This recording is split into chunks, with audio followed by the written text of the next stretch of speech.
Want to welcome all of you who joined us this morning, certainly here in chambers, as well as those that are following us remotely on the live broadcast. Today is on June 8th, 2022, and Board of Supervisors meeting. We're going to call it to order, go through some announcements. I know many of you have been here at least on a couple of occasions, but for those that haven't, we'll go through the instructions. We have a number of folks that have signed up to speak, and we have an order of presentations, and then we'll certainly take public testimony on this item. And again, want to welcome all of you and thank you for your participation here today. So with that, I'm going to turn to the clerk to call the roll. I do want to make an announcement that Supervisor Cerna will be joining us live remotely, and Flo can kind of explain that as she goes through and calls a roll. But with that, Flo, if you'll get us started, please.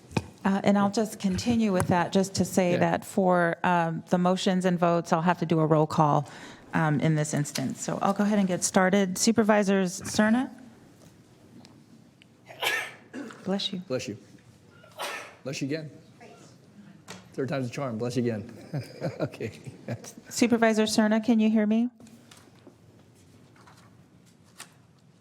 So we see him there. I'll just move on. Supervisors Kennedy?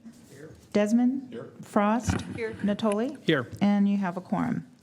This meeting of the Sacramento County Board of Supervisors is cablecast live on Metro Cable 14, the local government affairs channel on the Comcast, Consolidated Communications, and AT&T U-verse cable systems. The meeting is closed caption and is webcast at metro14live.saccounty.gov. Today's meeting will be repeated Friday, June 10th at 6 p.m. on Channel 14. The Board of Supervisors fosters public engagement during the meeting and encourages public participation, civility, and the use of courteous language. The Board does not condone the use of profanity, vulgar language, gestures, or other inappropriate behavior, including personal attacks or threats directed towards any meeting participant. In compliance with directives of the county, state, and Centers for Disease Control and Prevention, the meeting will be live streamed and open to public attendance pursuant to health and safety guidelines. The practice of social distancing and wearing of face coverings, mask, or shield is recommended for the health and safety of all persons participating in person during the meeting, although it is not required. Seating is limited and available on a first-come, first-served basis. Members of the public will be given 3 minutes to make a public comment and are limited to making one public comment per agenda item or off-agenda matter. Please be mindful of the public comment procedures to avoid being interrupted or disconnected while making your comment. To make a comment in person, please fill out a speaker request form and hand it to clerk staff. The chairperson will open public comments for each agenda item or call for off-agenda matters. When the chairperson calls your name, please come to the podium and make your comment.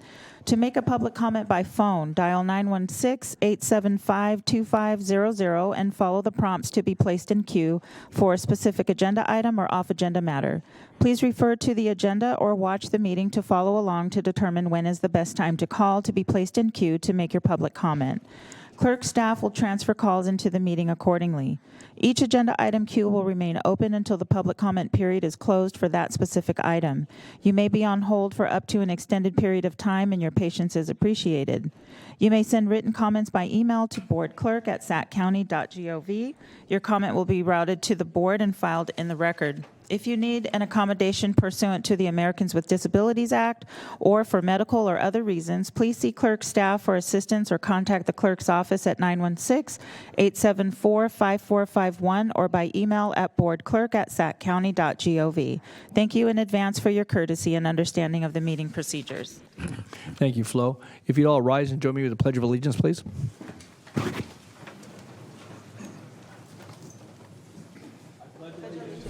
Flag of the United States of America and to the republic for which it stands, one nation under God, indivisible, with liberty and justice for all. Thank you.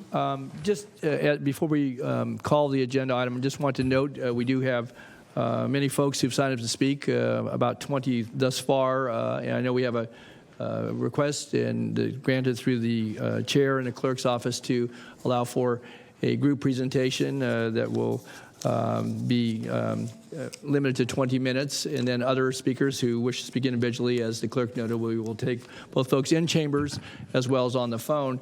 And for those that may be on the phone holding in all likelihood, it's going to be a bit of time before we get to those callers, but we will get to them. I know we have a 2 o'clock start for our budget discussions later this afternoon, but depending upon the length of time, this hearing and how long it may go and so forth, that may get pushed back to later in the afternoon. I'll be working with the county executive as we kind of go through that, and certainly the clerk as well. And again, we will have a number of folks that obviously want to weigh in on the county budget, but this is the morning item of great importance. I know we last had this before us on April the 26th. There's been a good deal of activity both in the community, but also in discussions since that time. So we will get a recap and a refresh as to what's occurred since then, and certainly get to all the public testimony here today before we bring it back to the board for deliberation. And so with that, I'm going to turn to Flo to call the item, and then we'll work through the process of actually beginning the hearing here this morning. So, and just so you know, you do have one off-agenda caller. You? Okay. Yeah. Do you want to? Yes, yeah. So just for those in the audience that aren't with us regularly, we have an opportunity on the agenda for folks that are speaking to an item that's not on the published agenda today. So we have one off-agenda caller. I don't have anybody, I don't think, in the sign-up sheets. These are all on the item before us here, and/or budget items later today. So we'll go ahead and take the off-agenda caller first, and then we'll call this item. So. Okay, Jillian, please transfer that caller.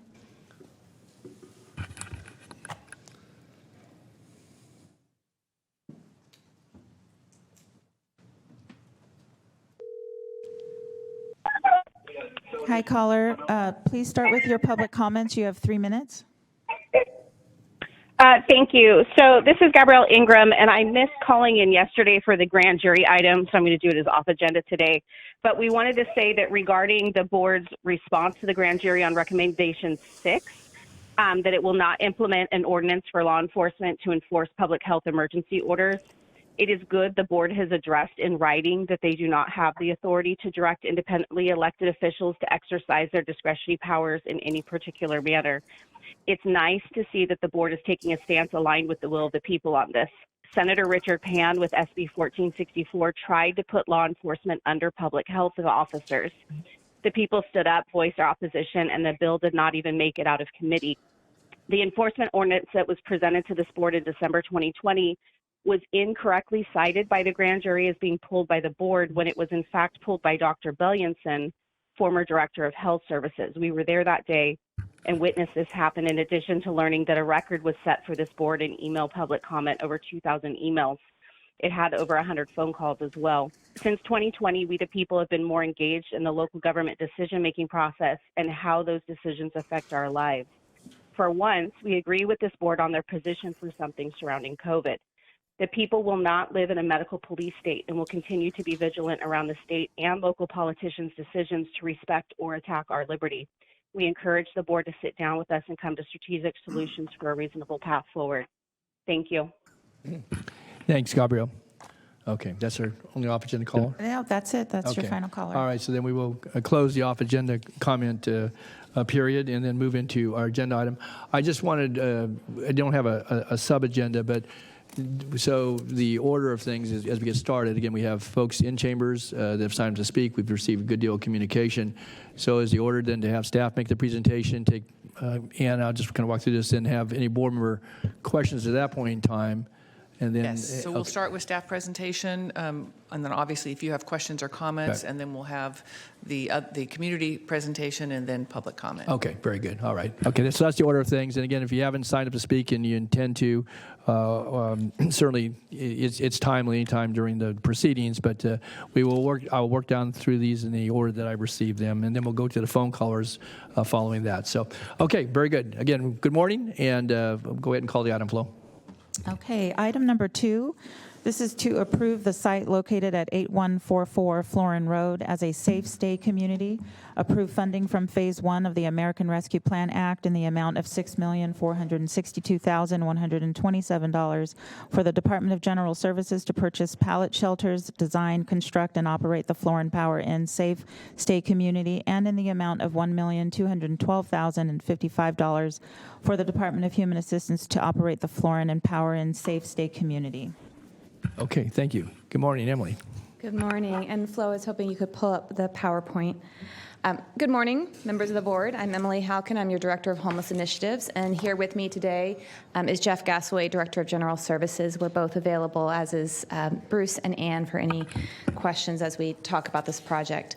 Today we're here to discuss the proposed Safe Stay community at Florin and Power Inn, and specifically to provide some additional information and updates to the proposal since we last talked about it on April 26th. Over the past 6 weeks, staff has been hearing, as have you, from a lot of members of the community, and we will hear from them today, I suspect, with concerns they have about standing up a sheltering program in their neighborhood. I want to assure you and assure them that we have been listening very closely, and we're committed to doing all that we can to address their concerns. This includes some additional changes we're going to discuss today, as well as an ongoing commitment that while the site is under development and while it is operational, that staff will continue to be available to the community and adjust operations as needed.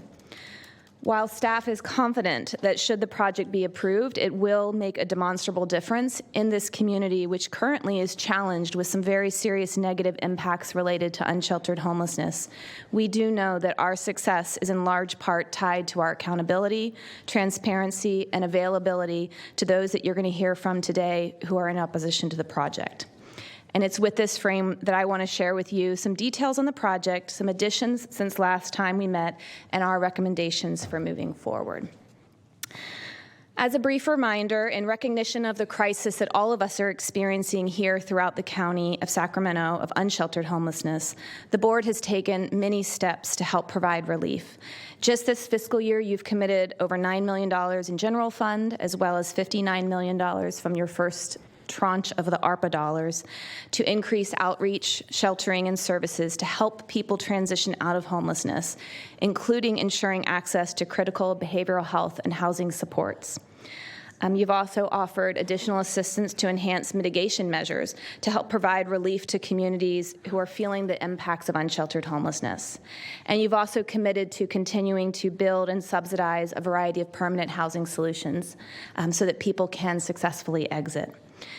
As we as staff are working diligently to get into place some of these longer-term solutions, our ability to prevent unsanctioned camping on public lands is incredibly dependent on our having access to available, accessible shelter beds. The board has also taken steps in this arena to create additional shelter capacity. First, in February, as you recall, you declared a shelter crisis to provide the ability for staff to work more quickly to construct and operate new sheltering programs. And in accordance with that direction the board provided, staff has been working with a sense of urgency commensurate with this shelter crisis and the need to provide sheltering opportunities throughout our county. In May, you held a siting workshop to discuss potential sites throughout the county. And while today we're going to be talking about the Florin and Power Inn site, at the exact same time we are working very diligently on additional sites, 3 of which are moving through various stages of design and approval. And then next week, you'll be discussing more thoroughly in a workshop form the potential to provide more enforcement capability near safe stay communities as well as critical infrastructure, but noting that any such ordinance will be coupled with the need to have immediate access to sheltering beds. So how does the proposed Florin and Power Inn site fit into this context of both the rising unsheltered crisis and the priorities that the board has set over the past year? I would like to start by talking about the site, as I do suspect that you're going to be hearing from some today that the site is not appropriate because of its proximity to a variety of community services. And while no site is perfect, and we do continue to look for additional sites, this site does meet all the criteria in relation to size, access to infrastructure, and proximity to where folks currently are living unsheltered.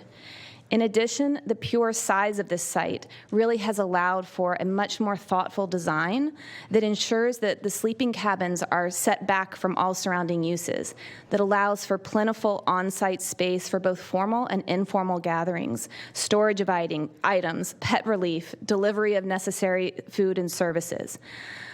Other sites in Sacramento, including the city's former railroad shelter, which has been brought up, have very limited indoor and outdoor gathering spaces, which does sometimes inadvertently create a situation where guests are more likely to leave the site and congregate outside the perimeter of the shelter. In stark contrast, this site has more than adequate space to ensure that there's formal and informal spaces for socializing, for eating, and even for private retreat of guests. I expect you will hear from some with suggestions for other sites, and staff is continually looking for other sites. But most of the sites suggested in the community forum last week are either not owned by the county or are privately owned but not available for lease, are outside of our jurisdiction, or can't feasibly support the necessary infrastructure needed to deliver the services. And as I said at the front of my presentation, we are committed to proving to the community that we can operate this program and address all their concerns. I do want to try to allay at the front end some of the concerns around the proximity of this site to the Florin Elementary School and the Busy Bee Child Care Center. We are in an urban county, and thus any shelter, existing shelters and future shelters, are likely to be proximate to sensitive uses. The county has significant experience in Sacramento operating shelters that are good neighbors and continue to be good neighbors to communities, including some that are very proximate to schools and childcare. And we currently don't get any complaints from those neighbors about the behaviors or nuisances of our guests at those shelters. One specific example just 2 blocks away from where we are right now is the Vagabond Inn, which is a part of our Project Room Key, and for over 2 years has served as a very low barrier, virtually no barrier shelter for 100 single adults. And it's approximately 850 feet, 2 city blocks from the Cadence Academy preschool. We have not had any issues whatsoever with those shelter guests interacting with or disturbing the children or the staff of that daycare center. Zooming in a little closer to the site, I want to reiterate that the area noted on this slide as expansion parcel is additional land that is owned by the same lessor that the county is currently leasing the site from. And the county may expand that lease to cover the maintenance and security of that property, but there are no plans for an expansion of sheltering services. The footprint for the Safe Stay community that you're considering today is limited to the paved portions where the grocery store and the parking lot used to be. This slide shows the current proposed site layout. It's a little bit hard to see on the overhead, but talk a little bit more about some of the components in just a minute. It does include 100 sleeping cabins, double and single occupancy. As I mentioned earlier, it has large communal outdoor gathering spaces for guests for both formal and informal interactions. It has 2 large offices for staff to operate shelter and provide one-on-one client services. It provides sanitation stations, that's restrooms and shelters, sufficient for all the guests. And there's 2 large storage containers, both for the program itself and also to store guests' oversized or bulky items. And finally, there's within the fence a pet relief area. The site is very intentionally designed to encourage the folks who are staying there to stay on site and to engage in services and activities, as well as to create physical security for both the guests and the surrounding community. Specifically, each guest will have their own private sleeping cabin that is heated in the winter and cooled in the summer. Privacy is something that is completely missing for people who are living unsheltered. And during COVID, when extensive non-congregate shelter was introduced for the first time in our community, we did find that people stayed on site. They stayed in their rooms when they were not actively engaged in services. It's a much better place to be than living unsheltered. The site is also fully fenced with a 7-foot-tall fence with privacy slats. The public who are driving down the street will not be able to see inside, and those inside the facility will not be able to see into the neighboring parcels. As I said earlier, there's extensive space, both programmed and unprogrammed, for formal and informal gathering. Folks will not need to leave if they need to get away from their neighbors.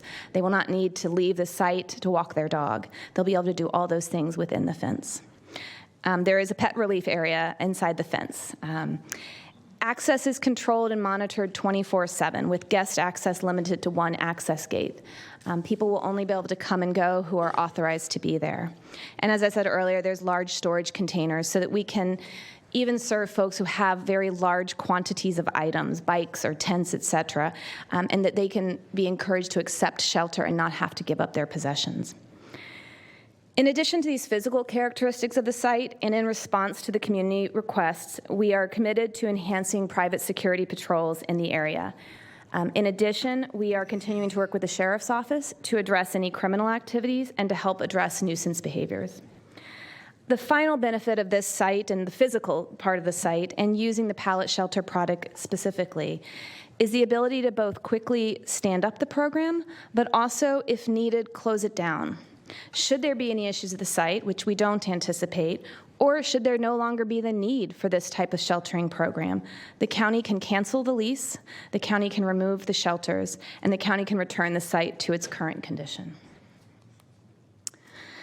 The proposed Floor In and Power In Safe Stay could be the first new shelter stood up under your shelter declaration, but I do want to be clear that while the use of pallet shelters is definitely new, the county's approach and experience in operating, providing outreach and services to those experiencing homelessness is evidence-based, is aligned with best practices here and throughout the country, and is consistent with the approaches that we currently have at all the other shelters that the county operates. The on-site operator will not only have continual presence in the community and with the guests, they'll be responsible to provide ongoing client-centered case management services, connections with behavioral health services, including mental health and substance abuse treatment services, rehousing supports and services, supports for daily living, that includes provisions of food and sanitation, laundry, et cetera. They'll be responsible to host other community services. That could be recovery groups, it could be employment affairs, it could be educational programs. And certainly they'll be responsible for general site maintenance to make sure that the site is well managed. The operator will also be regularly collecting and reporting client-level data to the county, and we will be responsible for combining that data with our own internal data on outreach and engagement to regularly share with you, as well as the community, the impacts of this program. The types of data will include the number of people living unsheltered in the community who are engaged by outreach teams, the number of shelter offers made and accepted, and the average number of outreach engagements needed to get to yes. One of the things that we know is that folks who are experiencing unsheltered homelessness often need multiple touches to come inside, and we are committed to doing that. If you say no today, you can say yes tomorrow. If you say no tomorrow, you can say yes the next day. We'll certainly be reporting on the demographics of those outreach connections and those we're serving in the shelter. We certainly want to ensure that we're looking at how this contributes to our ability to address the inequities in our homeless system of care. We want this to be viewed through an equity lens. We want to make sure that access is given equally to those in need. Certainly be measuring the average occupancy rate of the program. What does availability look like on a day-to-day basis? What's the daily census? How does it change over time? Probably most important, or one of the most important things, is the exit rates by destination. Where do people go when they leave the shelter? How many are going into housing, permanent housing? How many people are going to another sheltering opportunity? How many people are going into treatment or institutional settings to address other needs they have? Certainly, how many are exiting back to the streets or to areas that we're not aware of? The average length of stay. We do not have a hard and firm time at which somebody must exit, but we want to monitor how long it takes them from entry to permanent housing exits. And finally, we'll be measuring and monitoring calls for service to the 311 or to the Sheriff's Office for homeless encampments in the community. County staff is currently working on procurement of that program operator, and once selected, the operator will be an integral partner to begin working with us as well as the community before the first guest is ever welcomed on developing a good neighbor policy, to specify those commitments to the community of the program and program guidelines, to specify expected commitments from guests staying at the program. We know that accountability is key. Finally, I want to end by reiterating some of the things I've touched on throughout my presentation today and be very explicit about our commitment to ongoing work with this community. The county's encampment services team will serve as our boots on the ground to engage people who are living unsheltered in this community, to make offers of shelter, and to facilitate the people moving from unsheltered homelessness into the safe state community. In addition to the use of 311 and information we get from all of your offices, we'll establish a referral process for the community to let us know when they see somebody who's living unsheltered or they see an encampment popping up in their neighborhood. The operator will also be a part of this community. They'll be available to address concerns, meet with businesses, co-deploy with our encampment teams. In addition to the daily operational oversight inside the fence, the operator will also be the county's eyes on the streets, helping us to intervene and de-escalate if there's any behavior issues with our guests or with people living on the streets. They'll be expected to establish a rapport with those who are living unsheltered and engaging with other community partners who are providing resources for our unsheltered community. Should the board approve this project today, our immediate next steps include finalizing the selection of the operator such that they can be part of this community conversation well ahead of operations beginning.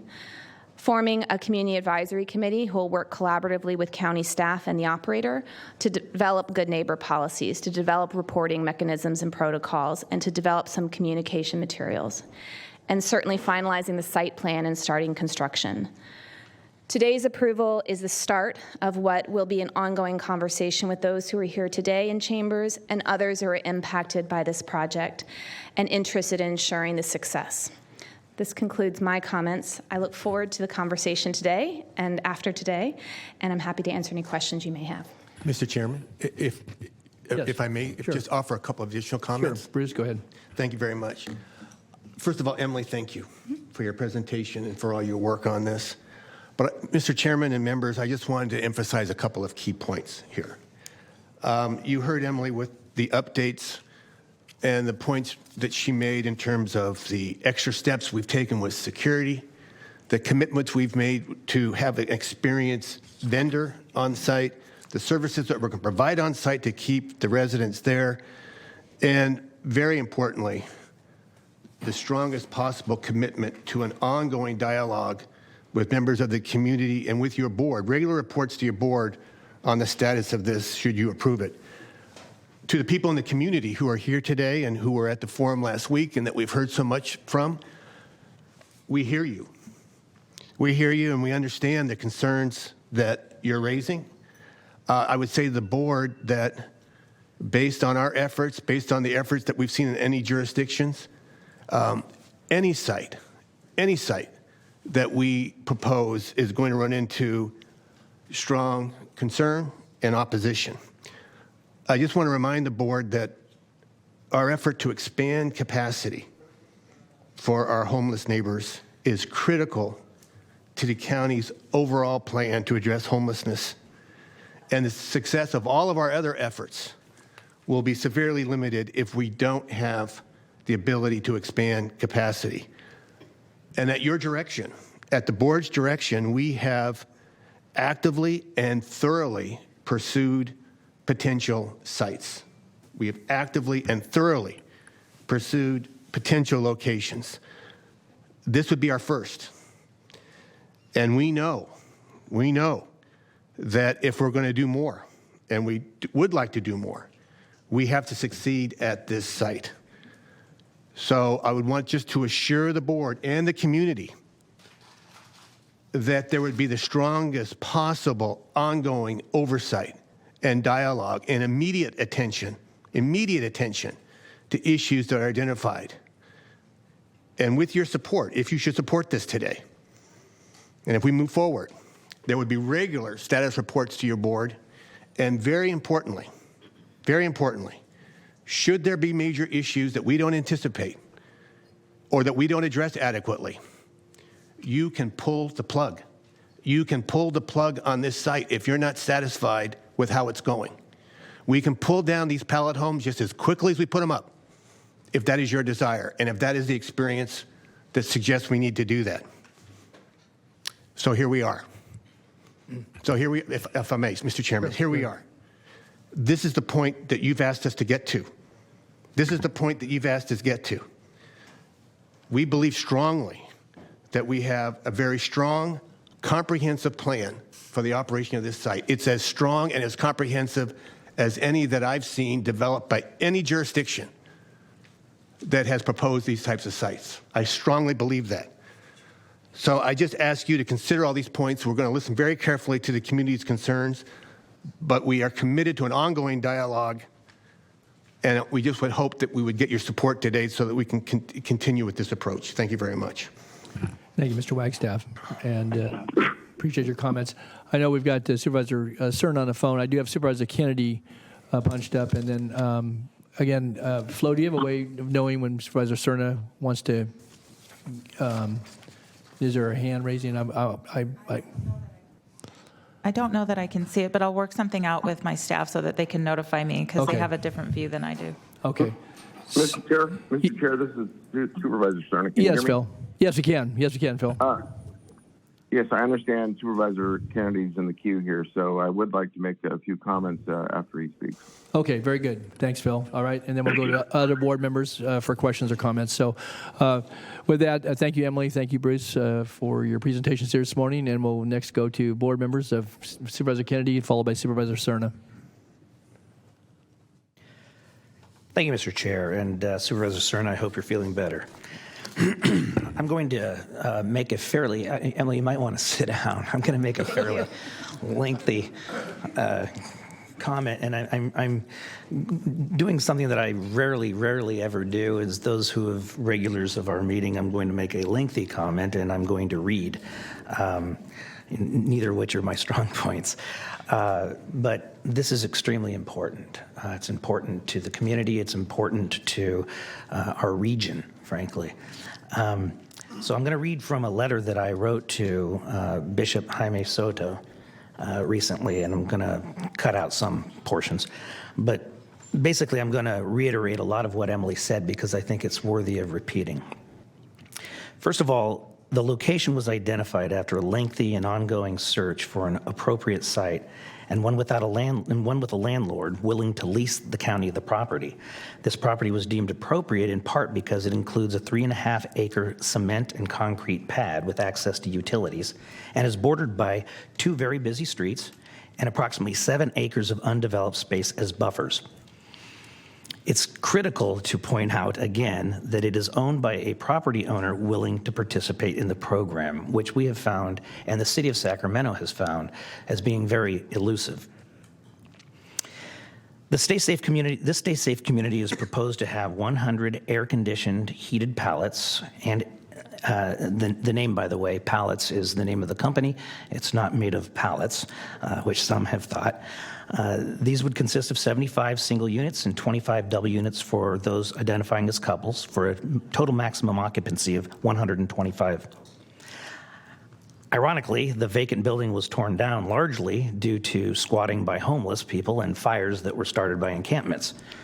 Pallet homes bring a number of advantages. One, they provide a dignified, safe, and secure temporary housing option for homeless individuals. They're easily assembled and disassembled. This means that if they're no longer in need, or if they are not living up to expectations, they can easily be removed, as Mr. Wagstaff pointed out. They are far more cost-effective than other alternatives. There will be a service provider on site 24/7. The chosen provider must, at a minimum, have a history of delivering these services to similar projects throughout the past 10 years. The provider will develop a good neighbor policy working with the community.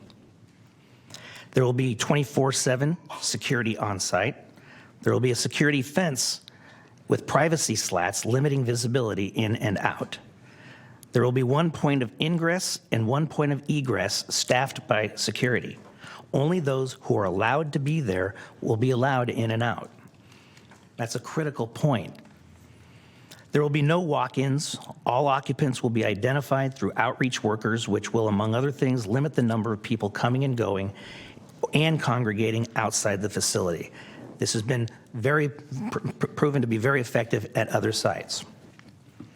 The facilities will include showers and eating congregation area, restrooms, 3 meals per day. Pets will be allowed will be accommodated with a green area for relief, and will only be on leash when around the site, and will be staying with the residents in their tiny home. Services that will be provided include, and this is critical because if we're going to address the homeless crisis that we all see today, we have to identify mental health issues, drug and alcohol addiction issues, and connection to services such as CalWorks, CalFresh, Medi-Cal, SSI, Veterans Services, et cetera. This will help people become self-sustaining and move them out of here and into a more stable environment. I'm also in conversations with Highland Charter Schools, which the Catholic Church has a history of working with, for the provision of job training programs. As envisioned, they would work closely with a service provider. We know that if we cycle someone out and they don't have jobs, they don't have a stable setting, they're going to be back on the streets. First priority will go to the homeless people in the immediate area and then increase to concentric circles. Contrary to what has been said, there are not just a few homeless people in this area. I can tell you that my office receives calls on a regular basis of homeless problems in this area already. I can also tell you that I participated in the point in time count, and in one night, in approximately a 4-block area in this same area, I counted 26 homeless people, and that was in a very small area. While there's no limit to how long individuals can stay, the goal is to stabilize residents, get them the services they need, and cycle them out to more stable settings as soon as possible. Now, I did notice properties within 1,000 feet of the project. Typically, our noticing is 500 feet, but I knew this was a sensitive enough project that we should go beyond what the minimum standard is. Subsequently, a 2.5-hour community meeting was held. Following that meeting, I personally held a meeting with the leaders of the Vietnamese Martyrs Catholic Church. And as a result of these meetings, I further conditioned the project with the following conditions. No tenant can be a registered sex offender. No tenants can have a previous conviction for a violent felony.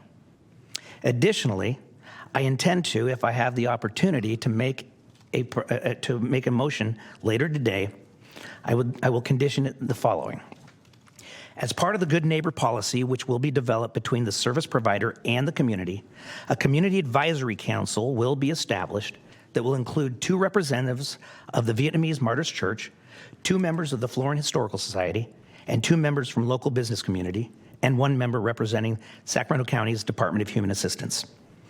The frequencies of these meetings is up to this group, but I would say they should meet at least once a month. DHA staff, this is another condition, DHA staff and the service provider will provide monthly written, publicly available status reports to the Board of Supervisors. Next, private security managed by the service provider and funded by the county will be provided on site of the church Sundays during worship. Finally, a phone number will be publicly and visibly posted, providing a point of contact for the community. Now, these are just a few of the items that will be in the Good Neighbor policy, but this is the floor, not the ceiling. As you can see from the presentation, the county has put a great deal of thought and work into this proposal, including the Department of Human Assistance, Department of Health Services, Department of General Services, and the Office of the County Executive, and a variety of contractors. I have personally studied projects throughout the state of California. I've been to 17 cities throughout the United States, and I have seen tiny home projects that work. One I will point out is the Los Gallegos Village in Santa Rosa, which is operated by St. Vincent de Paul, a Catholic charity. When that project was first proposed, it received much objection from the residents and businesses in the surrounding area.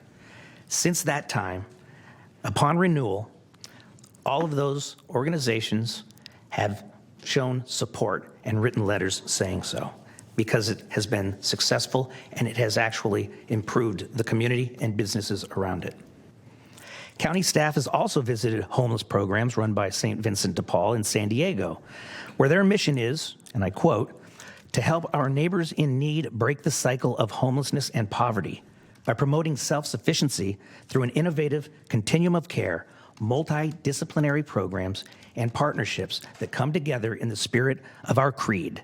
Creed meaning compassion, respect, empathy, empowerment, and dignity, to teach, learn from, and challenge our neighbors and one another, end quote. I think we can all agree that this is something we should all attain. The urgency, as the bishop pointed out to me, the urgency to care for our brothers and sisters who are homeless does not absolve local government agencies of conducting a responsible and thorough assessment of projects like the proposed Stay Safe community. As the aforementioned details of the project and mitigation measures illustrate, those that I will propose today and I have in the past, the County of Sacramento has done that. We've been very thoughtful and deliberate in our assessment. As a fourth-generation Sacramentan and lifelong South Sacramentan, I would not have it any other way. The fact of the matter is that homelessness is a humanitarian crisis.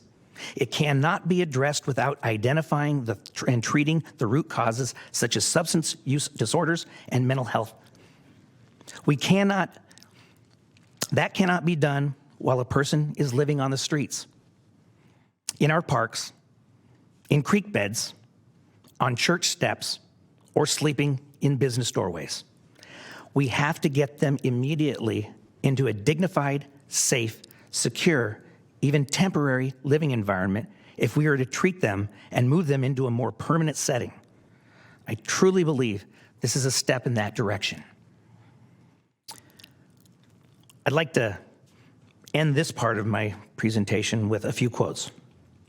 One, we can find no social, moral justification, no justification whatsoever for a lack of housing. Next, these things become the norm. That some homeless people die of cold on the street, it's not news.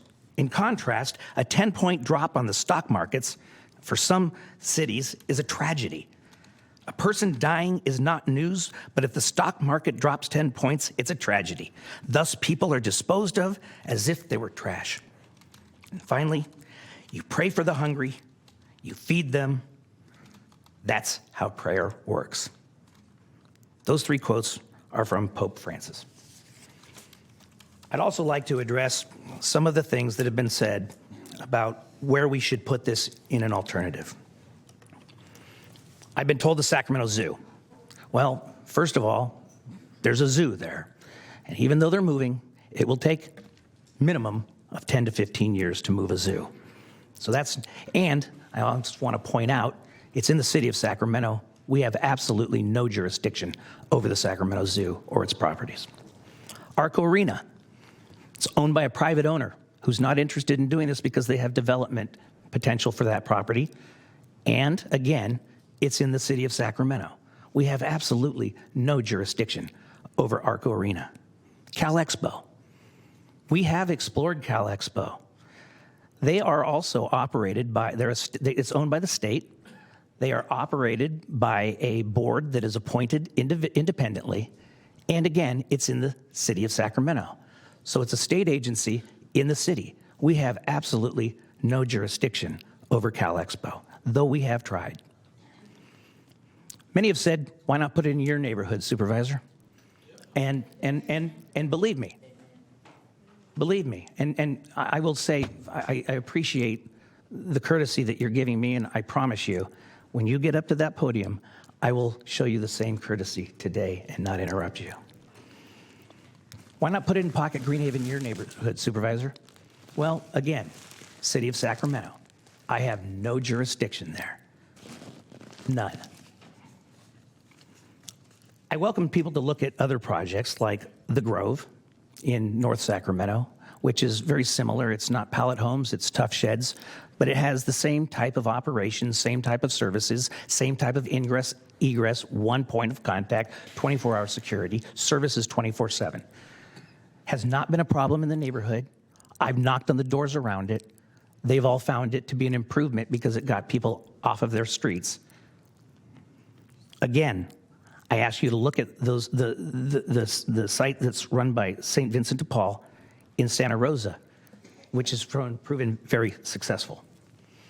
We've also heard that this is not legal because of various California law and statute.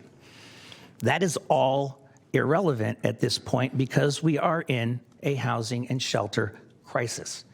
This county has declared a crisis. Under resolution number 2018-025, we declared a crisis which alleviates us from having to fall into a lot of those restrictions, CEQA, building code, those things. So if you want to get up and talk about how we're breaking the law by doing this, I assure you we are not. This is a very, very difficult issue. Of course it is. And as Emily said, there's no perfect place to put this. I wish we didn't need this. The fact of the matter is we do. We have a crisis that is in two ways. One, we need to get homeless encampments and people out of our parks, out of our creek beds, as I said, off of our church steps, out of our business districts, so that people can enjoy open space that they should enjoy. But we also have to consider this, again, as a humanitarian crisis. Homeless people should not be subjected to living on the streets, where they cannot get the services that they need. They cannot get the help that they need. And we cannot help them as long as they're on the streets. So we need something immediate. Yes, we need to keep our eye on the long goal of permanent supportive housing. We need to look at more home key operations in former hotels, which have been very successful. But we can't wait for that. We have to get people off the streets today.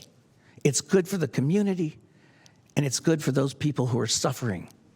And if we continue to put this off, we are going to pick up the newspaper this summer, and we are going to see people dying on our streets in a civilized country from heat. We go to the winter, they're going to die from hypothermia. As a Catholic myself, I cannot just look at that and look the other way. We have to make sacrifices. Thank you. Thank you, Supervisor Kennedy. Okay, Supervisor Cerna, you're next up.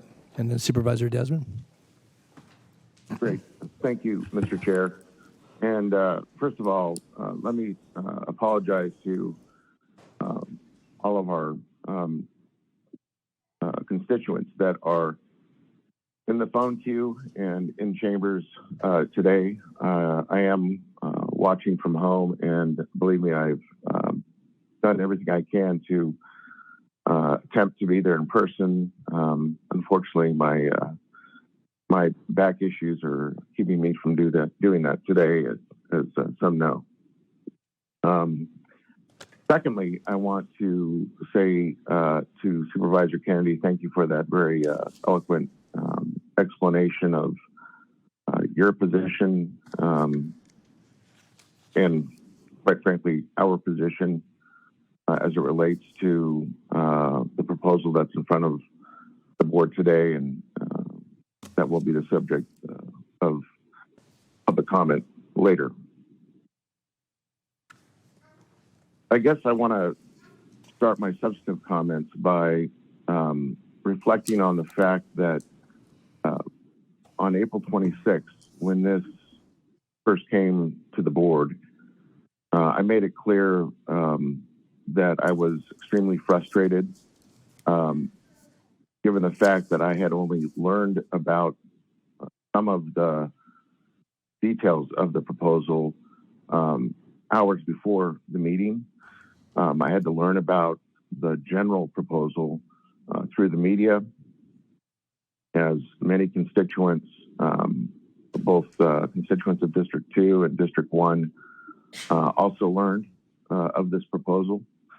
And so from the standpoint of process, and I understand this is a humanitarian crisis, I agree completely, and I understand and respect the sense of urgency that all five of us share to make sure that we are doing everything in our power to advanced shelter opportunities for those who deserve it, and of course all the services that must come with sheltering.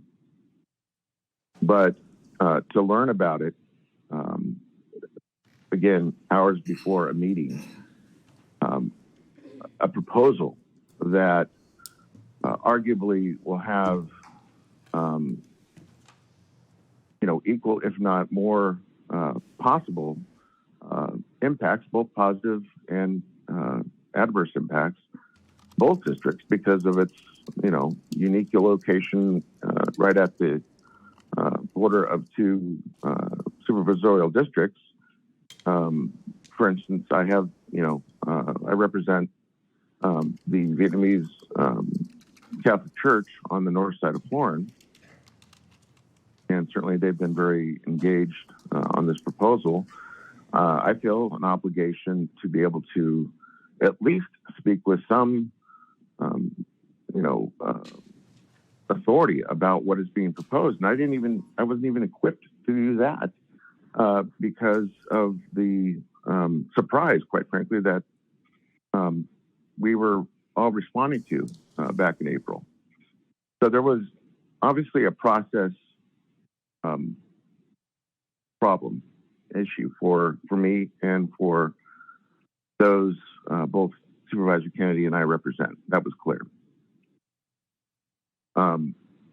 In terms of the proposal and the details that we've learned since then, I can say that I've certainly become very much more educated on what the safe stay model will look like at this particular site. I think the community certainly has. We had as was referenced earlier, we had I think a productive community meeting out at the near the location of the site last week.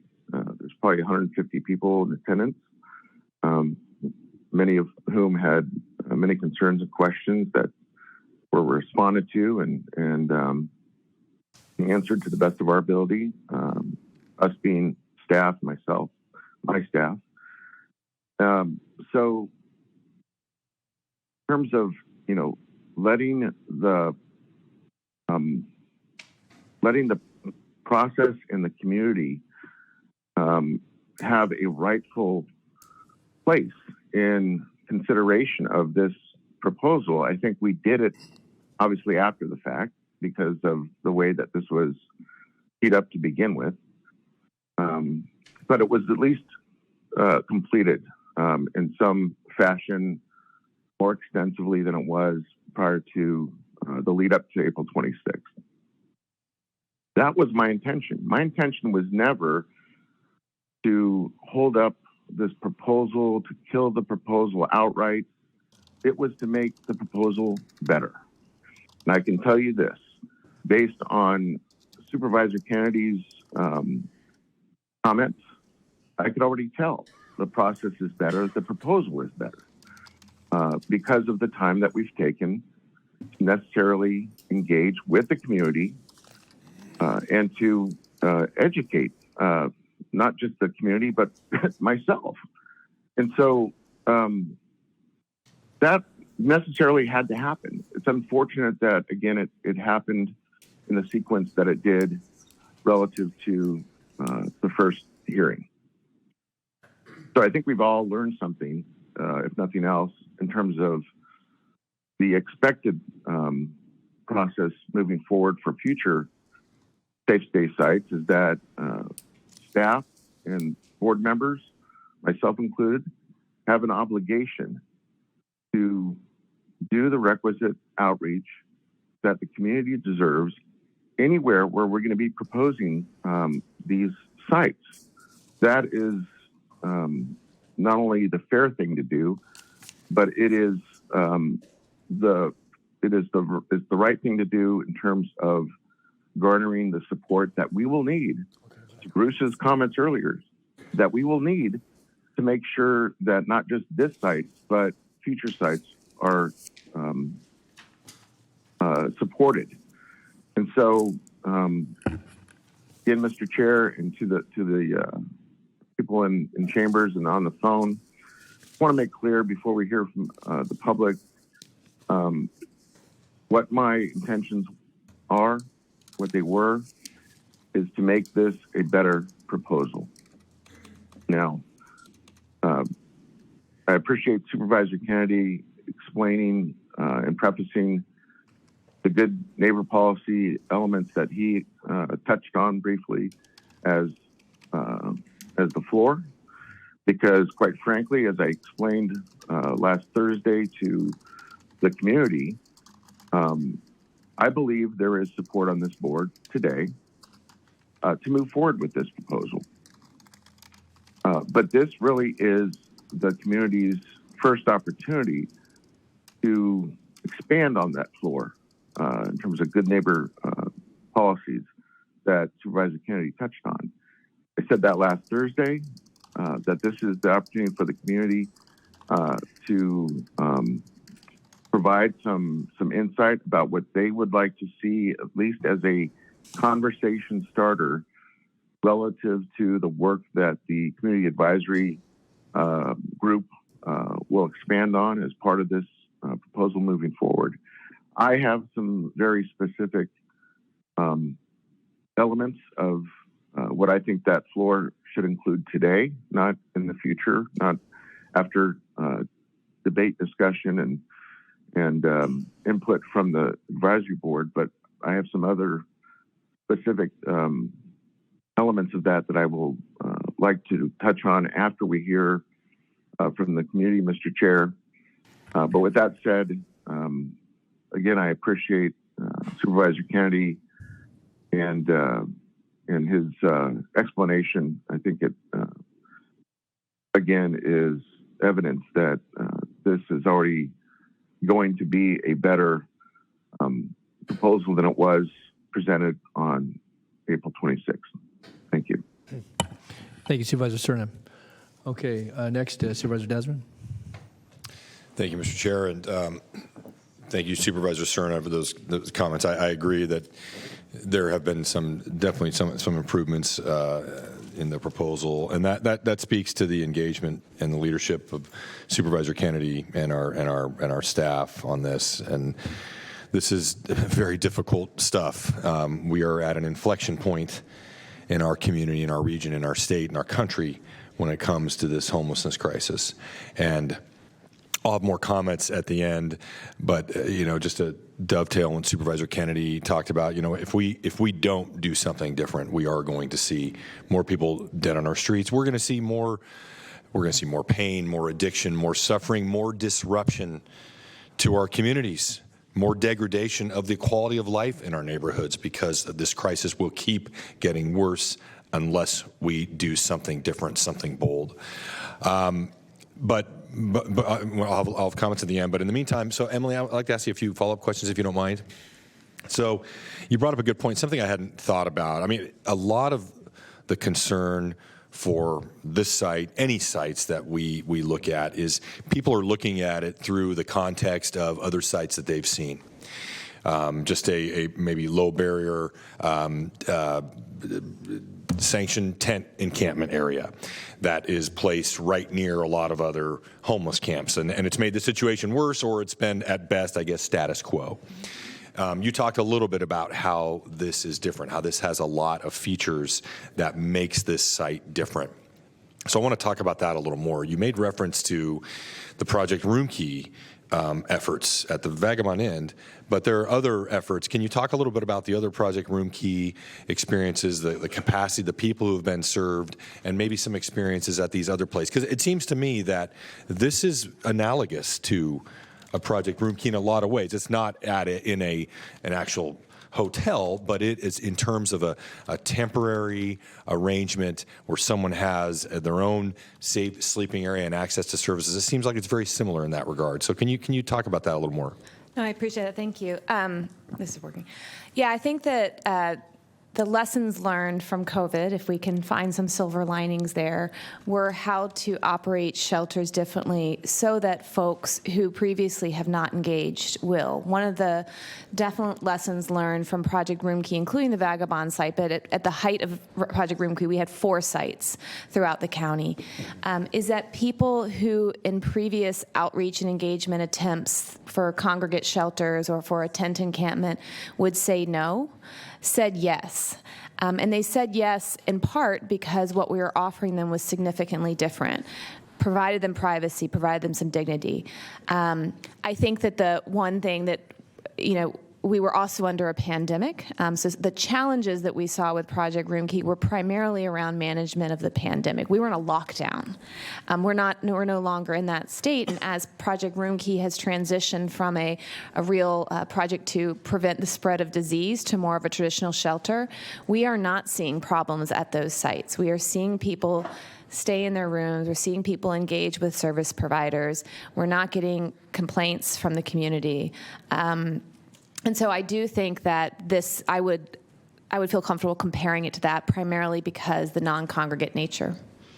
Thank you. I'd never really thought about that before, and I think to myself how all the complaints that we get from folks, from small business owners, from residents about the impact of encampments in their communities, never once has my office heard from people near Project Roomkeys. And I think that's an important point to bring out. And there's, Emily, the other kind of analog I think about in my mind are the scattered site shelters we have throughout the county.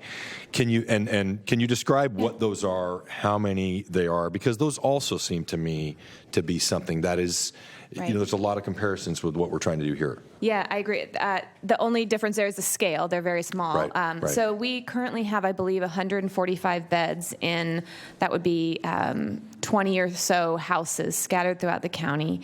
Each house is leased by an operator and shelters about 5 people at a point in time. So it is a very small example of what we're trying to do here, where people are within a community, they have their own personal space in this case, in the form of like a bedroom and a private home. But as you said, we don't get complaints. As a matter of fact, most people in the community don't know that one of these may be just down the street from them. They are incredibly successful, both in terms of not having impacts in the community, but also, again, in terms of people's willingness to engage.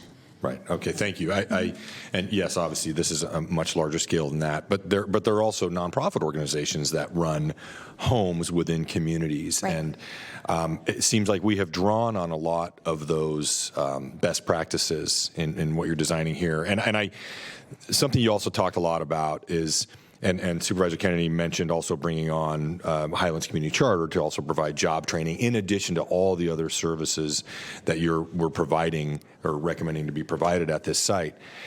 All those are, if someone is not there, then they obviously won't be able to take advantage of the services that are being offered. I mean, right. so to me, it's right. There's a tremendous amount of measures that we're putting in place to make it kind of a centripetal force where people want to stay there within the site. Because the fear in the community, whether it's this community or my own community and every other place where we even broach the notion of putting a site, a very real fear of it becoming worse, it becoming a magnet. And I don't see that in the Project Roomkey because of how we structured them. I don't see that in the transitional housing that we've set up. And I think the measures that we've put in place here are a big hedge against that happening. And if those problems do happen, we have other things in place, including the security, including the other provisions, including the continued outreach, continued ongoing I shouldn't even say outreach, a standing, I guess, advisory community group that would be talking about this. The other question I had is about the good neighbor policy, and there's also a fear during the day, say a guest or a resident is out in the community. Would the good neighbor policy apply, say a guest or a resident ends up being disruptive at a residence, a business, or something nearby?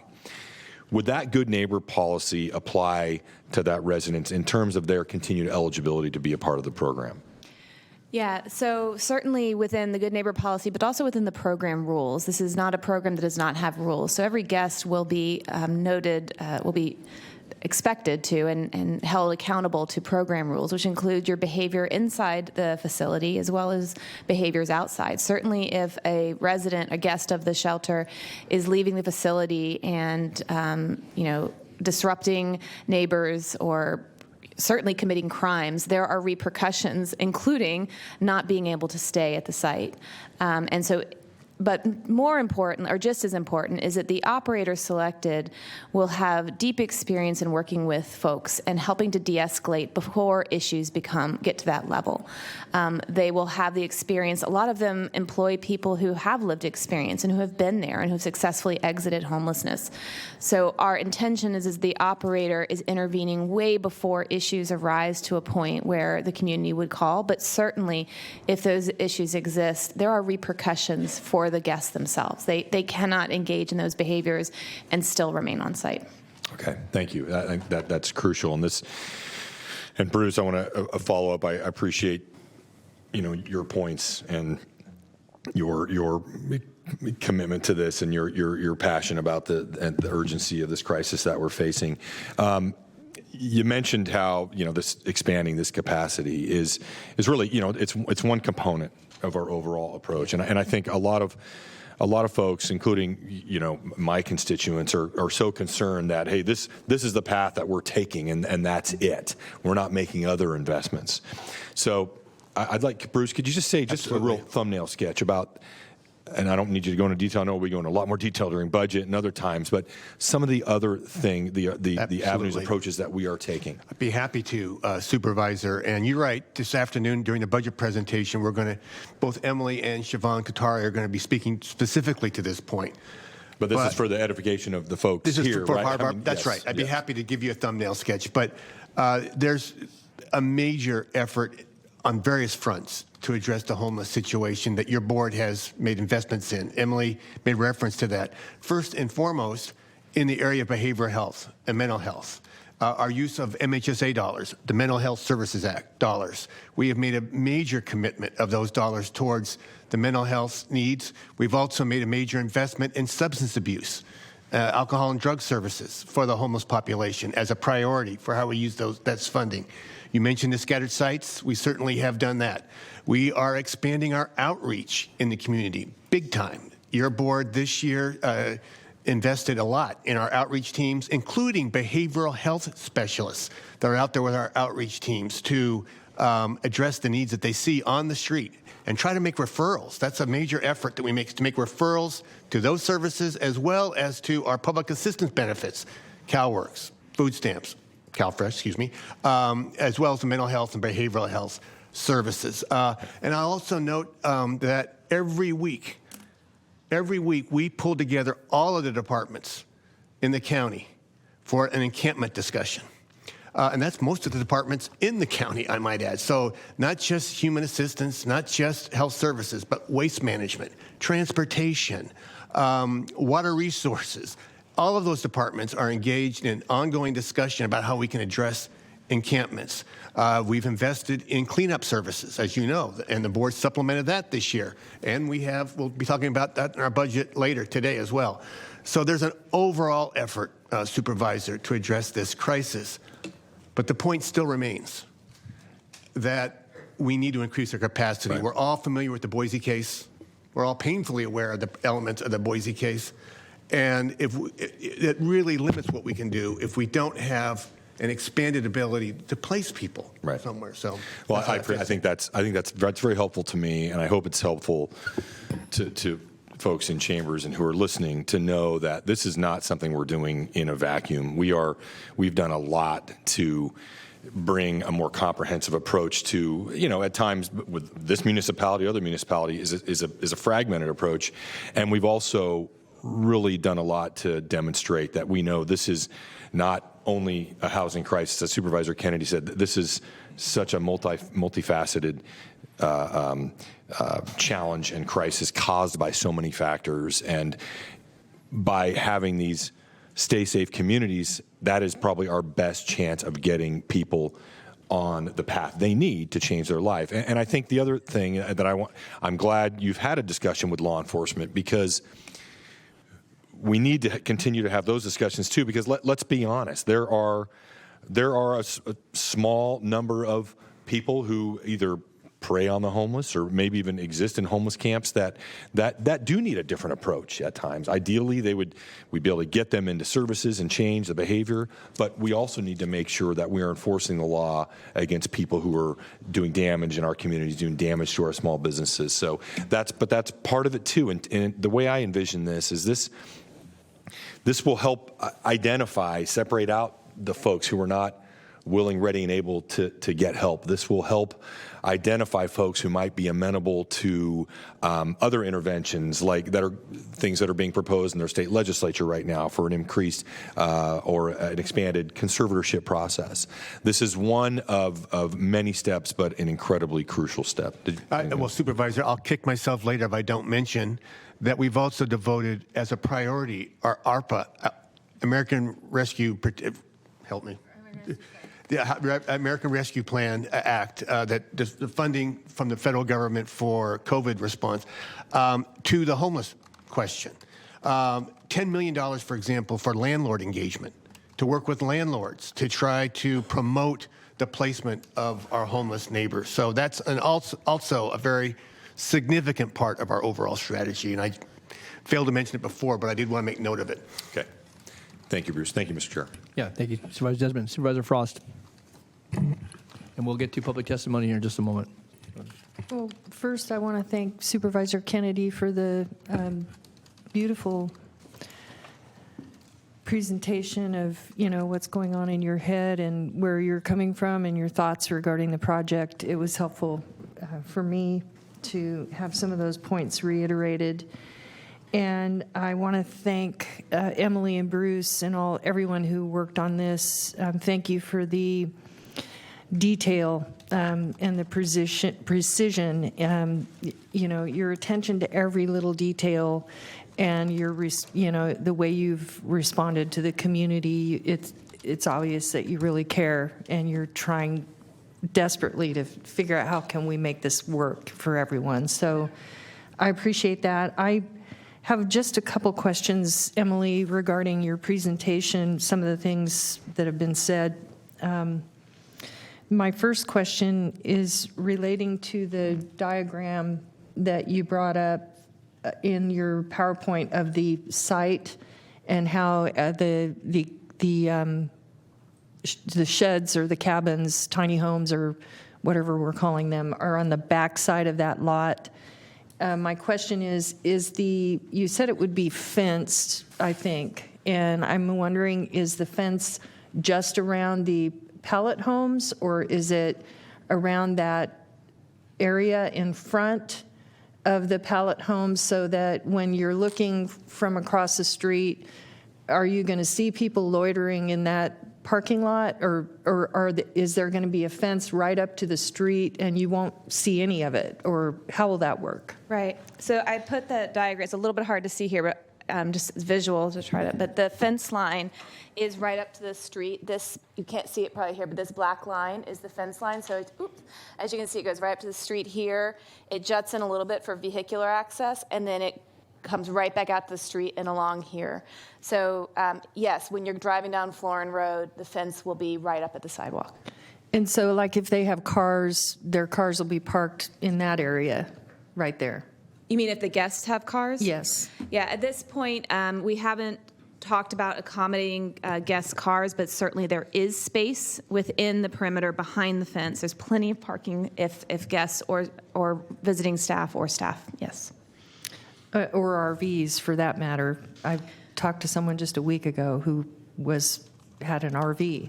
Right. At this point, this site is not being considered for safe parking. We are looking at other sites for that. This site would be accommodating people only who are sleeping within the sleeping cabins. Okay. You said there'd be an office on site 24/7, and there would be security 24/7, and there would be a mentor. Could you tell me what that looks like? Will there be someone there 3 shifts, or is it just the security at night? How does that look? Right.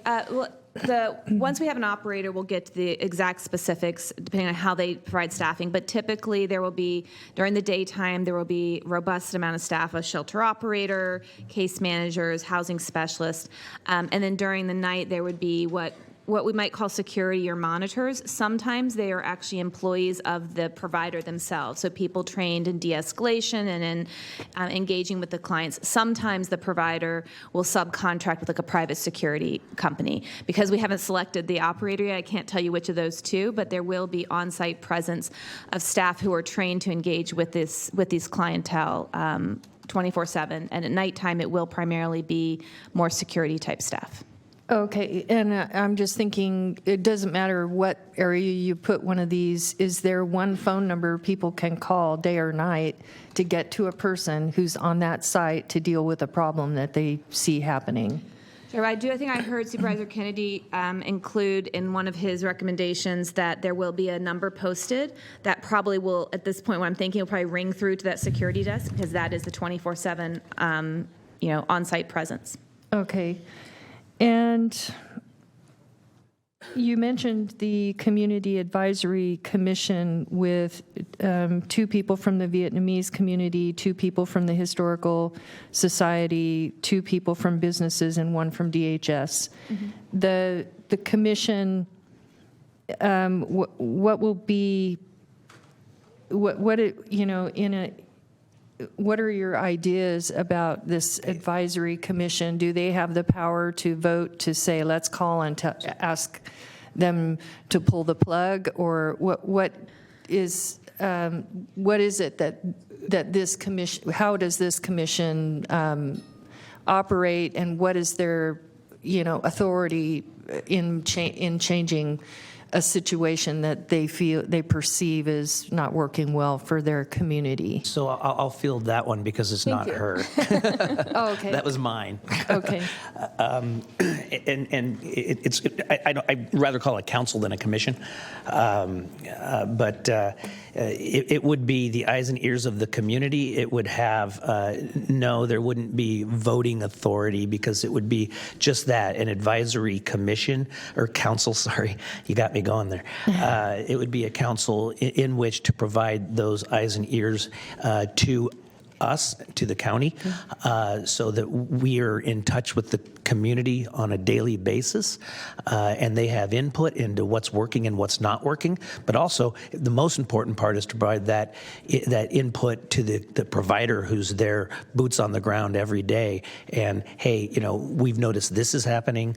What can we do about it? That type of thing. It's really to be a community voice.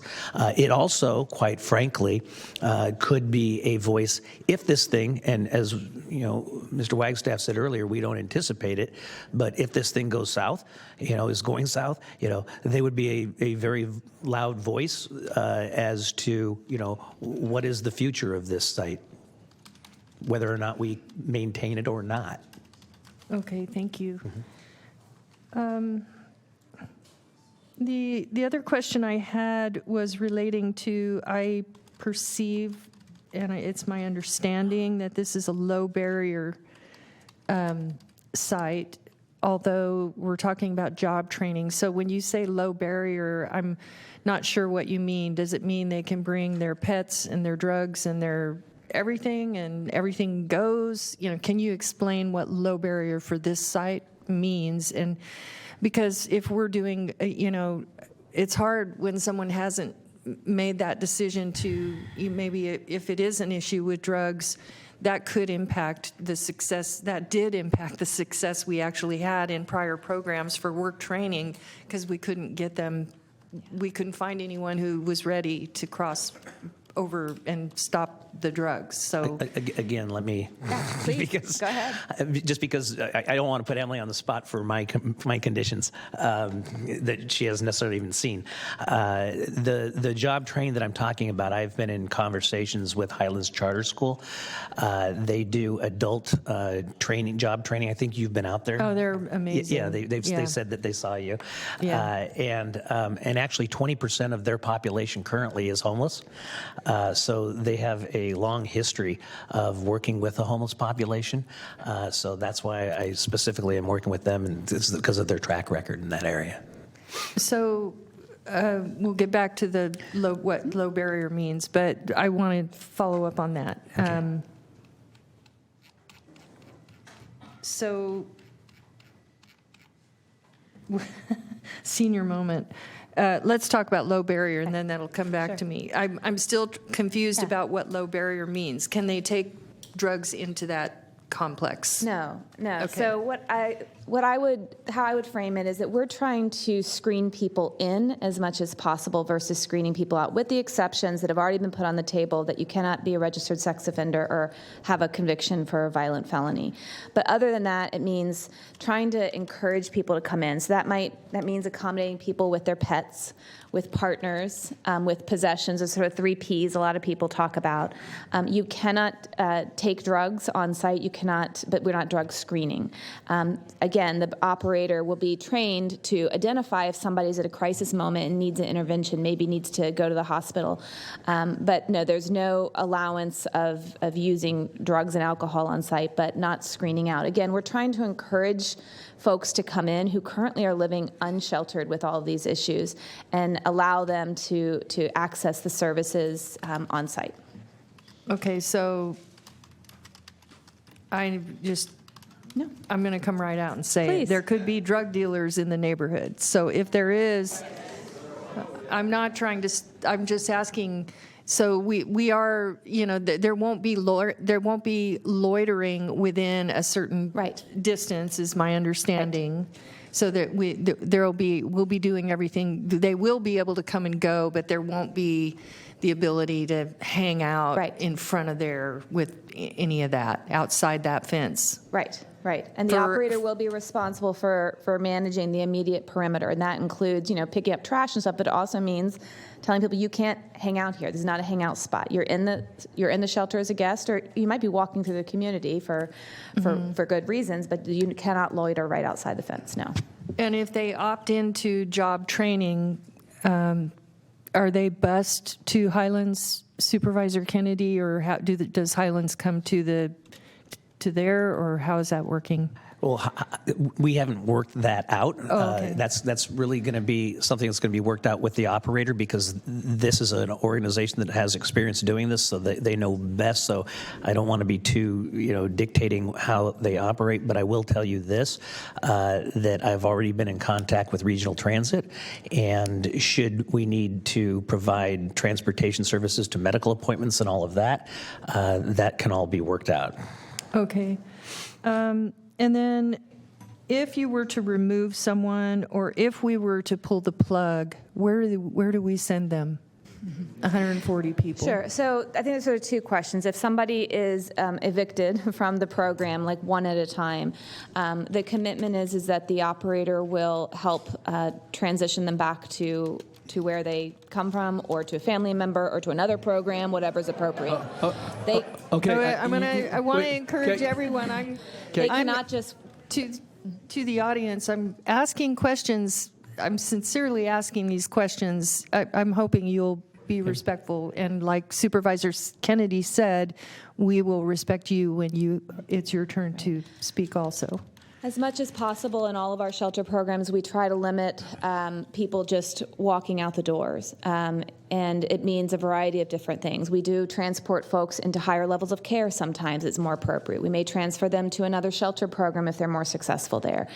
During the stay, they might find that they reconnect with the family. So on an individual basis, it's an individual response, but the expectation is that as much as possible, people are encouraged and provided all the resources they need so that they don't just walk out the front door. I'm sorry, Emily. Sorry for interrupting. I just wanted to add to that, if I could, Supervisor, because rehousing services and focus on housing is going to be a major part of the services that are brought to the site, to work with the guests there to try to find locations for them. And as I said earlier, we have invested in those rehousing services, including $10 million in Arpa dollars to buttress our discussion with landlords and try to find placements for folks. So there's going to be a major effort while they're there so that when folks leave the program, that's how they leave. Right. We'll do everything we can to make that happen. And were the whole program to close for whatever reason, the expectation is that staff would be responsible for developing a thorough ramp down plan. We're doing that right now for Project Room Key because those are in the process of ramping down as COVID is changing its course. And that ramp down plan includes, to Bruce's point, where people are exiting to immediately, but also how are we continuing to engage them in services, either at another shelter or as they transition into housing. And so it wouldn't, I don't imagine that it would be one day we would never do it where one day we just closed it and packed up and left. There would be a very thorough ramp down process developed and managed and overseen by the county. Okay, but at the end of the day, we legally cannot force them to stay there, so they can leave if they want to. Yes. Okay, then I wanted to lastly ask you about law enforcement. I have personally had issues in Rio Linda where a homeless person was breaking a window and they called the sheriff and it was 45 minutes before the sheriff could get there. So or do we, in this conversation that we're having with the sheriff, or do we have private armed security guards that can function in a way, in that way, to respond to situations that need to be really a quick response? I'll address about security. I might ask if Eric potentially wants to speak to what law enforcement parameters are. He's a little more well-versed in response times and whatnot. But the expectation, and I heard the commitment today from Supervisor Kennedy, is that we will increase private security through a contract managed by the county. And those would be, in many cases, probably the first responders because they'll be dedicated to this area. My understanding is that security works very closely with the sheriff's office and law enforcement, but maybe Eric or Bruce wants to add to that. Well, I think having Eric's input would be great, but I'll just say, Supervisor, that as Emily mentioned, we have had discussions and we continue to have discussions with the sheriff's office about wanting to be good partners on this. I've had discussions with the undersheriff on this and have received his information that, yes, they want to be good partners on this and look at what might be needed from their end as we construct this. That'd be one thing that we absolutely want to look at as part of this community advisory group that the supervisor has mentioned and what we might need to buttress. But there are those active discussions going on with the Sheriff's Department as we speak. Yes, and Deputy County Executive Eric Jones, Public Safety and Justice. Just adding on to that, as I've been working with the Sheriff's Office speaking about this very issue, and they have committed to working with us and all county departments and the community on ensuring that the area would be as safe as possible.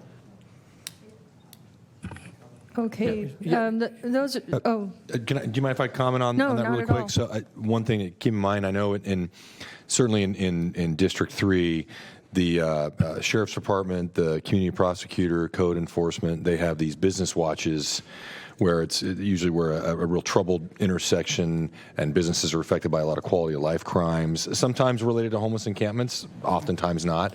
But I don't know if they have one down there at Power and Florin, but there's already kind of a structure in place where maybe they could do one down there. And I think it's kind of our economic development is involved in those efforts, and certainly the Power and Alliance, I know it doesn't go that far south, but I'm sure they have a security committee like a lot of the other PBIDs. So there's probably already some structures in place that could be relied upon to bring the stakeholders together for law enforcement issues. Just want to throw it out there. thank you, Supervisor Desmond. I think at this time that concludes my questions. Thank you, Supervisor Natoli. Okay, great. Thank you for your patience. And I have just one question for Emily before you start the public comment. In the staff report, and I know we had discussion when we talked about the resolution declaring the homeless crisis back in February. It's pointed out in page 5 of the staff report, and it was in the previous staff report, that the intent behind the Safe State Communities is not for permanent facilities. We're going to invest $4.5 million just in sunk costs for utilities and a number of the aspects that have been described here. what is the metric that will say that this is no longer a needed location for a safe stay community? Because once we've invested the amount of money that will be invested here, if in fact this is approved or any other site, because I want to be very upfront with the community, not only the folks that are here, folks that may take advantage of this. And we had this discussion in the resolution because it had the 2-year time frame. We've got a 5-year lease here. So when is it, at what juncture, that this board or some subsequent board, the county staff would make the judgment at this location, when we're talking about that this is no longer a necessary aspect within the provision of services, that we have to have this location, recognizing obviously the effort that's gone into this discussion, to the deliberation we're going to have here today. So I guess, Emily, again, and maybe that's not just for you, it may be for Ann, it may be for Bruce, what is the metric? So as we go into this, if the decision is made today to approve this, and we say 2 years, we say it might be eligible, it is eligible for extensions, what's to say that 10 or 15 years from now, I mean, because again, there's permanence when you get to a certain juncture of time as that's measured. And so I guess I'm asking, where is the metric that says, because of this crisis and the number of folks that are in need, that somehow you're going to get to a point where you will no longer need this again? Not that it shouldn't be the hope and the goal, but I guess I'm curious. So how is that measured, and what do we say to the community?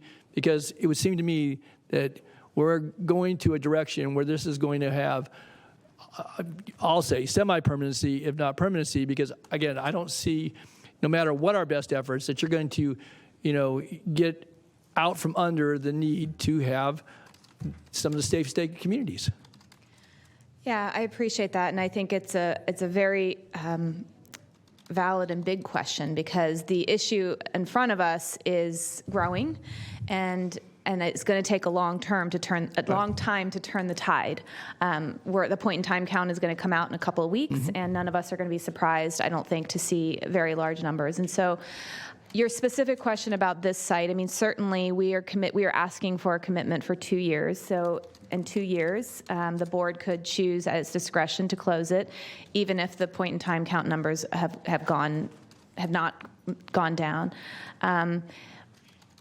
Either way, the board will have to make an active decision if they want to continue it. And I believe that Supervisor Kennedy's recommendation of having that community advisory board sort of be the eyes on some of the things that are outside of just a pure number, some of the demonstrable things that the community experiences. Are they seeing a reduction in trash and debris and litter and nuisance crimes?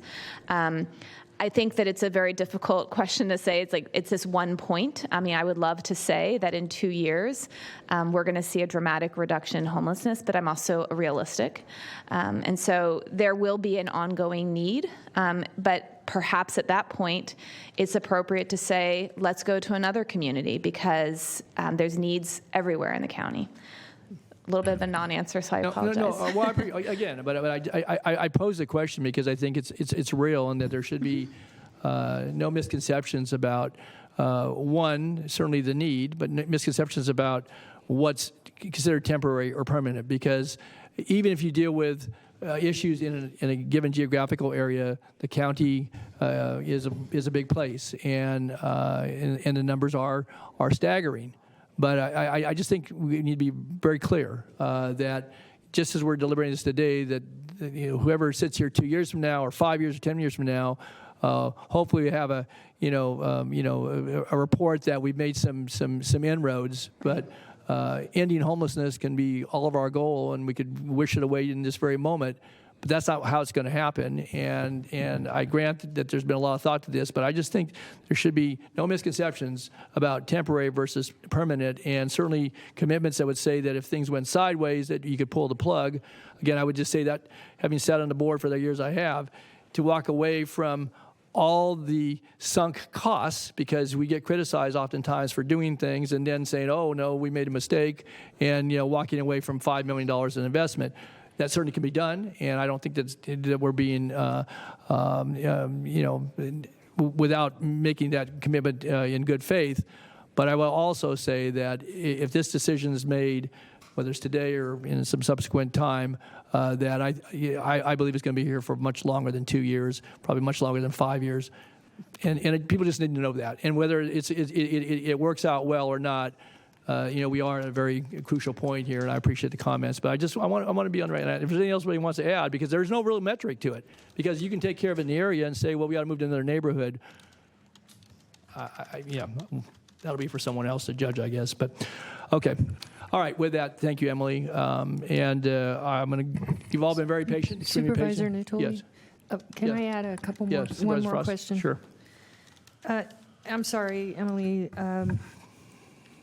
You mentioned ARPA funding, Bruce, and I'm imagining a lot of this is being funded with one-time funding. Have we identified funding to sustain it?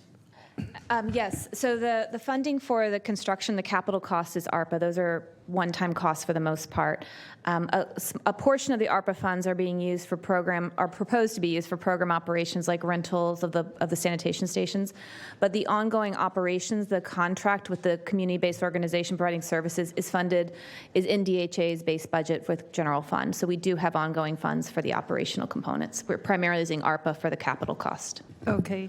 Thank you. And also, lastly, data and analytics that measure success or failure. Are we planning to actively track how many people we transitioned out? Yes. All that. Yes. So we can measure the success of it compared to our scattered site and other models. No, I really appreciate that. Certainly, the contract will have very concrete requirements for data collection and reporting. I also heard Supervisor Kennedy put in a condition that on a monthly basis, at least, I think that we would be writing up a public report. Also, as a little preview for this afternoon, there is a request in the budget for a dedicated data analytic person in my office to lift up the impact of individual investments at the system, which is what you're asking. So we can tell you on a regular basis how projects are performing in comparison to others, integrate that data with data SSF has on the larger system. So yes, 100%, and I'm looking forward, hopefully, to having that position to be able to do it, not just for this site, but for all of our investments. Oh, I bet you are. Yes. And I just want to put in a word for, I think, year over year, a once a year that lists this, the metrics for each of your homeless measures would be really give us, wow, this program, which ones are successful and which ones aren't, and where do we need to focus our efforts? Yes, I fully agree. Thank you. Okay. Yes, thank you. All right. Thank you, members of the board. Again, thank you for your patience, members of the audience, those on the phone. So we do have a presentation. I want to say I have probably 30 speakers, and we have a lot of time for a group presentation, and I think we would necessitate that some of the folks who would agree chose not to fill out individual speaker forms. So, Mr. Chair, yes, I see, and I'm not sure if Supervisor Stern has his hand up. But I'm sorry. I'm seeing that on the. Okay. It's been up there for a while. Okay. Thanks for any help if you were looking out for that. Phil, were you wishing to weigh in, or that was from previous? I believe that's from the previous Okay. interest in speaking. Thank you. All right, very good. Okay, so we're going to go to public testimony. So I'm going to go to the group presentation, and there is a PowerPoint that accompanies that, and then I'll go right to the speaker pile, starting with, and that will follow a presentation, starting with Mr. Thomas and then Mr. Nguyen and a number of others. So we're going to work down through this. We're going to work right through the lunch hour.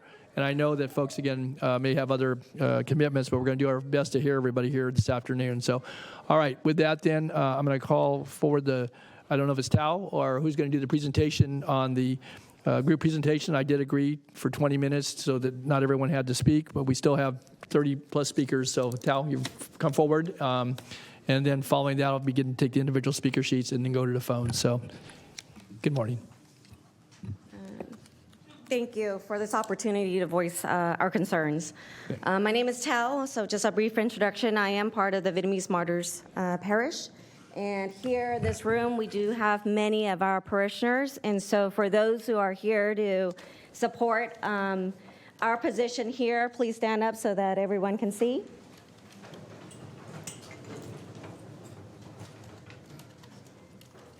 Thank you. Thank you. So just quick introduction of who we are. We are Vietnamese immigrants who came here 40 plus years ago. Started with just a couple families, through a lot of perseverance, a lot of grit, a lot of sweat and tears. We're here today, and we have a nice place of worship. And, you know, starting on Jackson Road, I can remember we didn't have a facility for the youth group to learn, to engage in our catechism activities. I was in one of the trailers where we didn't have any air conditioning in the summer, we didn't have any heating, and yet we've gone through that. To now, today, with our current facility at 8181 Florin Road, we have over 1,000 families, over 500 children participating in our youth group program. And as you can see, there are many here that are participating, and you see them in uniform. Part of our activities, we have processions that we go around the church. This is daily and weekly mass. Our attendance is about upwards of 2,500 parishioners each Sunday. As you can see, we submitted over 2,000 petitions to voice our concerns over the safety of the children in our community. Again, a couple more pictures. Choir, we do cultural events, we do practices during the weekdays. And here is a picture of all the kids in our program. We average about 500. At the peak, I think we had about 600 kids. They range from 5 to 17 years old. The green ties are our youngest members, and here we are trying to teach our children to be upstanding individuals, to engage in leadership, and be well-rounded individuals. In this photograph, as you can see, our space inside is limited. We only have 13 classrooms, and that is not enough to house all the kids. So half of them are inside, half of them are outside, and they rotate. As you can see, this is in the front of the church, which is going to be across from the location of encampment. We did recently purchase a property east to our church, and that was meant to develop into additional playground. Our church do have a lot of parking space, so it's not very conducive for the younger kids to play in, and that was part of our master plan that we may have to consider if this tiny home project comes into play. Again, next door we do have a daycare center. Again, there's about 35 toddlers, 2.5 to 5. They run Monday through Friday. And later in the slide, I can show you in some of the incidents that we've gone through. Again, here's another picture of just the aerial view. 8144 is neighboring 3 gas stations selling liquor or beer. We do have a liquor store. Right behind is Florin Elementary School. So that is within 500 feet in radius. Across the street, again, you see our church right there, and then the lot that we've had planned to build into additional areas. Busy Bee is right close by as well. So from this map, you can see how close in proximity this encampment will be. So yes, Supervisor Kennedy, we completely agree with you. Homeless is a humanitarian crisis. We know it's an emergency. But again, planning is prudence, right? If you fail to plan, you're planning to fail. Benjamin Franklin, we all know that. So that's what we're asking. You know, we were completely blindsided by this project. We didn't find out until it was reported in the Bee. We had a couple days to prepare for the public hearing, and a week after was the vote. And we were told that this vote is going to go through. There's no waiting period. We don't have to go through the due process or the planning and whatnot. So a couple of our experiences, we did have individuals coming on campus, taking pictures of the kids. We did call the local sheriff's department to come and help us escort this person off. There's been drug paraphernalia. We've had a fire set off 6 feet from the daycare center where 25 kids were napping. This is their afternoon nap after lunch. We're still experiencing damaged locks and doors. We've had people loiter into our priest's home. The rectory is right on site of the church. Trespassing at night. We are a church without any lay personnel. We are volunteer, completely volunteer basis. So each night we have to have someone come on site to do a sweep and lock all the facility doors. We've had many times where we'd have to call for a backup to come because the individual was concerned that, hey, there was certain individuals on campus. We've had services disrupted by an intoxicated person. Again, we do call local law enforcement. It took at least 20 minutes for someone to come on site. This person was so intoxicated that medics had to come, had to be called in. So it took about an hour for this individual to be removed while mass was going on. Here's just a visual of that facility. This is our daycare. We see about 6 feet, not too far away, the palm trees were put on fire, was set on fire. Luckily, we had a volunteer who saw the smoke and ran over. The nuns running the daycare center had no idea what was going on because they were inside with the kids. So we're just being realistic here. I'm not trying to marginalize the demographic who we're trying to help. But the fact is, 25%, this survey is a little dated, but I think it's very relevant, and probably the numbers are a lot higher now. 25% are seriously mentally ill at any single point. 45% have some type of mental illness. We know drug addiction is real. There's a high rate of sexual assault. These are researches that have been done. Other research, California State Auditor had stated that there's significant issues with how people with serious mental illness are cared for. That's what we're advocating. We know that this is a source of an issue. So housing, yes, I understand housing may be the first step, but we also want to focus where the source of the issue is. Now let's talk about local experience. I think, Emily, you can see that this slide deck, I just kind of cut and paste. It was just some research I have done in 2019. So this is the WX slide deck and presentation that was done by Emily. I know there's differences. It's a communal area versus a tiny home, but the concepts is very similar, right? Low barrier, adults only. There's no children allowed, pets, bathroom, beds, and whatnot.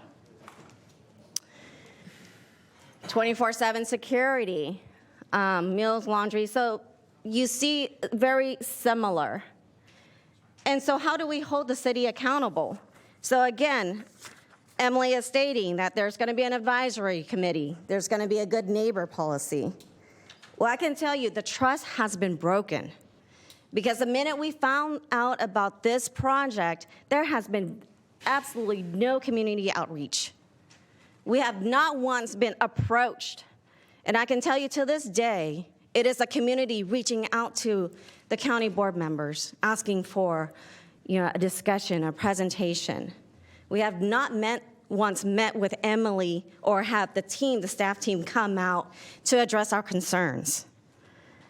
So today, I agree. I think that there has been a lot of good discussion here, and that is a great first step. It shouldn't be our last step.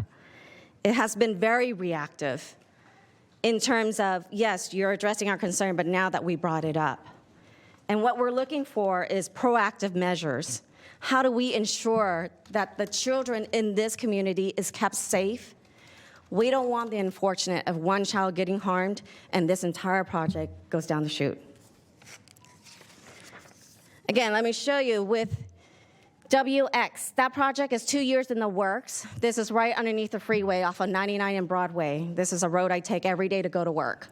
And on both sides of the corridor on Broadway, it's lined with tents. On the back side on W, it's also lined with with tents. So very close in proximity. So has it helped? I'm not sure. Probably. I think it's gotten a little bit cleaner. But I would tell you, working downtown, I don't walk downtown. We have private security at my place of work because we have individuals pop out of the shrubs to scare us. I've walked out of my building and I've had people flashing me, pulling down their pants, front, back. But at the end of the day, we are adults, right? We can go to work and we can take safety measures. What we're trying to bring up is the children. Should they be subjected to that kind of behavior and obscenity? How do we prevent that from happening? Here are some monthly reporting by those two facilities. And as you can see, on the X Street, there's 50% of guests who have exited the program because of noncompliance. There's no data where they went. 44 out of 286 guests have left the program with housing.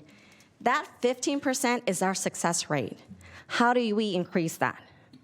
Because the percentage of unsuccess is very high, and that demographic is who we are very concerned about. Same thing with Meadowview Navigation Center. It's a 45% exit for violation, 20% success. That's a very low bar. Going forward, Miller, these are crime stats. So just talking about calls. We want to know, hey, are our concerns legitimate? And as you can see, between March and April, there is a significant spike. 61% on the 6th Street and W Street corridor. 62% increase in the Miller Park. Almost 200% in Miller Park. So these are the stats that make us very concerned. So I know, Supervisor Gunner, you've addressed that, finally, after our discussion, our initial discussion, you had agreed to screen for registered sex offenders. And then subsequently, in the last week, I just found out that you've agreed to screen for convicted felonies. Now, obviously, we know in the criminal system, people can plead down. So just because they may have a misdemeanor doesn't mean that they are any less dangerous. I think that there's also some argument or debate on how violent crimes are defined and whatnot. So again, it's just bringing back to, okay, is screening for violent felonies enough? Where's the burden of safeguarding these children? As part of the Catholic Church, we've been beaten down so hard for safeguarding these children, making sure that they're not abused. As a Catholic entity, we've taken those measures. Although we are all volunteer basis, we are each fingerprinted, background checked. We have parent volunteers every week to walk the premise to ensure the safety of the children. So we also want to put it back onto the county. How can you ensure, and what other measures can you ensure that these children will be safe? Those who are amenable to change, we don't need to worry about. Those are definitely who we are less concerned with. But as Emily has stated, they're not allowed to take drugs on site, but hey, that means they're probably taking it off site since they're not screened for drugs and it's a low barrier facility.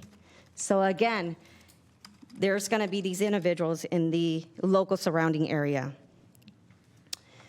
We've also requested a meeting with the local sheriff's department. So in the Central Division, we did have the HOT team come on site. And again, I'm asking, please validate or refute our concern. Do we have a safety concern here? And their response was absolutely. They've also met with Supervisor Kennedy's office, and they weren't even sure. They didn't really receive a lot of answers to their questions. As we know, the Sheriff's Department, local law enforcement is already spread so thin. So they're going to be triaging, right?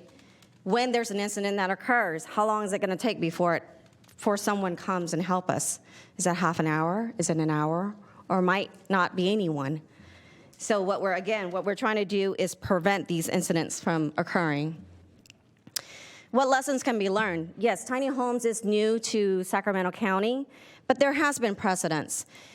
Portland residents have tiny homes, and there are unintended consequences there where the neighborhood community is afraid to come out. There's satellite camping. There's a lot of ways. So, going back to the Railroad Drive issues, right? The encampment was shut down, but people continue to come back because they think the shelter is still in place. That's a fear for this community. Los Angeles, They are facing a lot of issues. You can read a lot of articles. These are the number of locations that they have, but many of them do not have it in schools, around schools, or places where children are present. It's close to police stations or in larger areas. LA found that they're spending upwards of $837,000 per single homeless person. These are cited results. So we just want to make sure that if the county is planning to do this, let's make sure that we have a prudent plan.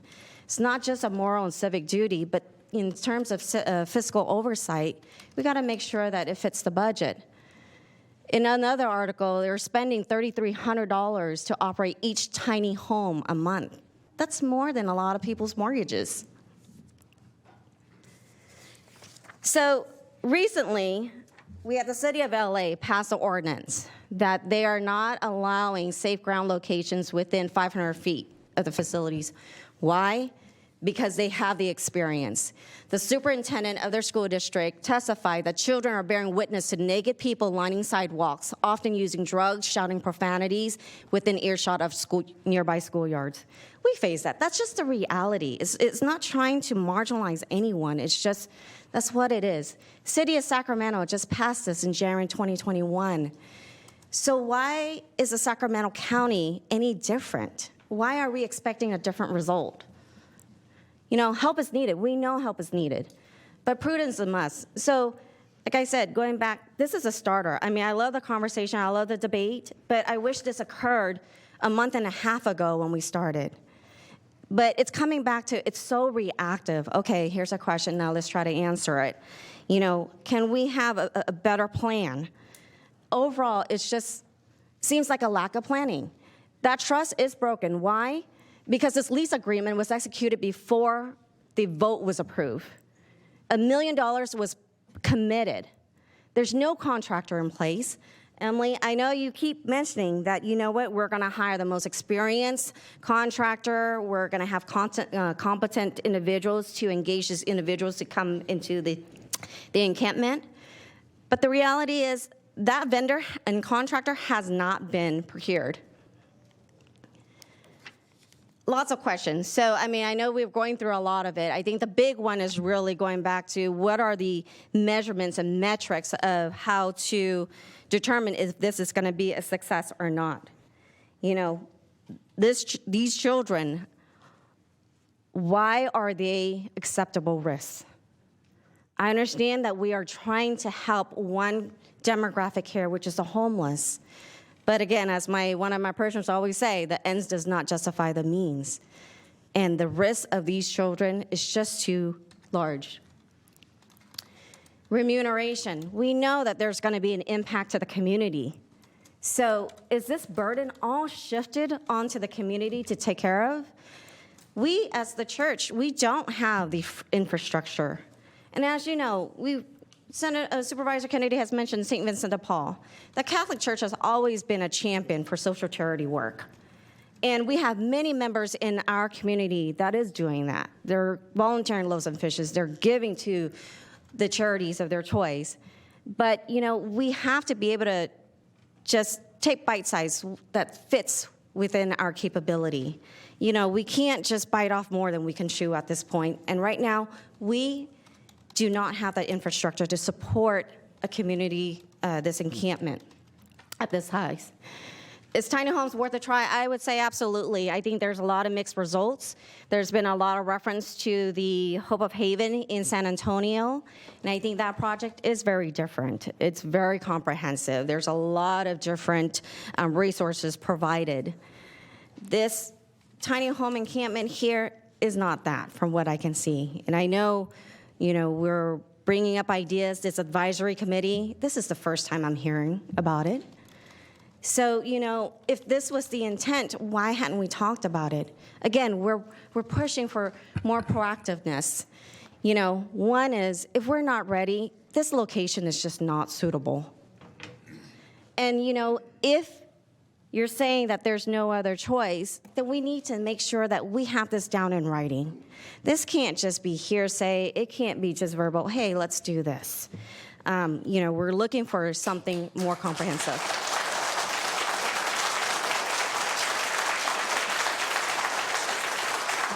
Okay. Excuse me, I have a speaking engagement at 12:30, but it's like killing me. Please let me just speak really fast. I'm sorry. My name is Gloria Wadu. Okay, Gloria, I get a lot of people waiting. I'll let I you. know it. I'm sorry, guys. I have another speaking Okay, engagement okay. at 12:30. It's okay. Go ahead, come on. Yes. Good, okay. All right, my name is Gloria Wadud, and I'm a member of SAC-ACT.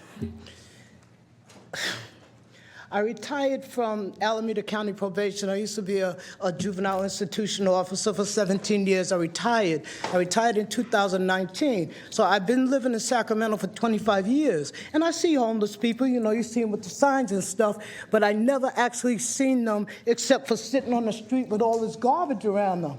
So one day I'm riding, and I'm like, maybe tents. So I said, let me get them some tents. So I got 100 tents. They was going in like 10 minutes. So I started this fundraiser thing, House the Homeless. So I've done it like 11 times. I bought like, I don't know, maybe 1,000 tents, 500 sleeping bags, food, toiletries, everything. And this is what I've been doing since 2019, giving it out. These tiny homes are needed. I understand you, the person who just spoke, I understand what you're saying about your church or whatever, but that's one of the good things you could teach your kids, your children of your community. Gloria, you need to address the board, though. That they need to care about the fellow man. These are our brothers and sisters. You keep looking at them like they're dregs of society. They're us. They're just regular people who was going to work, tra-la-la-la-la, and something happened. The rent went up. The landlord went up on their rent. They couldn't pay it. They give them the 30-day eviction. They sleep in their cars. The cops come along, take the car, and they're on the street. Husband and wife, they get in a fight. Wife kicks him out. He's on the street. They're just regular people. I know him by name. I know Esmeralda over on Parker. I know Mr. Sam over there on Stockton. They're regular people. They're not trying to hurt you. You listed all the things that, all the different infractions that happened at your church. It didn't. Who's to say they're homeless? Who did that? It could have been any number of people. You're talking about safety of the kids. We just had this nut in Texas go in the schoolroom and shoot all them kids. So, and then he wasn't homeless. He had a good home. So it could happen. These tiny homes, it really needs to happen, and it needs to be 3 or 4 of them. It really does, because the people are living in the street. Do you understand think about it. I get thirsty, I'm home, I can go to my refrigerator and go get a bottle of water.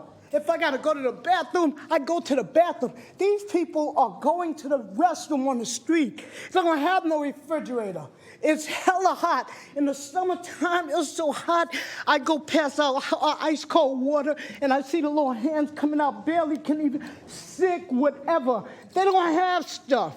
So give them some damn homes. It's a lot. We are all, I'm 2 paychecks away from being in a damn tent myself. Trust me, let me miss 2 of my pension checks, and I'll be using one of my tents. Stuff is high. Gas is $7 a gallon. Everything, bread used to be 88 cents in Winco, now it's $1.32. Everything is high. The people just need a break. Talk about the drugs. Half of the people that are homeless, they didn't come there as drug addicts. Being a homeless will turn you into a drug addict. Imagine living on the street with bugs and stuff crawling over you, people's taking your stuff. Every time you have something somewhere, the cops come and sweep you away. That'll make me smoke a joint too. Gloria, we appreciate your passion and so I've given you 3 minutes. So Thank you. Okay, thank you, Gloria. Thank you for sharing. Thank you for your work. Okay, Supervisor Kennedy, you wanted to, I've got.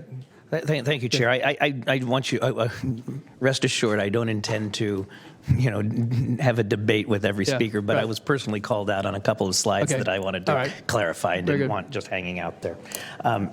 First of all, my proposal to screen for violent felonies was actually at the last meeting. I conditioned it at the original meeting. So if you're just hearing about it today, I apologize because it's been out there for 6 weeks. It's been out there for 6 weeks. The second is, it was said no public outreach. I will remind you, there was a District 2 public meeting. There was a meeting with me personally and the church leadership, and there was a District 1 community meeting. For elected officials to be criticized for answering questions, I find highly unusual. That's our job. So at that, I will promise I will not respond to everything that's said today. Okay. Thank you. All right. Thank you, Supervisor Kennedy. Thank you, Tal, on behalf of the folks you presented. Thank you, Gloria. So we're going to go into our speaker forms here, and then we'll go to the phones. Again, thank you people for their patience. I know we're at the noon hour here. We're going to keep working right on through. So first, and if I'll call 3 names so people can be in the queue, be ready to come forward.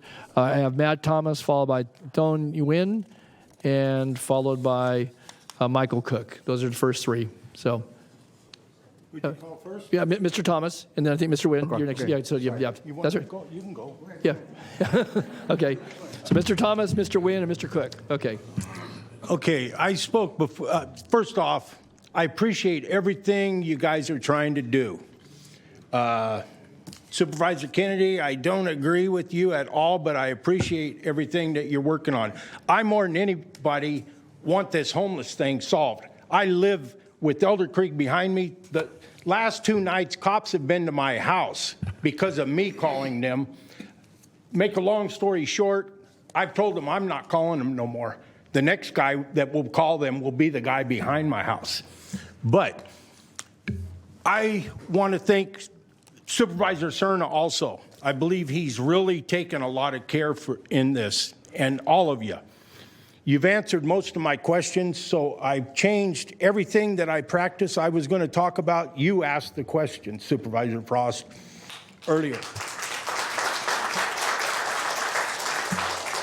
My main concern, I believe she already took care of it. I had to run outside and eat an orange. For people that know why.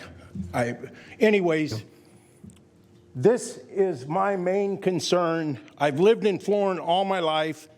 This has always been my main concern. You yourself probably said mental, unstable, or the reason I ate the orange, because I'm losing it a little bit. It's okay.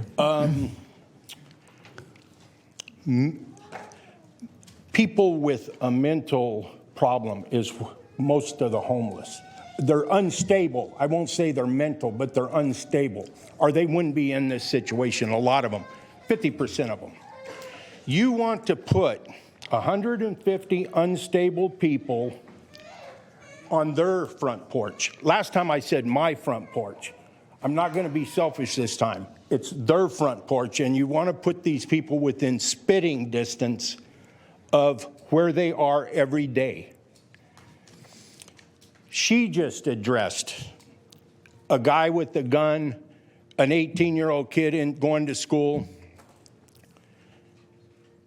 Just say there's only 50 of these people are unstable, or 10 of them are unstable.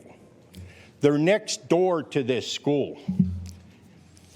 I wasn't going to ask it this way, but I'm going to anyway because I'm done.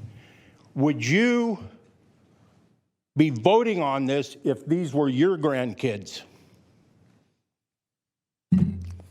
That's all I got to say.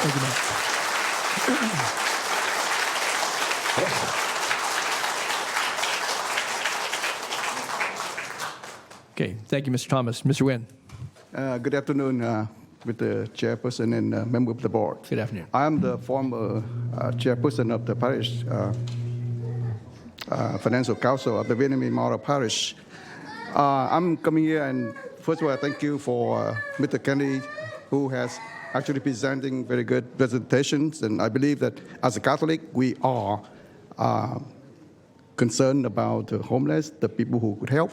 But then Thao have actually expressed her concern, and I really appreciate that the board would really look into the situation, because we are worrying about the safety of our children.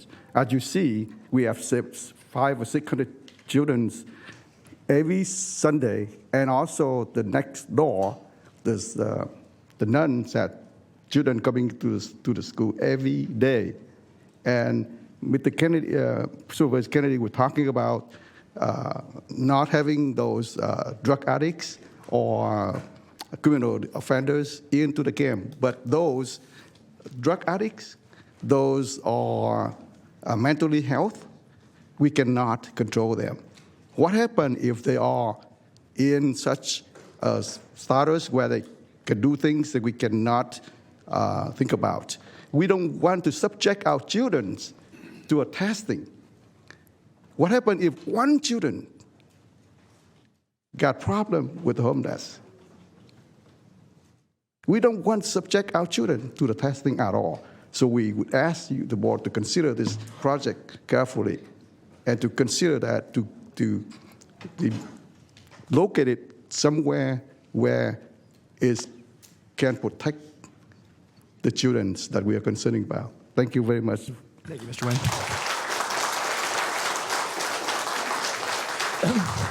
Okay, next, Mr. Cook, followed by Loretta Schaaf, followed by Jim Parvis. Mr. Cook, good afternoon. Hello. This is my first time here. Thank you for letting me speak. I originally had something to say, but I'm kind of throwing it out because of what I've heard about the proposal. I only heard rumors on the street, you know, bringing 125 homeless to the area. I have a business in the area. It's an automotive repair business. I see the homeless on a daily basis. I deal with the trash they leave behind, the drug use, the burglaries. Just this morning, there was a fire behind the donut shop that's right next to the proposed area. The proposal sounds good, but to me, it's too big. It's been mentioned we have, you know, maybe 25, 30 homeless in the area. I see them all the time. How about if we start with 20? Can we do that instead of bringing in 125? Let's see how it goes. My original thoughts was to provide an alternative proposal. I'm an automotive mechanic. I own my own business. I don't deal with government, so I don't know how to put it forth. I was hoping that maybe you could give me some guidance on how to put it forth. My proposal is to build tiny houses, but they're real houses, about 300 square feet. They would be put on fenced-in areas of about 1,800 square feet. For example, I could put 4 units on the average RD5 lot, where a regular RD5 lot would have one house housing one family. This would be small lots, you know, 3, 4, 5 units. And they would be in various locations around the town. So it wouldn't be concentrated. Everybody doesn't want it in their neighborhood, but if there's 3 or 4 people homeless, these would be real houses with kitchens, bathrooms, you know, living quarters. It would have a driveway for their vehicle, and it would have a fenced-in backyard, so if they have a pet or a child, it'd be a safe place to house them. I don't know how to bring forth this proposal. I was hoping for some guidance. I'm already in stages of doing this project. I was planning on doing it just to help some friends that are often on homeless, but somebody mentioned, you know, this, and I thought, well, maybe if I brought it to you guys might be able to expand my idea to help more people. So. Well, thank you, Mr. Cook, and you're certainly open to suggestions. And again, I think you've kind of outlined, you know, an approach that, you know, you certainly would advocate for. So it may be that if you have time, you could certainly pencil it out. It doesn't need to be in great detail. Make sure you get it to one of us, and we'll, you know, we're looking at a lot of different alternatives, Mike. I did send a letter to all of you probably about 3 weeks ago. Okay. But okay, well, haven't heard anything. Okay, so. Good. Maybe resend that if you would. That would be a good idea. Make sure so we get an acknowledgement of that and follow up. So. All right. Very Thank good. you. Thank you for being here. Thank you, Mr. Cook. Okay, we have Loretta, followed by Jim Parvis, followed by, John Lemieux. Good afternoon, Loretta. Good afternoon. I do believe the majority of these people are addicts and or mentally retarded or mental problems. Apparently, we as taxpayers, property and business owners have no rights. The value of our property and businesses do not matter to you. We pay the high taxes, and you want us to give up our community, safety and security for those homeless that pay nothing into the system. Every one of you honestly knows that this will absolutely devalue and destroy our community and our properties.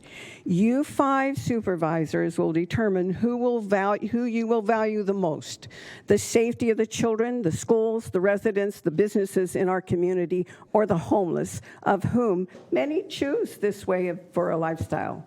The homeless are definitely a problem, but moving them into our community is not the answer. Many of them need to be institutionalized, build those institutions, and actually get these people off the streets. The $6 million plus to build the encampment and $4 million plus annually to maintain it is enough, I'm sure, to build these institutions. If you view us as uncaring for the homeless, which is not the case, try putting this in East Sacramento where they have the $1 million homes, or in your own backyard. In your campaign slogans, you say that you're in a position to listen to and serve the community. Well, putting this in our community, you're doing neither. If you decide to choose the homeless over the overtaxed property owners, businesses, and overall communities, those must be just words, and you do not deserve your position of power. If you're not willing to put this in your own backyard and devalue your own properties, you can't put it anyplace else. Thank you, Larry.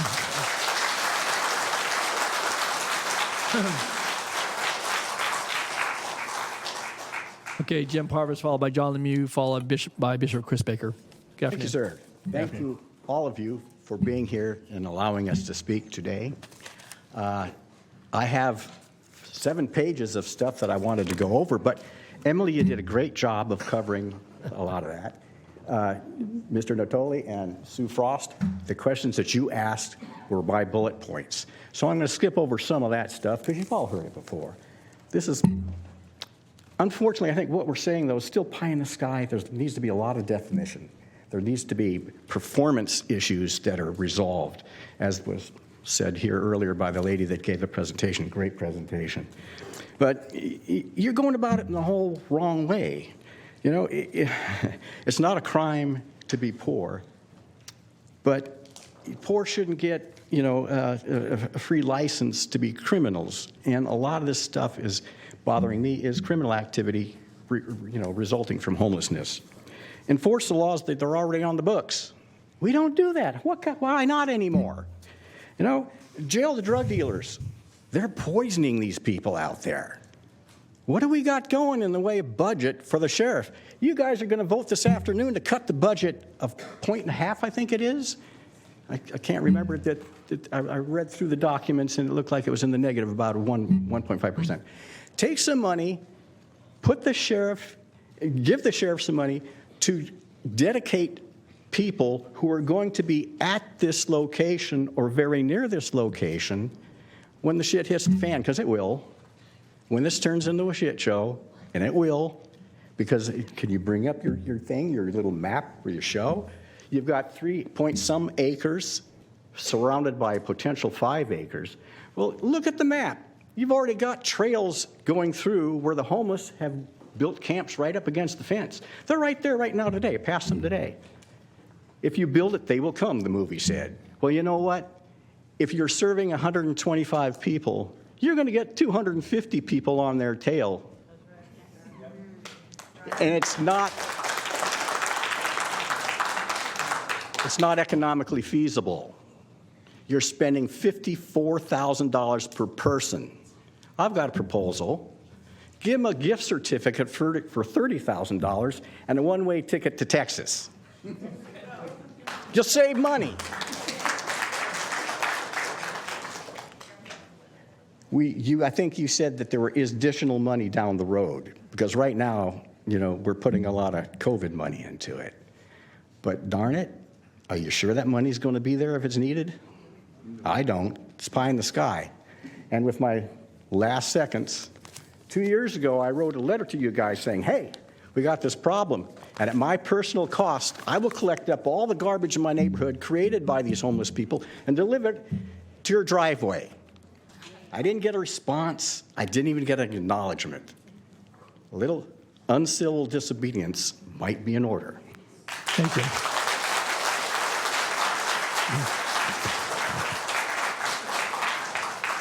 Okay, thank you, Jim. Next is John Lemieux, and then John's followed by Bishop Chris Baker. And then Cindy Russell.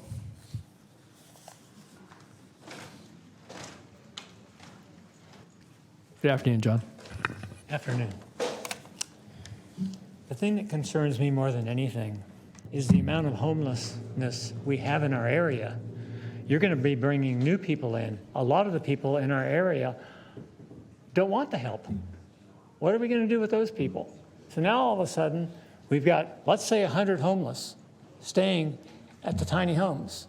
What about the homeless people that don't want to go into the homeless encampment? They're still going to be there. They're still going to be dragging down our community. This is not going to solve any problem at all. All it's going to do is when it closes down, you're going to end up with more homeless in our area. Your experimental project is proceeding without an environmental impact report. Have any of you done an environmental impact report on what's going to happen to the town of Florin? I guess that would be a no. We already have low income and a minority community, very diversified. What are we going to do? If you vote for this, it's going to cause all kinds of problems in our community. Tons of problems. These people are running all over the place. Yesterday, I was driving home from my house on Florin Road. I had a guy in the middle of Florin Road at Power End walking around acting crazy and nuts. All kinds of problems. You guys have sugarcoated this. The people that are turned down, what are they going to do when you want to get into the home and you don't accept them? What's going to happen to him? He's not going to leave the area. The come and go policy doesn't work. It just doesn't work. They can come and go so they don't have drugs on them when they come in. They're going to have them when they go out. I ran a bar for almost a year for my family. I dealt with alcoholism. You cannot deal with it. And when you call the sheriff to come, guess when they come? They come after the problems already happened. It's too late. Every time. It was never different. Oh, he's already gone. That's what happens every time we call the homeless. They never come. All the things you're saying is going to happen is not going to happen. It's going to fail. You're voting for our town, and none of you live there. None of you live there. Not one. It irritates me to no end. Our property values are going to drop. We all care about who wouldn't want to help the homeless, but not in this area. This is not the area to have it. A vote for this project in our area is unbelievable. That's all I have to say. Thank you, John.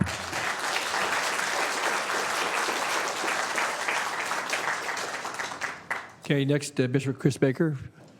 Chris, and then followed by Cindy Russell, followed by Randall Rodriguez. Good afternoon, Chris.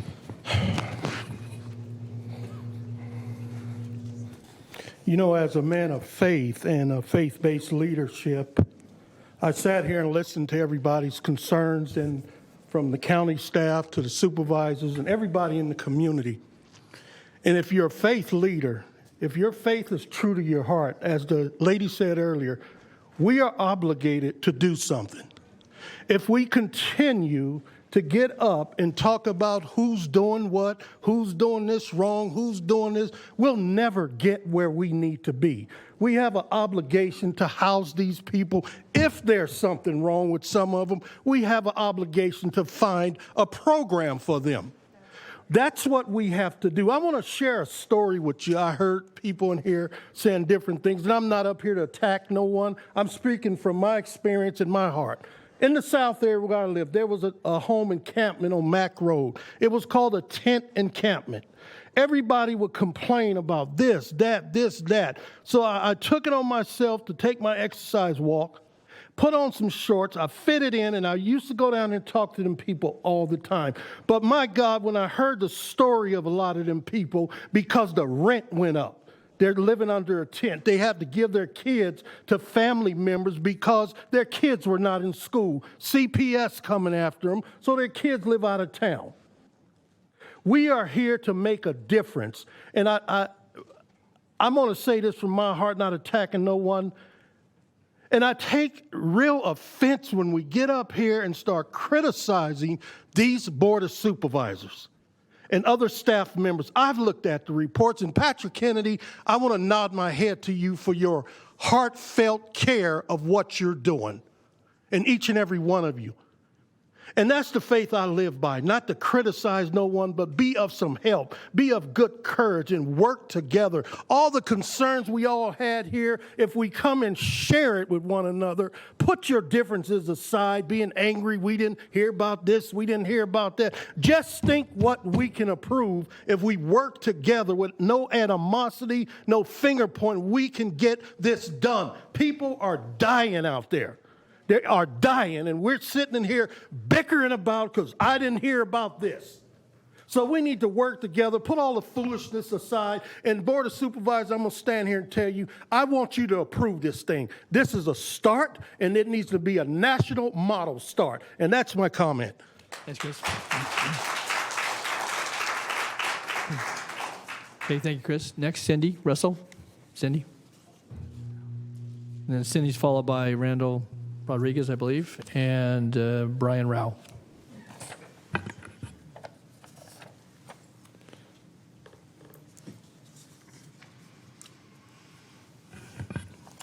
I don't think I'm as tall. We can lower it down there, Cindy. Clerk has control. There you go. Well, I started off today, I had something else planned to start off, and then listening to folks, and then there's one of the business owners in Florin emailed me yesterday and asked me if I could bring up the issue of, well, I wrote it down. Her name is Jun Sue, and she owns the shop mall where Summer Palace is and other business in that area. And then she owns the strip mall across, which is next to your tiny home project. She wants to know what the plan is when the businesses lose tenants from this project. Her tenants are already trying to set up or to get out of their leases if the project goes through. And that's 8 to 10 tenants that she has.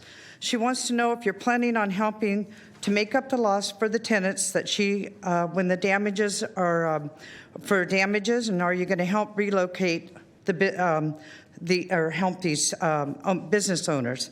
And we want to know what are the operating plans. We want a list of this before you start in this.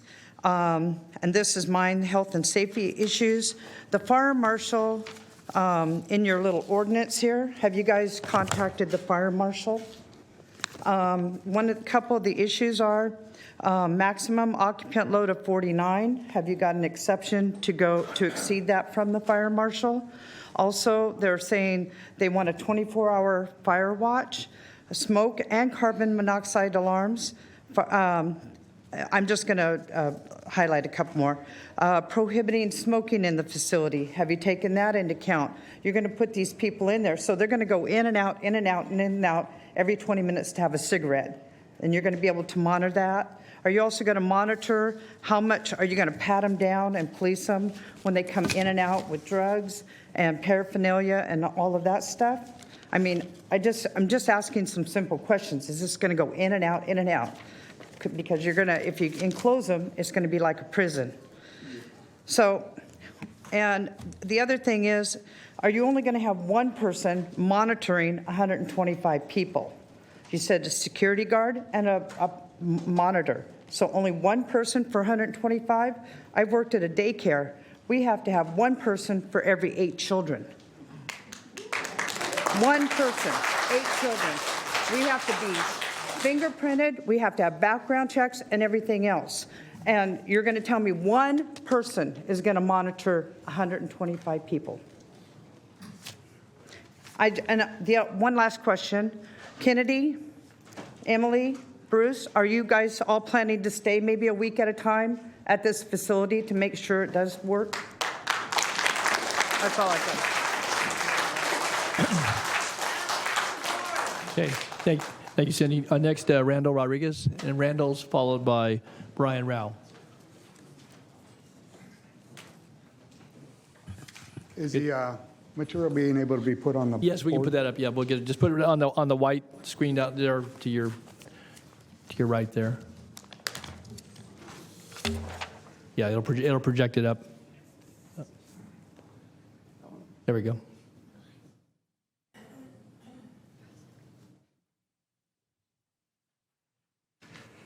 Good afternoon.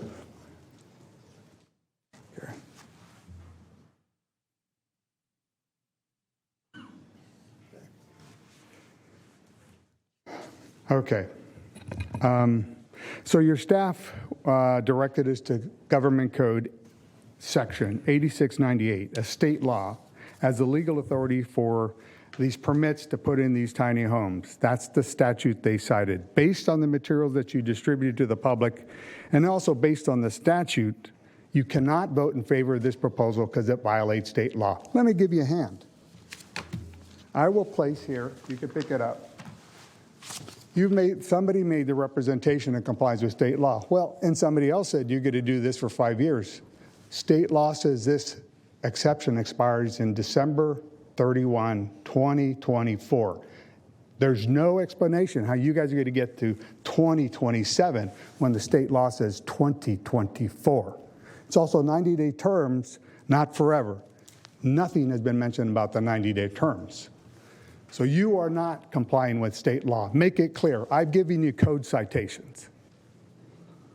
So, equally as important, you are intentionally imposing the disproportionate adverse impact of this experiment on a low-income minority community.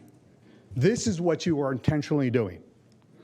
The Florida community gave you a report card to use because you did no mitigation report, no mitigation findings, and you have nothing in your budget for mitigation. So you're doing all of this without any measures, and you're violating state law. Check it out, it's right there.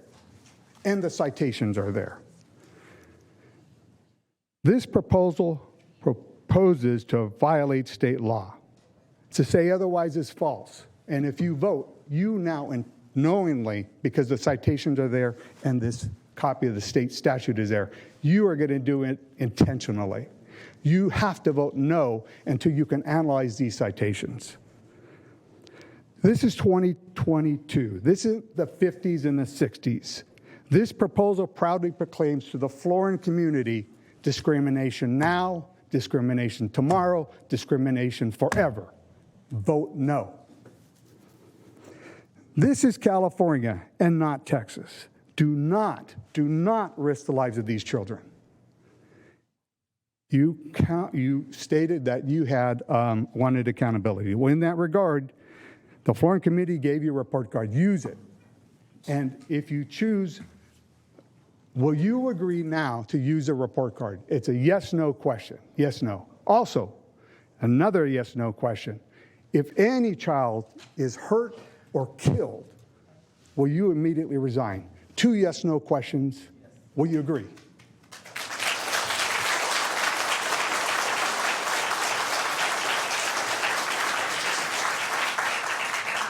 Okay, thank you, Mr. Rodriguez. Next, Mr. Rao, followed by Rick Vidal, followed by Juan Wah. Rick, Brian. Supervisor Kennedy, the last thing you said in your opening remarks was, we have to sacrifice. And I guess that's pretty easy to say from where you're sitting. I'd also like to challenge that you found 26 homeless people in 4 blocks, because the people that live in the area, we're seeing 25 to 35 in about a 3-mile radius. We don't believe you. I want to start by reviewing the process that was used to bring us to this point. Evidently, there was some sort of urgency expressed to find a location for a safe stay complex. Never mind the discussions that may or may not have taken place to determine the best course of action. Nevertheless, in the board's wisdom, the decision was made to follow other counties' blueprints, try to learn from their mistakes, effective or not, and go with the tiny home program. Next, Supervisor Kennedy was either tasked with or volunteered. He located a spot which he felt would be best suited.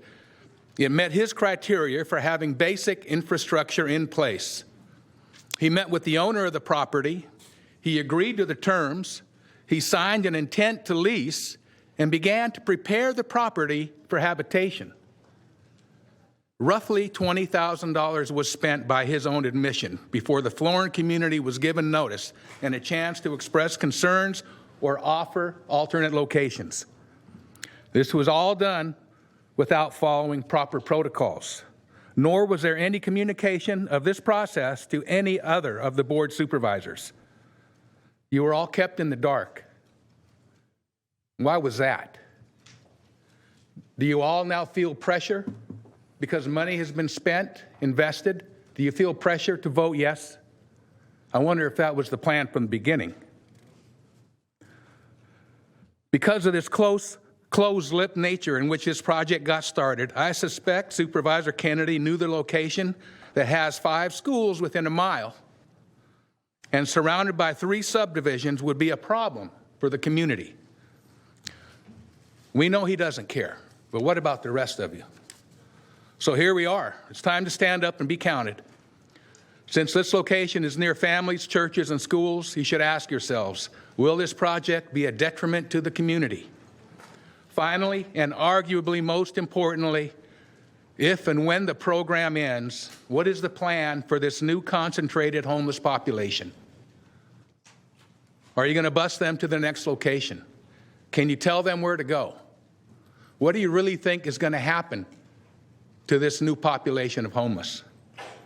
There are a lot of good people in the Florin community. We need opportunity and not a foot on our neck. We all know it will end bad at this location. Refuse to be railroaded. Do not reward this faulty process by accepting a poor location for this program. There is no shame to say no, only disgrace if you stand by and look the other way.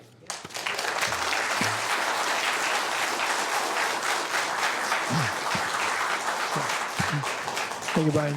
County Council, I think you wanted to weigh in on the previous speaker's comments, I believe. Sure. I was just going to offer the board, if they want to at this time or later, I can address the speaker's comments about his allegations that you cannot vote for it because they're legal concerns, and I'm happy to do that whenever you would like to do. All right. Well, I appreciate you offering that. I think we'll continue with our speakers, but council be prepared to address Mr. Rodriguez's comments and information.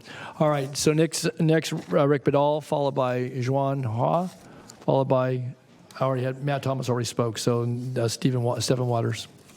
So, Rick, are you still here? Mr. Badal? Oh, he's coming. Okay, got it. There he is. Okay. And then Juan Ha is next after him.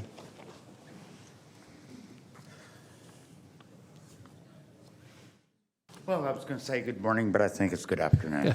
It is, Rick. Thank you for my time. Yeah. I had a lot of things concern me when dealing with the community. Mr. Kennedy, you said that, well, we've created a crisis, so we no longer have to abide by any of the regulations in either land use or the SBA. I think that's a mistake to tell this community. We also, part of the concerns are you're going to invite your guests into this community. What are you going to do about the people that are living on the streets? As I said before, a lot of them are transient. And a lot of them, as we know from other projects, don't like the rules and regulations that go with moving in. So once you build this, if you do, will that guarantee we won't have homeless on the streets? Are you going to remove those people from the streets and provide us with extra law enforcement to respond quicker to complaints about the homeless? And then my last main thought was there's going to be consequences if they don't obey the rules. What are the consequences? You're going to put them back out on the sidewalk? What are you going to do with them? You say you can't tell them where to go. I think sometimes we should. Thank you for your time. Thank you.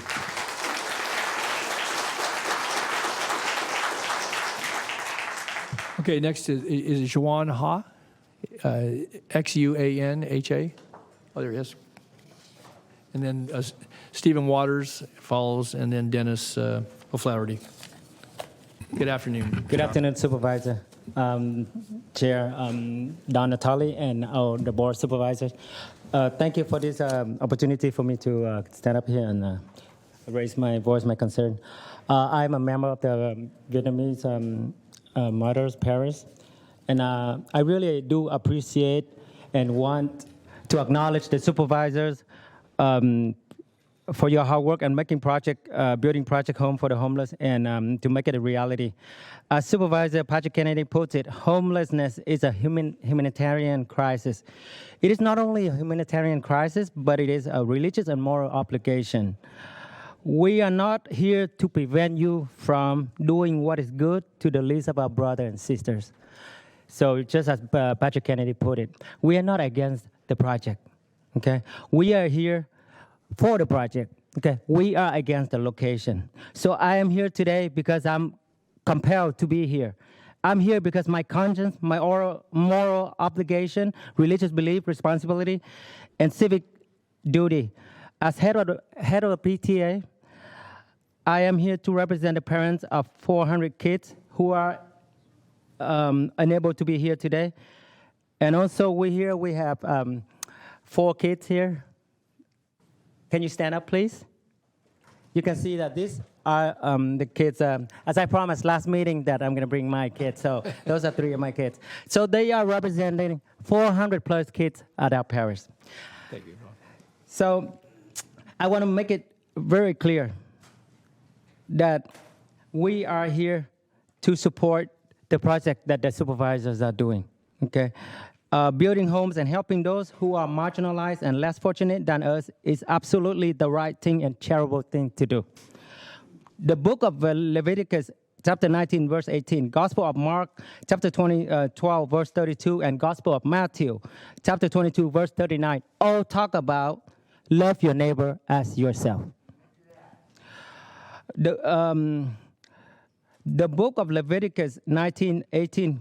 I'm sorry, I'm just repeating myself. One of Mother Teresa's favorite texts in the Bible, which she often quotes to support her ministry to the poor, is, "Truly I tell you, whatever you did for one of my least brothers and sisters, you do it to me."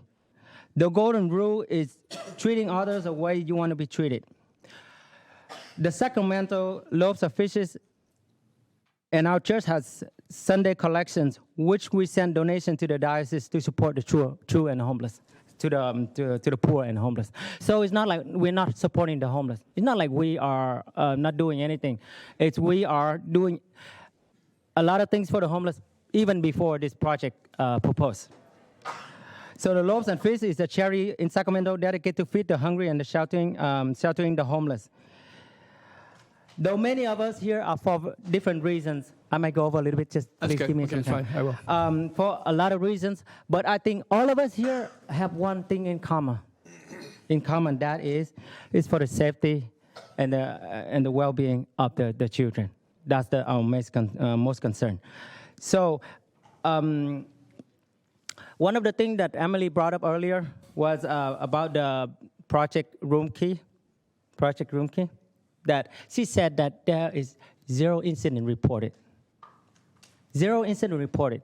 But the Sacramento Bee in February 10, there was an article says that there are so many people got kicked out because they failed to follow the program's rules and regulation. So, you know, one of the quote that Tao quote from Benjamin Franklin is that, I'm wrapping up, Okay, sorry. okay, go ahead. Benjamin Franklin is that if we fail to plan, we plan to fail. So, you know, with all due respect, I said that knowing the plan is a failure because it's proven that it's a failure and still follow through with it is not only ignorant, but it's also foolish. So don't be foolish, but be wise.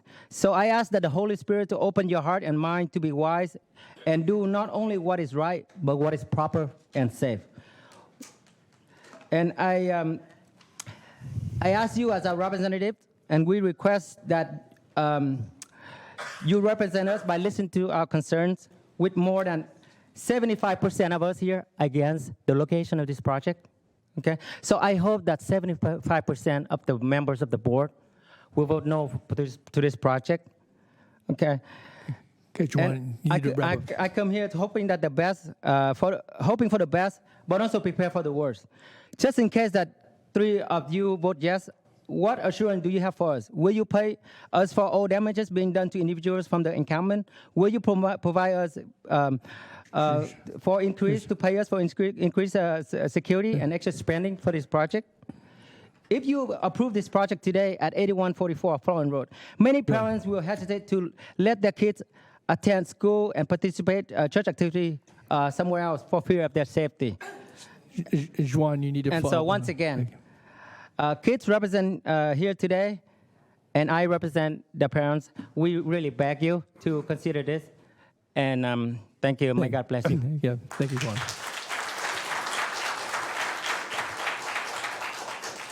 And I did allow a little more time since he was speaking on behalf of the PTA. So, Steve Waters, good afternoon. Good afternoon, Mr. Chairman and Supervisors. I'm here today to speak in support of this project.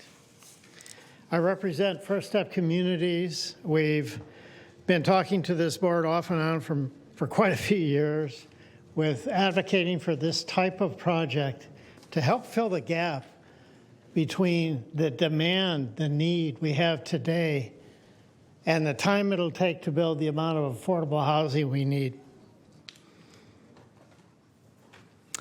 We currently, my organization runs the North A Street shelter with 40 men and 40 women for the county.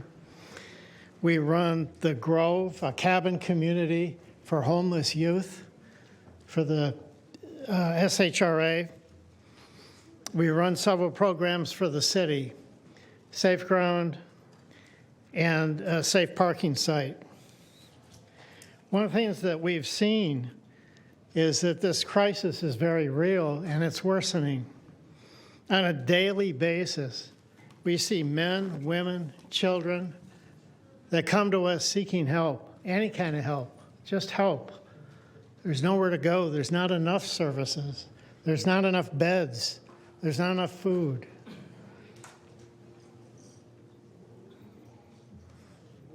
I've looked at the plans for this particular program. I find that it's designed really well. I think it meets the requirements. It's looking for trained staff that can work with these individuals. It's looking at navigation services to help clear the streets and bring people inside, off the streets, providing safer communities. The size, in my estimation, is optimized. As someone who runs these kind of services, I can tell you that taking care of 100 to 125 people in one site is optimum. We can do a very good job keeping it very safe. The design of the community, fenced, gated, controlled access, just boosts safety all the way around for the individuals inside and for those in the surrounding community. This all goes to making it a safer community. I think personally, I can't speak for Emily, nor would I try to here. I think in running this kind of community, we'd see an average stay of 3 to 6 months. Depends on the number of housing opportunities we can uncover, the number of employment opportunities we can uncover, the amount of access we can get to different medical services. My organization in running these sites I mentioned partners with over 20 different organizations trying to take advantage of existing sites, existing community resources. So again, I won't run way over here. I just wanted to speak in support of this. I think we do have a crisis. I don't think we have a choice. I would like to see one of these communities in every one of your districts, and we'd still have people on the street. We've got to get started. Thank you. Thanks, Steve. Okay, next is Dennis O'Flaherty, followed by Vina Nguyen, and then Ben Avey. Good afternoon. Thank you for the opportunity. Thank you, Dennis. I have a couple questions, and then I just have a couple statements. I'll try to make it quick. A lot of what I had written down to talk about has already been covered. A lot of questions answered today. One thing I'd like to point out to Mr. Kennedy, you originally made a statement about the screening process. You want to keep sex offenders and violent felons out. Well, I also think that maybe it'd be a good idea to keep career criminals out. I mean, if you've been in state prison for burglary 15 times, I mean, that kind of makes you an undesirable person also. And thanks to our wonderful governor and state attorney general, there's 170,000 of those people back on the streets, which are a large part of the homeless community are, I mean, they're criminals, and not all of them, and don't get me wrong, I'm not lumping everybody into that category, because there are good homeless people that are not there by their own choice. On the other hand, a lot of those people choose to live that lifestyle because it allows them to be lawless.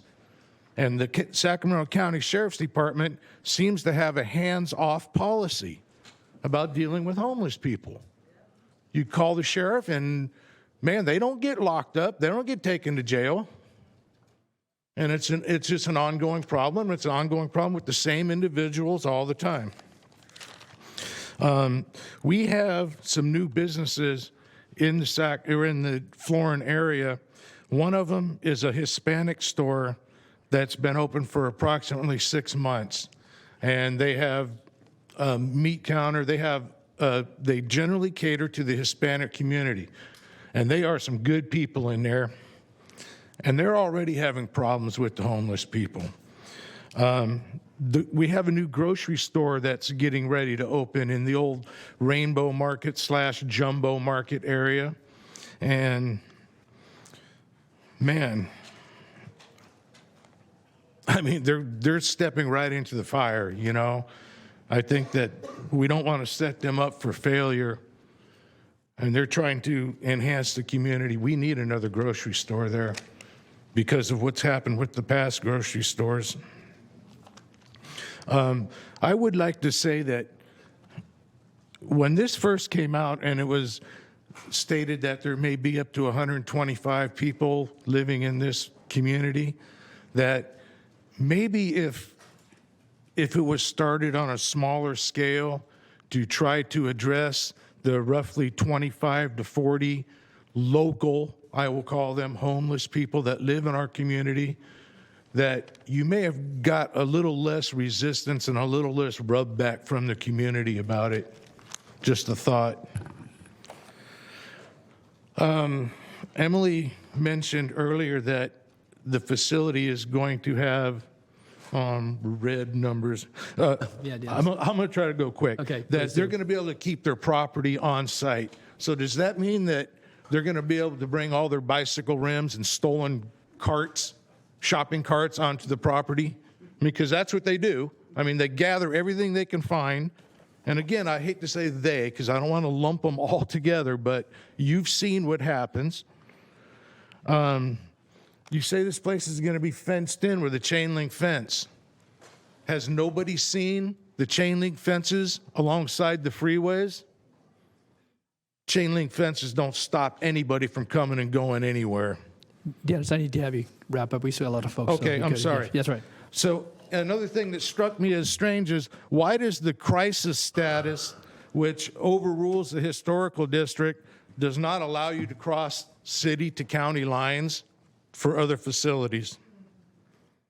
Just seems strange. Anyway, okay, I'll wrap it up. Anyway, thank you for letting me voice my opinion. Thank you, Dennis. And if this does go forward, I honestly, truly wish it works out as well as you plan it to. Thanks, Dennis. Okay, next is it Vina or Vina Yuen? And then Ben Avey. Good afternoon. Good afternoon. Thank you for this opportunity today, and welcome, Supervisor Cerna. Even with your injury, we appreciate your presence and everyone here today in support or no support. I am obviously in uniform, and I currently serve with the Vietnamese Martyrs Parish with the youth group. And we have students here. You already heard all of the numbers. Just a few concerns that we have that I know that you've already heard already is that there are no drug screening. What happens, and I thank you for addressing that, Supervisor Frost, all the questions that we have already had and all the concerns that we have as well. I just want to highlight that again, that once they decide to leave and no longer wish to stay at the tiny homes, how are they being escorted out? We understand that there is a service to be escorted in, but not quite a plan to be escorted out. And when, Emily, you say to escort them back to where they came from, where exactly is that? Are we screening that beforehand? What is your criteria for that? What is the protocol, the processes that we, and I say we because, of course, this is a community effort. It's not just our Board of Supervisors, but it's the community as well. And as a person of faith, absolutely, this is a large we. And because it is a large we, what can we do to help other than sacrifice our area, other than to sacrifice our well-being? I don't believe we can sleep well if that is the case.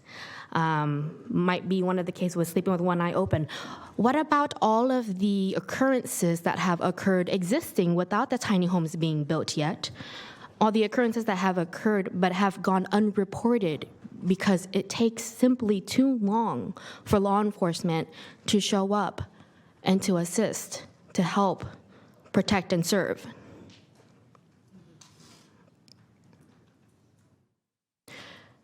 We can't wait, and we are not going to put our community and our children's lives at stake. And I don't say that with any exaggeration at all, only because I believe in the time that we have been on Florin Road since 2009, there has been a lot of occurrences already that we just don't bother calling law enforcement anymore because nothing gets done. So if you must, please consider, and thank you to the gentleman that went up first who said, would you be doing this if these were your grandchildren? That's really pretty much all I have to say, but to just really consider it. Thank you for your time. Thank you, Mr. Nguyen.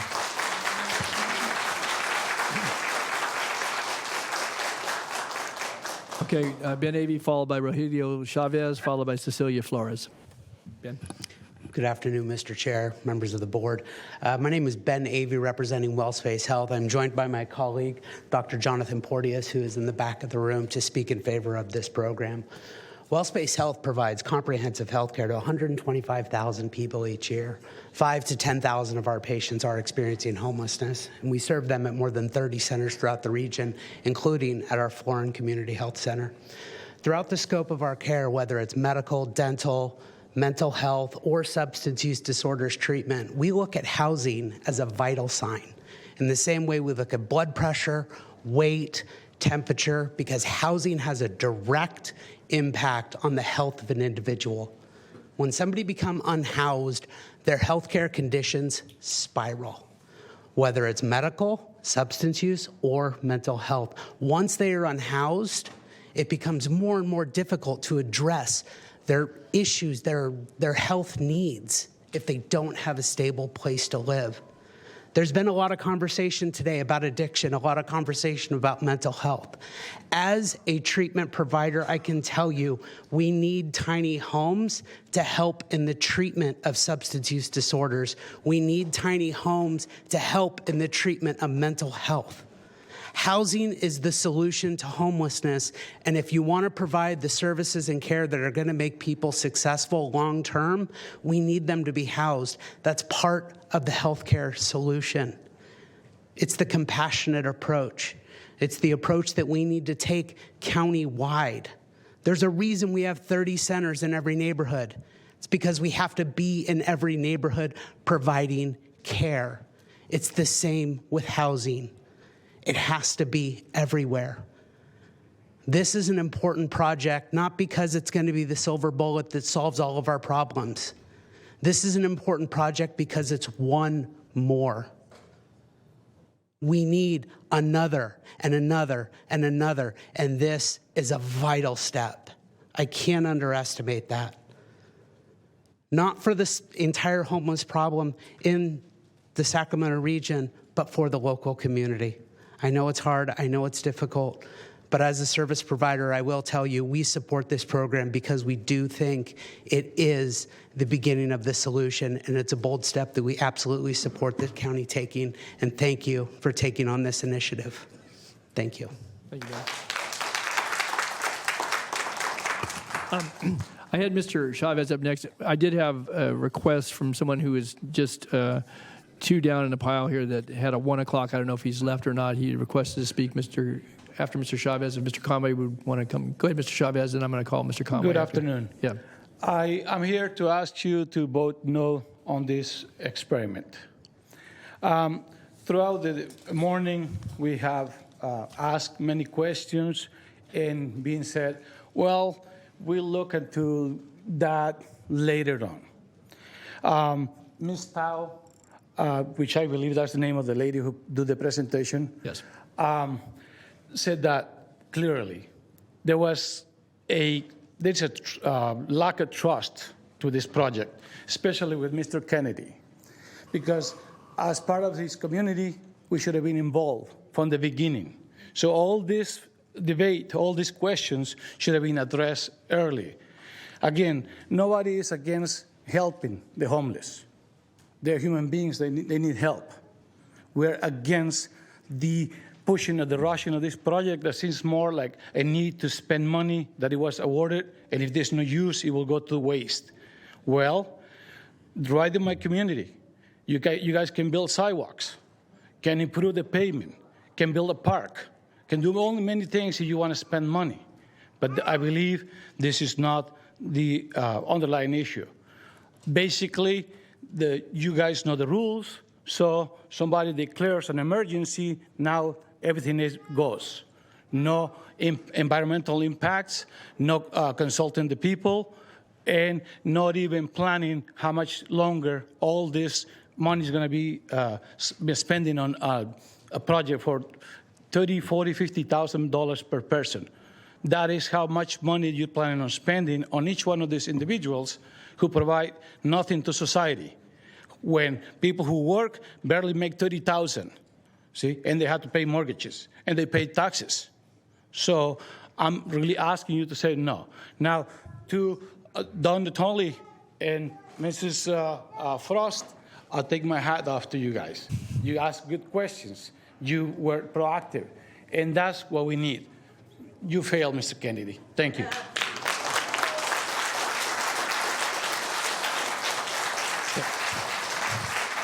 Thank you, Mr. Chavez. And Ms. Flores, you'll be after Mr. Conway. So it'll be Mr. Conway, Cecilia Flores, and then Mr. Smith. Daniel. Thank you so much, Chair and Board, and thank you for the opportunity to speak. It's been a long morning for all of us, long afternoon. My name is Daniel Conway. I am a constituent of District 1. I'm here today as the chair of Sacramentans for Safe and Clean Streets and Parks. We're a community-based group that came together earlier this year and crafted a ballot measure that will be on the November ballot here in the city of Sacramento, which will create an anti-camping ordinance, which I think will address a lot of the concerns we've seen here, but also require the city of Sacramento to create shelter at scale. So I see we're here today having a very focused conversation about one particular project, but I think it's important to note, as others have, that this should be one of many that we see throughout our community. I want to talk a little bit more about why we're here today. First of all, I want to commend the work that's been done by Ann and Emily and everyone here. These things aren't difficult. There's been a lot of comments about the process here, but the reality is this is the second time that this issue's come back. There's been a lot of public outreach. The reason I'm here is because I've read about it in the newspaper multiple times. So I think this process, while never ideal, is about as good as it gets, frankly speaking. Our coalition, we represent business groups, labor groups, community groups, public safety groups, in particular the Metro Chamber, Region Business, the Police Officers Association. So when we look at this holistically. I have 4 kids of my own, all in public school. I'm the chair of my kids' school site council. So I look at this from every angle. And I think the reality is go anywhere in Sacramento. Like I've heard people say, what about East Sac? What about Land Park? What about this? Go there. Go talk to them. This is everywhere. I mean, there's nowhere you can hide from in California from this issue. And so for all of us to talk about the impacts that we're seeing in our neighborhoods, absolutely, that's very real. And you have every reason to be deeply skeptical of what your elected leaders tell you. But look, this isn't getting better. The status quo is broken. You have a crisis in our streets. Look what's happened in our downtown. We had a mass shooting. We had a shootout outside of a concert, and one of the victims was an unhoused woman because, look, you can't avoid this. I mean, so for us, I appreciate you guys trying to step up, and I appreciate this initial first step. But I think what everyone here needs to understand is that this needs to be the first step of many.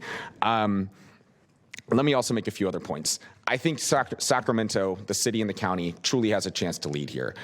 Governor Newsom has been focused on this issue, for better or for worse, for about 3 years now. He's put $12 billion on the table. You can go look at all the press conferences he's had standing next to the freeway with his T-shirt. He's ready to spend that money. He just needs elected bodies like ours to step up and give him a place to put that money. Again, as a taxpayer, I don't want to throw money at something that's not going to work. As a resident, as somebody who has kids, I don't want to see anyone put in jeopardy, but this is something that we have to solve and we have to fix. So I urge a yes vote today. More importantly, after all the comments that I've heard today, I urge you guys to put something on the ballot this November that includes an anti-camping ordinance, that includes a number of these provisions that have been brought up today, because you know what? First of all, the coalition I represent shares these same concerns. More importantly, let the people decide. Empower the voters. I mean, you hear the skepticism and the concern. Don't make us trust you. We trust ourselves. The last thing I have to say, just given the comments today, is, the Bible, to my understanding, the Bible says that the meek shall inherit the earth. And you drive around Sacramento, and it looks like that's already happened. And so for us to sit here and debate a status quo that is already failing our communities, as so many of you have articulated today, let's get past that and try something different. And to the extent that there's issues or concerns or things come up, what we've heard is that these folks are ready to hear from you and be responsive. So let's hold them accountable. Let's get something done today, and let's get something done this November. Thank you. Thank you, Daniel. Okay. So next, Cecilia Flores, and thanks for allowing to jump ahead a bit. Sure, no problem. And then Cecilia's followed by Joseph Smith. So yes, good afternoon. My name is Cecilia Flores, and I'm a community organizer with Sacramento ACT and a parishioner of Our Lady of Guadalupe Catholic Church. I, like many others who have spoken, am Catholic. However, I would like to express my strong support of this project, and I would like to thank Supervisor Kennedy, Emily, and staff for taking leadership and taking a bold step despite knowing the obstacles ahead. It's evident to any resident of Sacramento that homelessness is a crisis in our community that continues to seemingly get worse. But I want to emphasize that though homelessness is a major problem, being homeless is not a crime, and those who are homeless deserve to be treated with dignity as much as anyone else. In 2015, Pope Francis, in his address to U.S. Congress, asked our nation's leaders to keep in mind all those people around us who are trapped in a cycle of poverty. They, too, need to be given hope. As we continue to sit in these chambers and debate whether or not this site should be built, most, if not all of us, will leave this meeting with somewhere to lay our heads tonight. It must be acknowledged that those who directly benefit from this project are not present in this room today. They are out trying to secure a spot in the shade for the rest of this hot day and probably unaware that this vote is even happening. We must ask ourselves, how are we giving them hope? I appreciate and certainly understand the concerns that the community has brought forth. At SAC Act, we have continuously voiced the need for a good neighbor policy to ensure that community concerns are taken into consideration and that the county is held accountable to ensure that this project is a success. However, as a speaker mentioned earlier, in our faith, we are taught to love our neighbors as ourselves. This is not a suggestion, but a demand of the faith that we proclaim. And how can we love our neighbors as ourselves if we refuse to accept the unhoused as our neighbors to begin with? I understand that safety is a concern. I myself am a mother of 2 children, but I strive to raise my children in a way that brings compassion into their hearts rather than fear and distrust. I urge the board to approve this site and to take a step in practicing true compassion toward those experiencing homelessness by providing them an opportunity to have their basic needs met. And I urge each of us, regardless of what the board votes today, to reflect on how we can be better neighbors to those in need.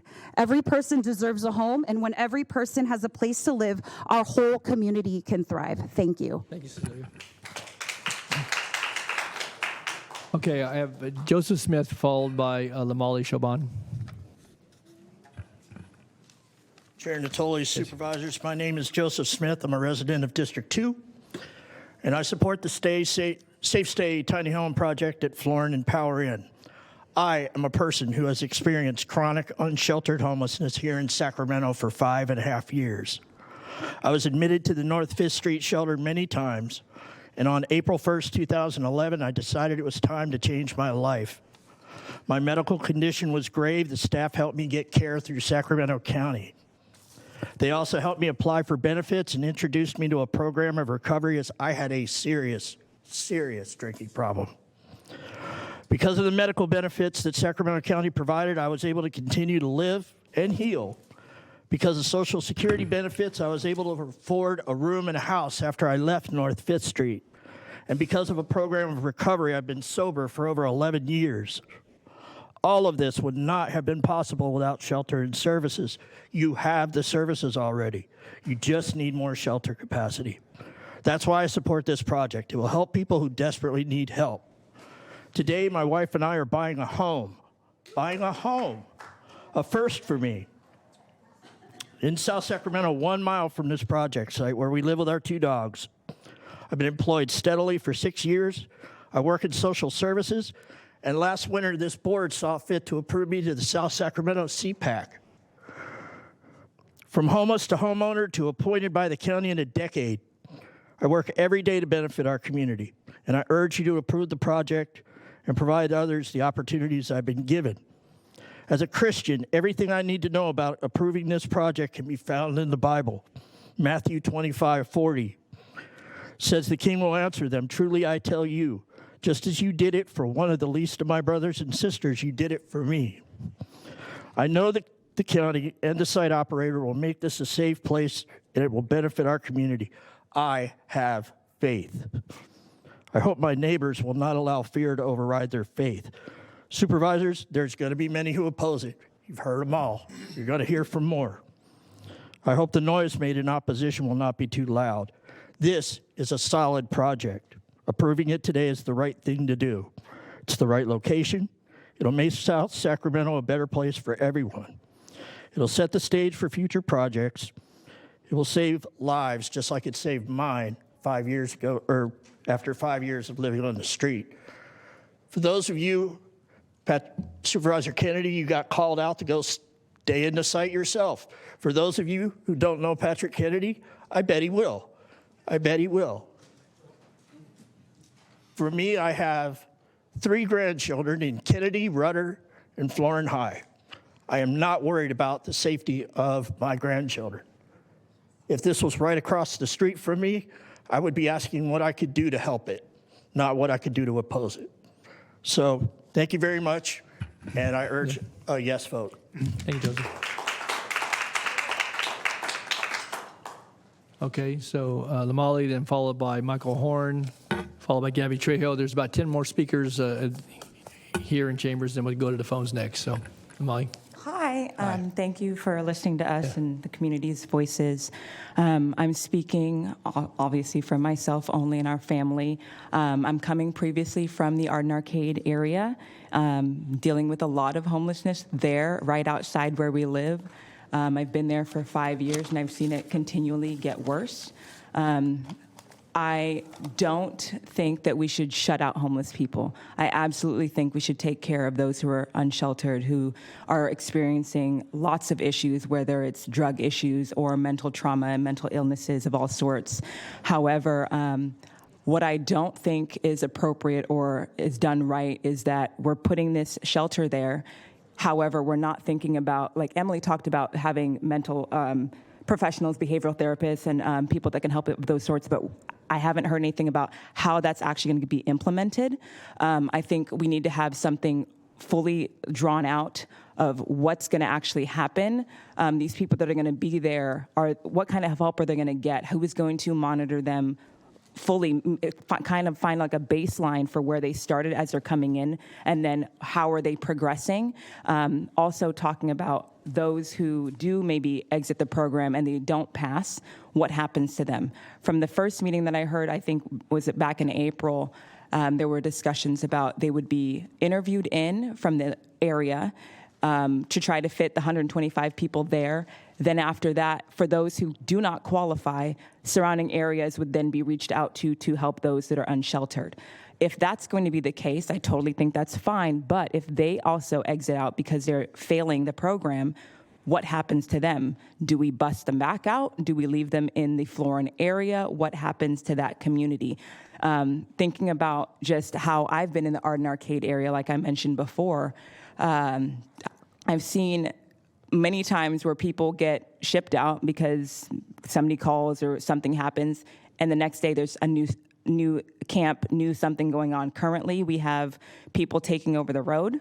They have cones right next to it, like overcoming the bike lane that are on the lines next to the road.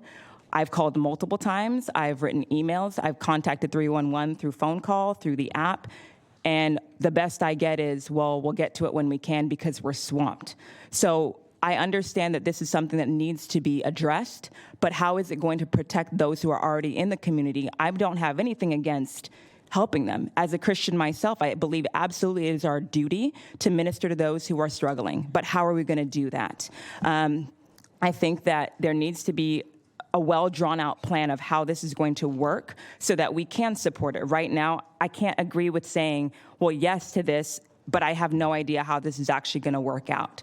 So for me right now, it's a no. I'm not 100% against it, but I can't sign on to something saying yes without knowing all of the facts. So thank you.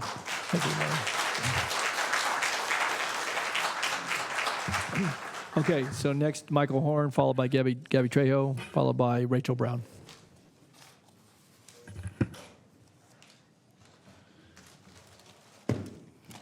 Hello, Michael. Hello. I'm the CEO and founder of my own think tank and school combined into one. There's a lot of programs out there for people who are low functioning, like regional center, and a lot of programs you have to be on regional center to qualify for. I'm actually one of the high functioning people, like Bill Gates. I'm actually was a child genius in writing court case speeches at 6 years old for my mom, who is a licensed attorney.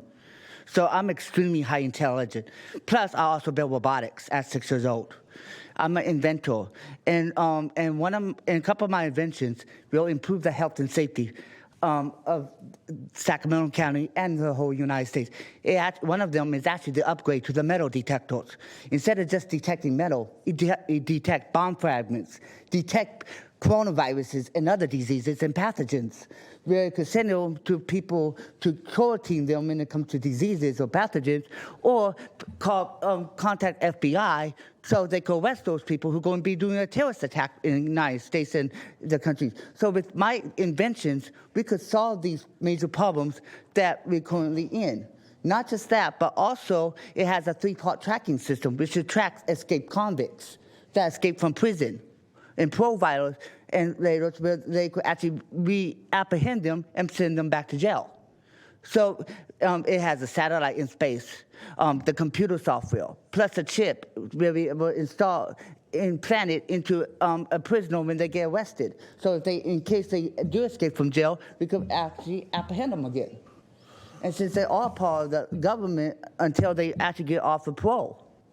So legally, according to the, it's not, we actually still protecting our citizens. At the same time, they are legal accountable to the government. And since the government will be implementing this type of device, so they could actually make sure they could get back to jail so they don't harm their citizens, because we have to protect and serve our whole citizens of the country. How we do that? The three-part tracking system could actually allow that to happen.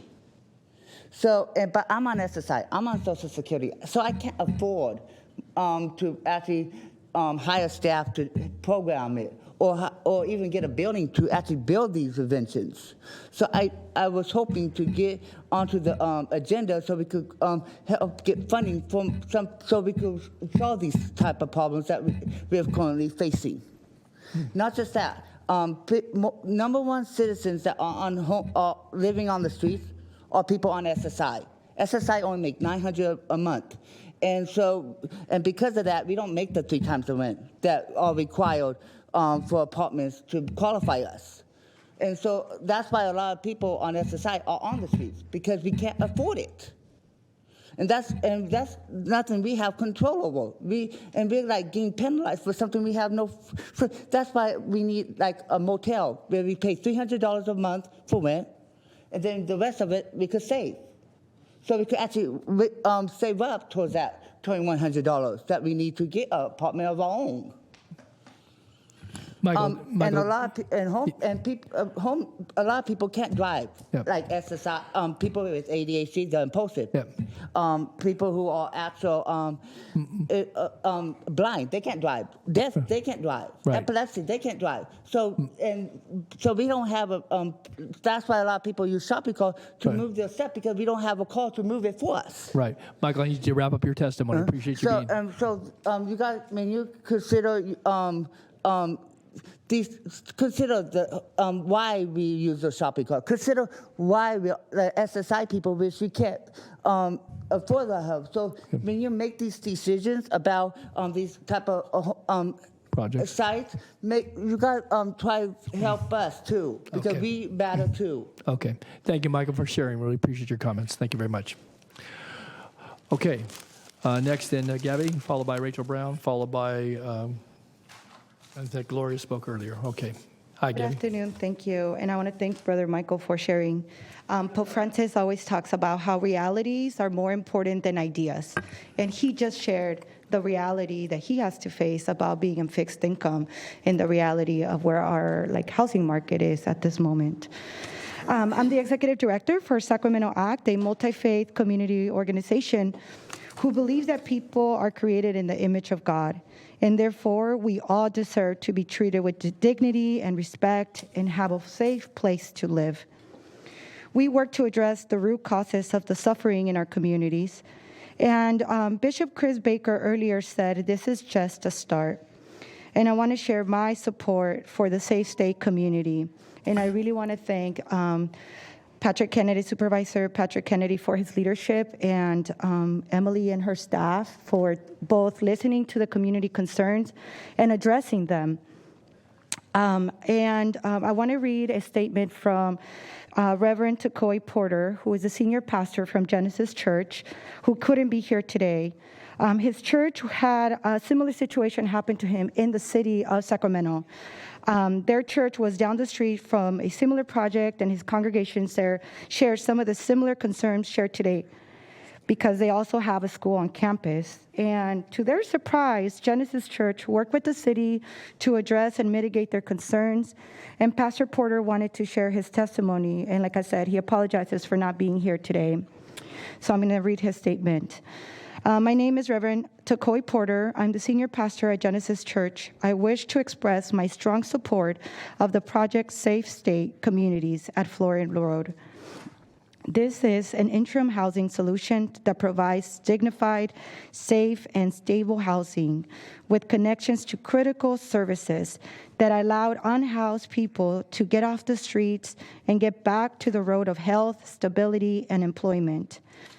We know that the vast majority of our brothers and sisters currently living on the streets are desperate to find safe, stable housing. We know that the efforts like this can work by bringing unsheltered people out of a precarious, dangerous, and high-stress environment and get them on the road to recovery. Most of the opposition to this project is rooted in fear of what having unhoused people in the neighborhood could bring. In our experience at Genesis Church, we have not seen any negative impacts of the similar project by our church. For that reason, I support the Safe Stay Community Project. Projects like this will reduce street homelessness, reduce crime, stabilize families, and bring healing. Everyone deserves a home. When everyone in a place has a safe place to live, the whole community thrives. So, Board of Supervisors, we just want to encourage you to be your brother's keeper. Vote yes on the Safe Stay Community. Inaction will cost our county more money.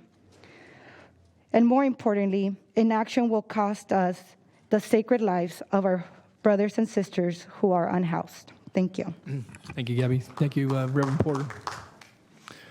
Okay, I have just 4 more speakers in the queue here in chambers in the speaker slips, and then we'll go to the phones. So I have Rachel Brown. Rachel's followed by Kalima Mataji. I hope I got that right. And then Hazel Watson, and lastly, Elvia Vasquez. Rachel here? Rachel Brown?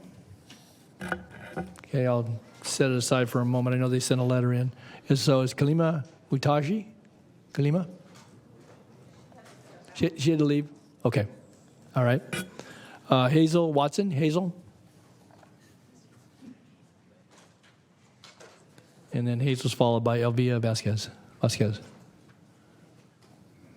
Good afternoon. Good afternoon. Hi. I was here in this room in 2018 when you guys declared a homelessness crisis. I remember that meeting.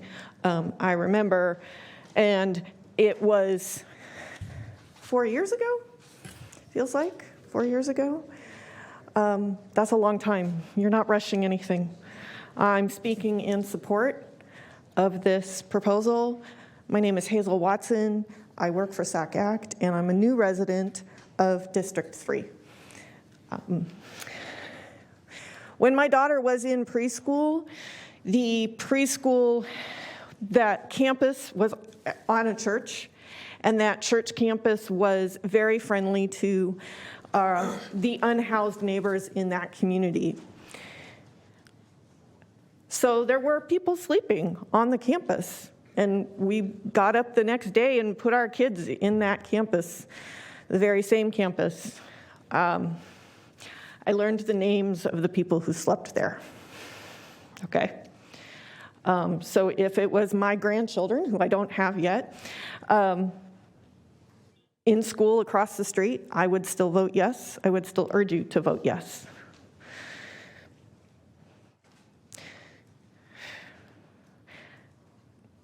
There's been a lot said about who these people are.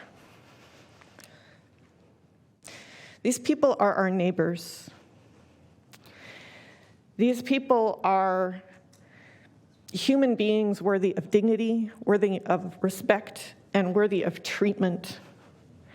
And we cannot expect people who have mental illness problems or people who have addiction problems to attempt to cope with being on the street and get treatment for their problems at the same time.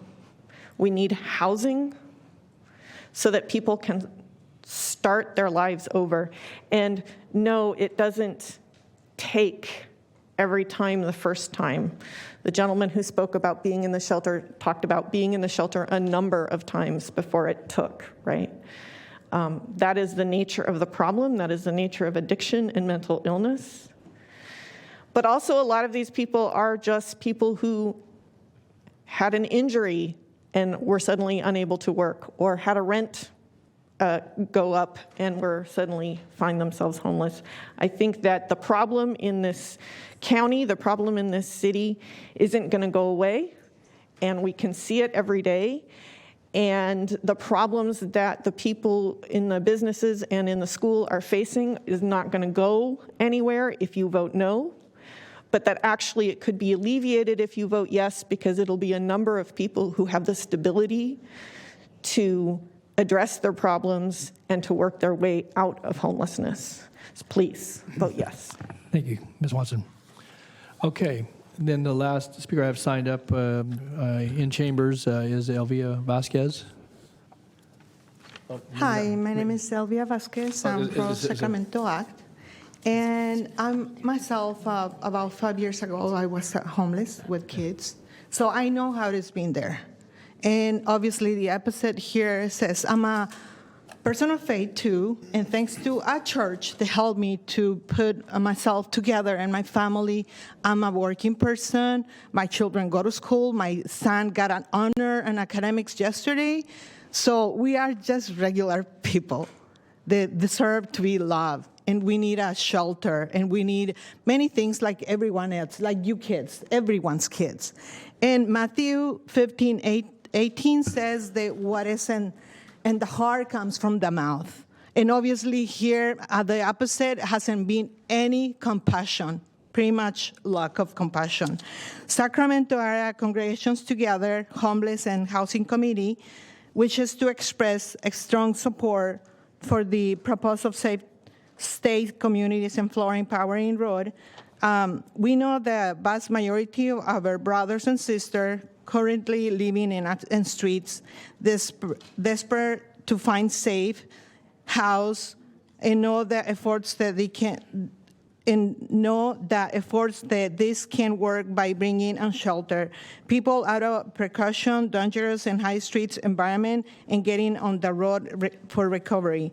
Most of the opposition to do this project is unfunded, and the plans to negative outcome that we are confident that the county will not let occur, rather being blind to the community. This project will reduce the street homeless, reduce crime, stabilize family, and being healing. The current crisis in homeless and affordable housing is something that demands action. Sacramento Act has long advocating for the county to work closely with the city and Sacramento and other cities, develop a comprehensive plan to end homeless in Sacramento region. It's an important piece of the solution on the creation of well plan. We'll manage transitional housing communities like this project. In addition to approve this proposal, we urge the county to aggressively pursue more projects like this to be located in areas like this county. The scale of homeless problems require that we stand up housing for thousands, no hundreds, but many individuals with families. Everyone deserves a home or a house community better than everyone has a place that they can be safe and secure. So thank you very much. Thank you, Elvia. Thank you for being here today. Okay, I do have one other speaker. This is the last one signed up. Ms. Brown, I understand, had to leave. So is it Lan Luwing? Lan? Colleen, I was calling Rachel Brown, so I was calling. So there's okay, all right, very good. Okay, Lan. Go ahead. My name is Lan Luong. Hi, Lan. Yes. I live about half a mile away from the site, the proposed site. Lived in the community, well, in Sacramento all my life as a child. Lived in the Florin area for the last 15 years-ish. I have 4 children, 2 older who went to Florin Elementary, now is progressing to college, the both, and then I have 2 younger, one who currently goes to Florin Elementary. Wearing the Florin Elementary shirt today. All right. So we live in the community, go to the local school. We are members of the Vietnamese Martyr Church. my kids participate in the youth group throughout this time. And it boils down to this: the safety of my children. It's not fair. Grouping 125 homeless people in this community in one location with visitors. The mental illness, the drugs, the alcohol may or may not occur. I'm thinking more closely to May. But we're grouping this together in a very much, temporary shelter like that can be broken down, a shed, if you will. That means to me that we are not committed. This is not going to be a permanent, and like you mentioned, 5 years from now, this is not going to go away, and yet they're still in this shed, 125 plus others visiting. And I really do, I commend the efforts taken here, and I think that homelessness is an issue. But I also heard you talk about, what is that? It was scattered housing. If you were putting 5 members unhoused in our community, this would not happen. We would not all be here. But you're putting 125 in a spot across the street from my church where my kids are.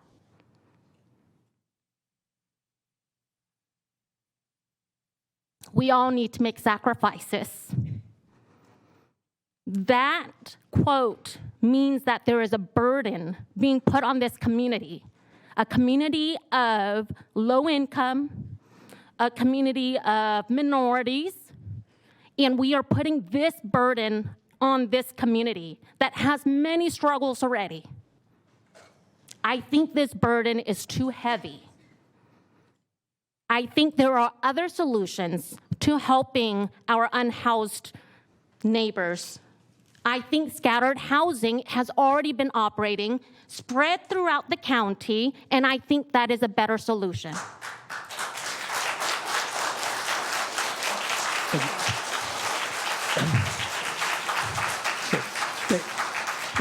Thank you, Lan. Okay, so there was one other speaker. Was it Colleen? Is that who it is? Okay, very good. I didn't have a speaker form, but come forward and just put your name on the record if you could. So. Yes. Hello, my name is Kalima Mutaki. I am a community organizer with Sacramento Act. Okay, go ahead. I want to start off by saying that housing is a human right. As people of faith, I would say regardless, as people of moral standing, it is imperative that we start implementing solutions. Change and new ideas may be scary, but as we know, doing the same thing and expecting different results is illogical. We need to do something new. We need to do something. As both a resident of District 2 and a congregant of the Masjid in District 1, I want to express strong support for the proposed Safe Stay community at Florida and Power Inn Road. We are in the midst of a financial, medical, and mental health crisis. Unhoused people will be in our communities, regardless. The issue is not going away.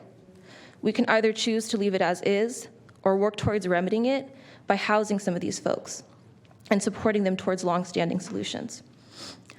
I'll close with the saying of the Prophet Muhammad, peace and blessings be upon him. Whosoever of you sees something that needs to be changed, let him change it with his hand. And if he is not able to do so, then with his tongue. And if he is not able to do so, then with his heart. And that is the weakest of faith. So let us move to change our condition with our hands. Let's do something. Thank you. Thank you, Glenn. Okay, I got supervisors in the queue, but I don't know, we still have folks on the phone? Yes, we do. So we have not concluded public testimony on this item yet. I would just say for those that are here for the budget item, which was slated for 2 o'clock, we are going to go well past that time, I believe. So I know there are folks that are already assembling in the lobby. So how many speakers do we have on the phone? About 14. Okay. All right. So again, I ask patience. Certainly, the board members obviously have been seated here for a while, as have many of you. So we were going to go right to the phones, unless there were questions of any of the speakers that spoke. If I just ask my two colleagues, that Mr. Cerna, Mr. Kennedy, any questions of speakers at this juncture, or? I actually, if I have an opportunity after the last speaker or at some point, would like to put Dr. Porteous on the spot to come up, and I have some questions of him, if that's okay, Dr. Okay, sure, Porteous. that's fine. But Okay. So we're going to hold along as Mr. Porteous, your schedule allows. We're going to take some more testimony. You're okay. All right. Okay. All right. Phil, you okay with going? Yeah, I just okay. would, as I've mentioned to you, would like Yeah. the opportunity to chime in first following the very last public speaker. Sure. I get you, both of you punched up, and we'll get both Mr. Kennedy's questions and Mr. Porteous, and then certainly any board member. So again, bear with us. Thank you for your patience, and we're going to go to the phones now. And again, thanks for your respect for all the speakers here. So, first speaker. Please transfer the first caller.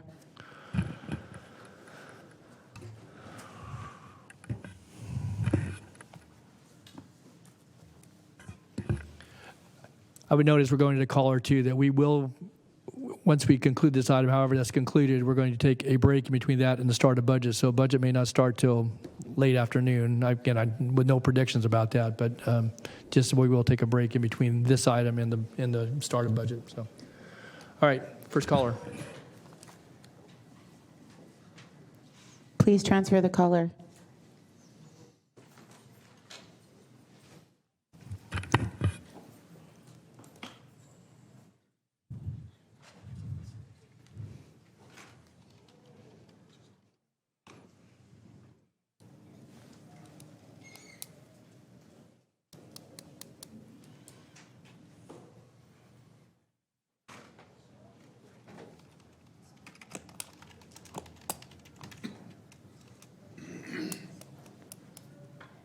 Sorry, they're taking just a few minutes.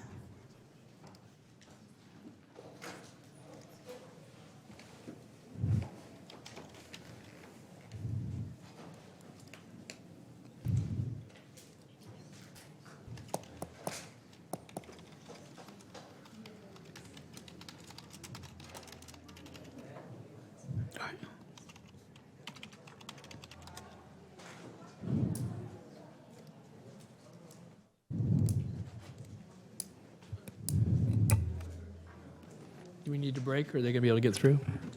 I'm sorry, I don't know what the delay. I have not hearing anything.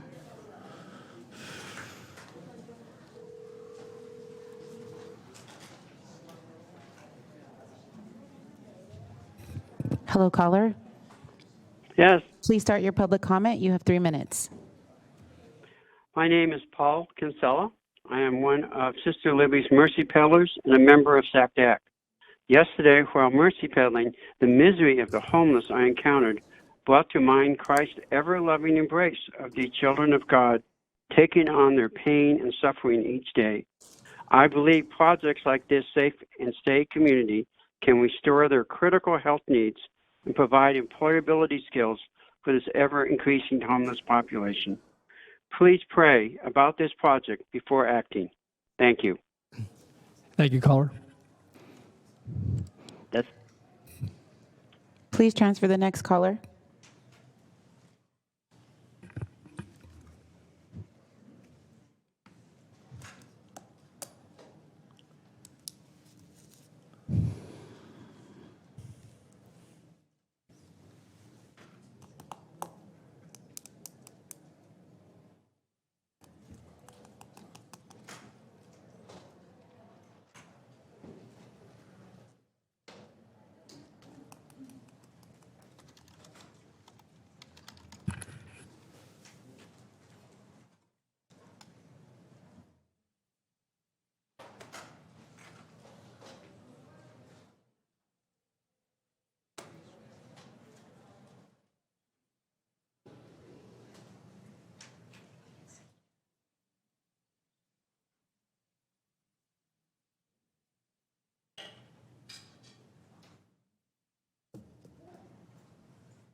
Okay, they're having some difficulties upstairs. I'm sorry.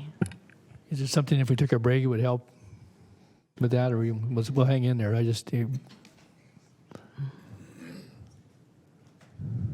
think they're having to explain some things to the callers while they're on the phone. So Okay. thank you. Explain why they had to wait so long. Hello, caller? Hello, caller? Yes. Please start your public comment. You have 3 minutes. Okay, this is Marie Torres. Emily Helkin has stated that the location is temporary, yet all of the tiny homes built throughout the United States are now a permanent feature at the expense of the community surrounding them. These pallet homes are made of highly combustible materials. In 2020, a fire destroyed all 20 pallet homes built in the Redlands. March of 2022, 15 pallet homes were burnt down in Oakland, California, all being claimed as accidental. Yet, it's noted that the structures had been overloaded beyond capacity with the residents' belongings. The conclusion is that they were left unmonitored by staff.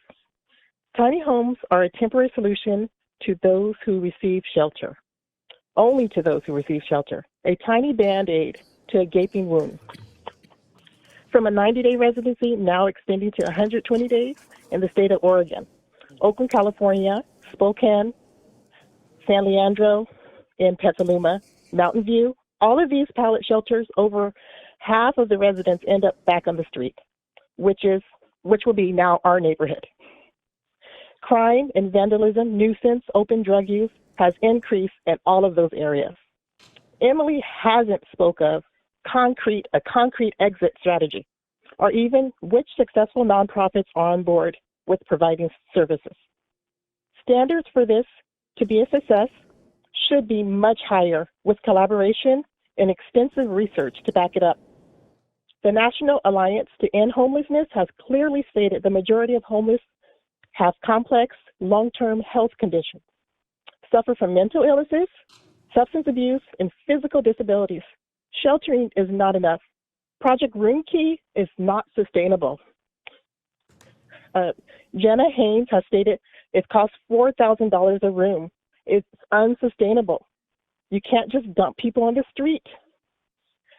The city of Oakland, for example, due to increased unsanctioned camps surrounding the pallet homes, high schoolers attending nearby are being regularly exposed to public nudity, verbal threats, trash accumulated on the campus, unleashed dogs, and trespassing.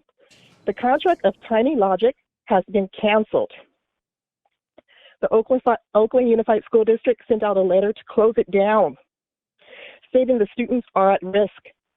How will you keep unsanctioned camps from popping up? It exists now, they're cleared out, and people return to the camp again.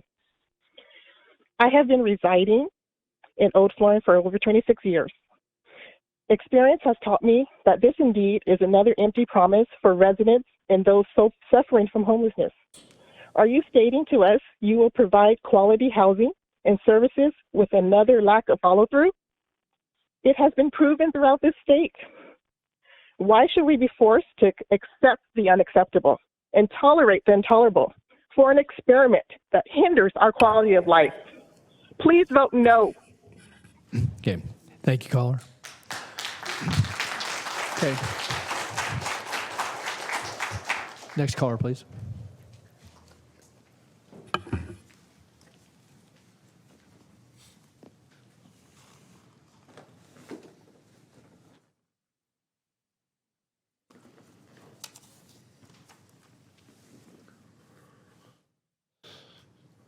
Ophelia, can you send the next caller?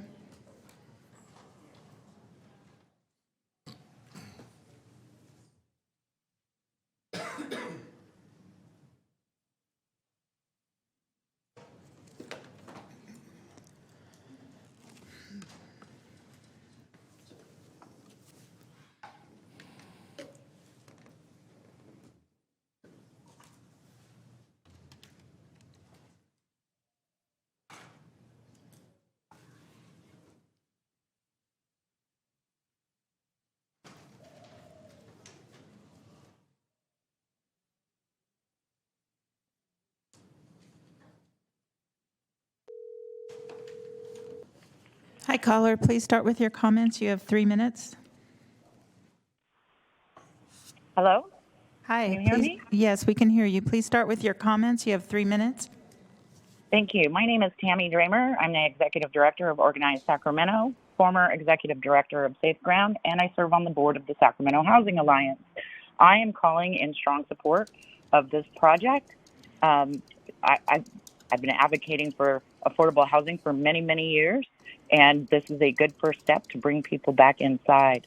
I have a friend, an old friend from high school, who has struggled over the years in and out of homelessness. Her name's Prudence, and this model would be the perfect thing for her to come inside. She's currently living in her mother's garage, and this would be a great first step to bring her back from the depths that she's gone to. So I strongly encourage this and many, many more of these projects. Thank you. Thank you, Tammy. Next caller, please.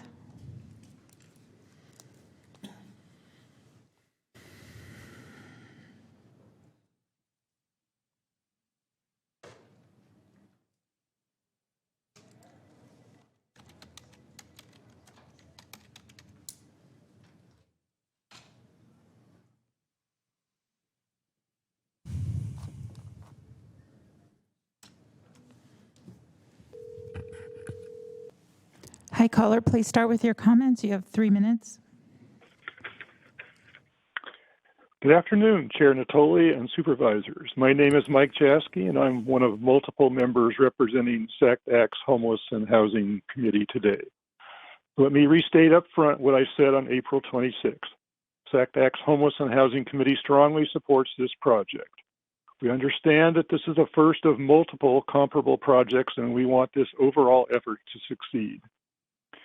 I'm going to focus on one single topic, the lack of a good neighbor policy.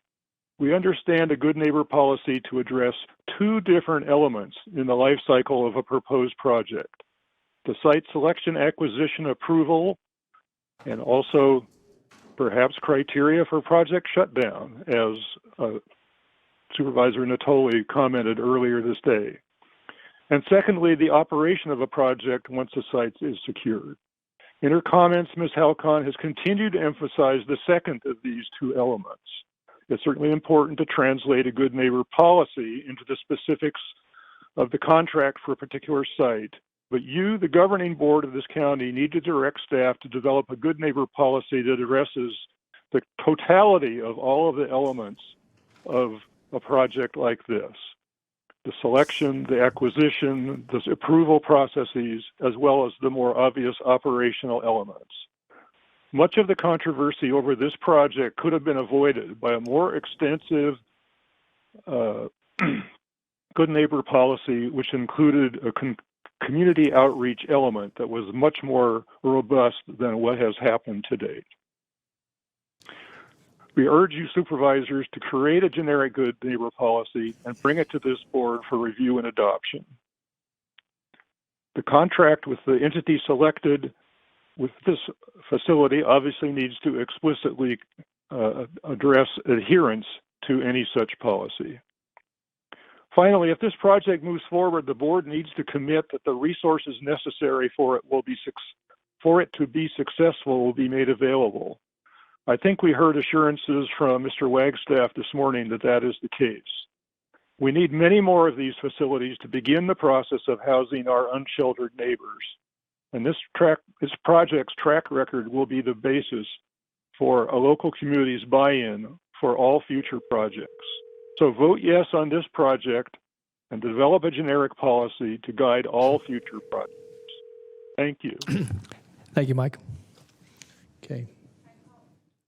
Hi, caller. Please start with your comments. You have 3 minutes. Thank you very much. Good afternoon, Board of Supervisors and county staff. Thank you for taking the time today to discuss this project. My name is Brandon Black. I serve as the Director of Public Policy and Advocacy for the Sacramento Metropolitan Chamber of Commerce.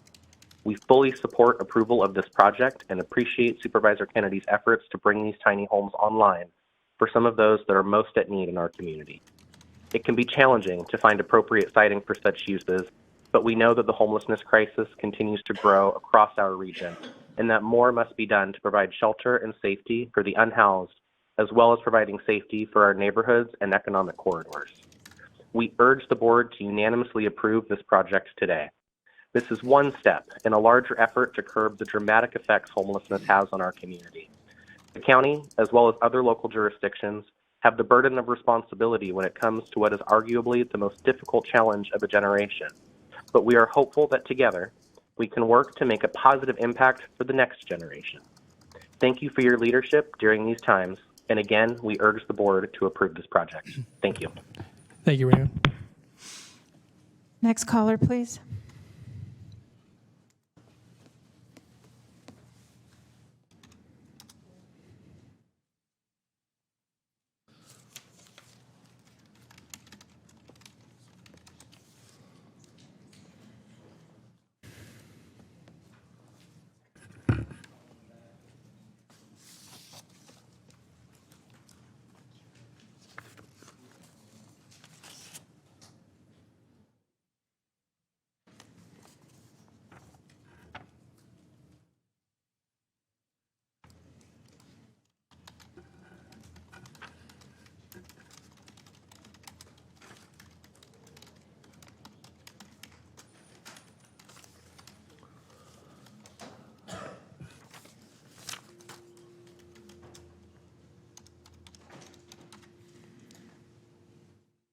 They're having issues, just so you know, they're having issues between two phone lines, and so they're swapping phone lines, so I'm not sure what's going on, but we're communicating via Skype. So we have, what, about 8 callers left? Yeah, about 9. Okay. Yeah, the calls are going to continue to come in until we close the queue, so this number could change.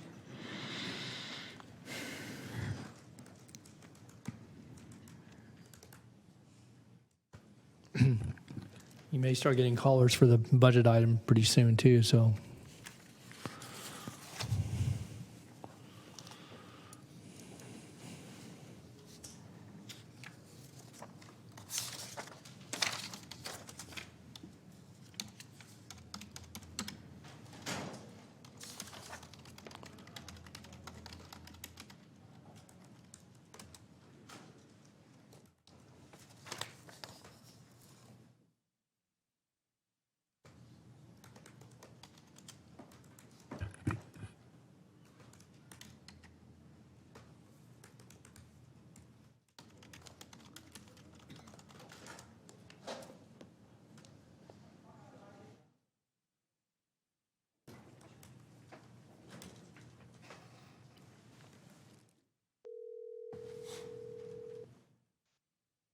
Hi, caller, please start with your comments. You have 3 minutes. Okay, thank you very much.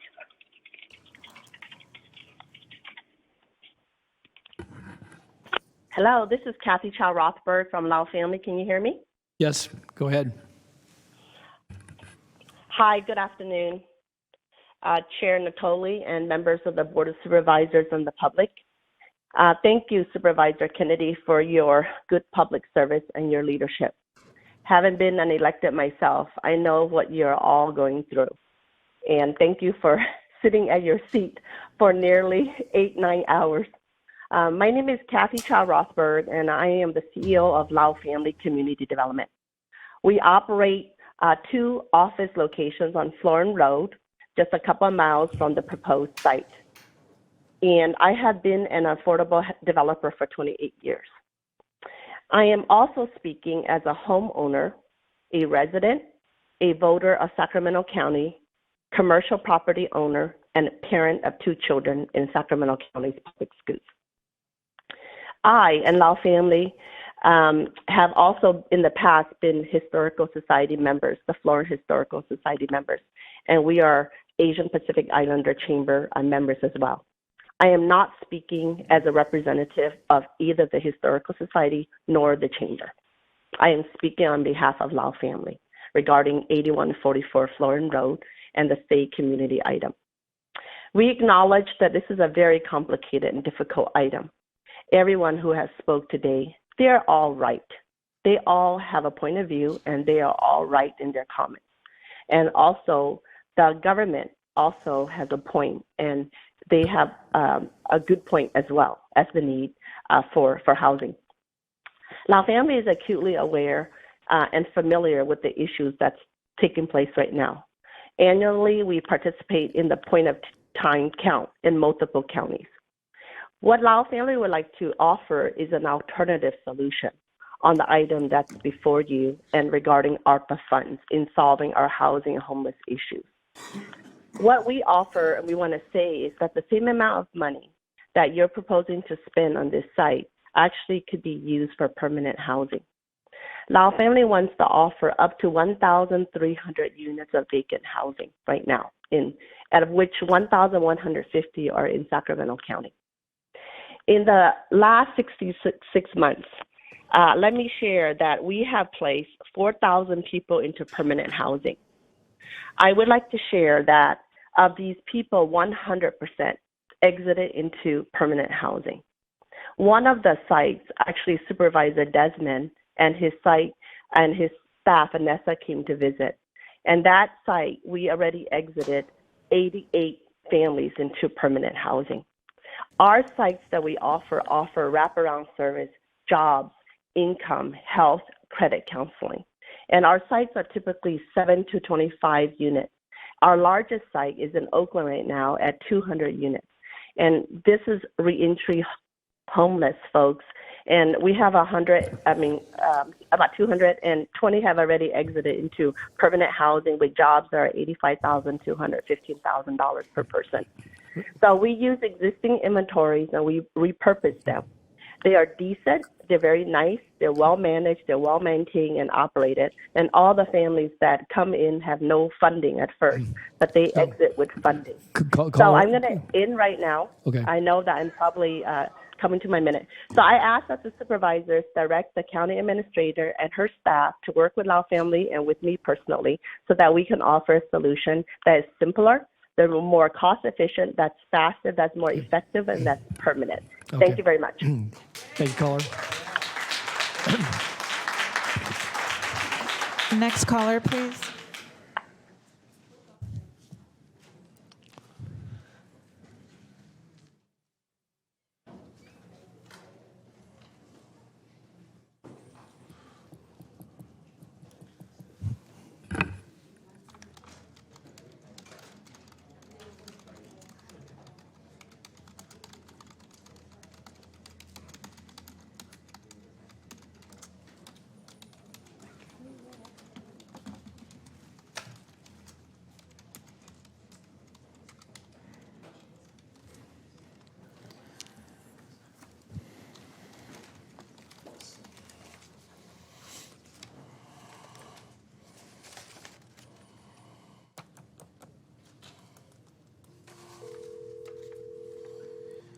Hi, caller. Please start with your comments. You have 3 minutes.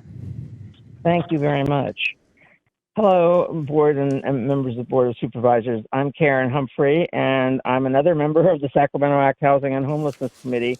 And I'm also a resident of Midtown, where I frankly think such a project would be a help based on all the unhoused people that are struggling on the streets of Sacramento already. I'm also a former elected official at a time when homelessness was not even a blip on the public agenda. So you're addressing issues that I never had to address. I strongly support this project along with my fellow committee members, and I appreciate your leadership on it. It will not solve the entire problem, but it's a start. It could be a model. I really hope that the community who's spoken here today will work with you to try to make it a success so they can be proud of it, and you too.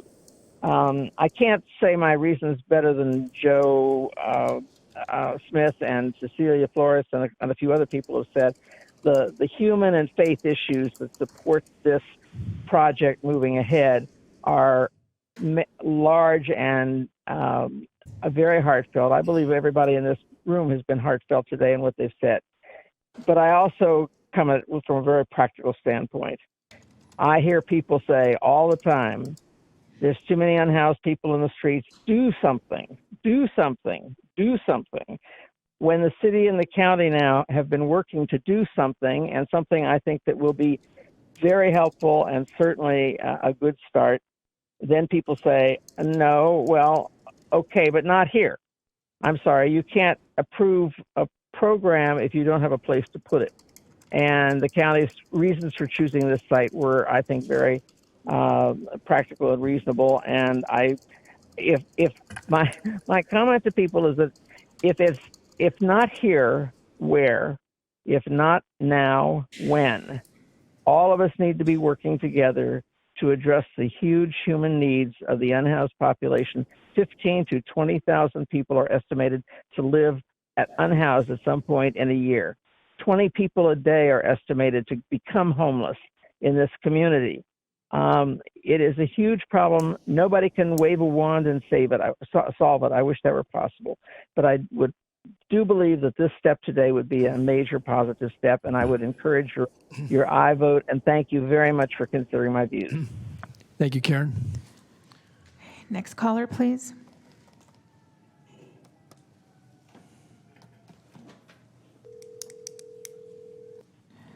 Hi, caller, please start with your comments. You have 3 minutes. Thank you. My name is Christine Bailey, and I live in Supervisor Rich Desmond's district.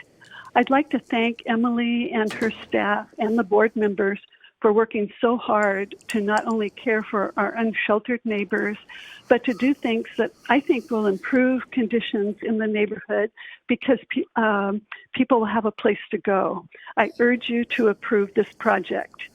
I'm involved in a program at my Unitarian church where some of us make homemade meals and we serve them to unsheltered Sacramentans. Then I get to talk to people, these folks, face to face, eye to eye, and see their humanity and see how much they are suffering from lack of basic sanitation and protection from the elements. There, but for the grace of God, go I. I have my comfortable and safe home because I have had better breaks in life than many of these people who live on the streets. So I urge you to approve this project to help these folks get back on their feet. Thank you for doing this very hard thing. Thank you, Christine. Next caller, please.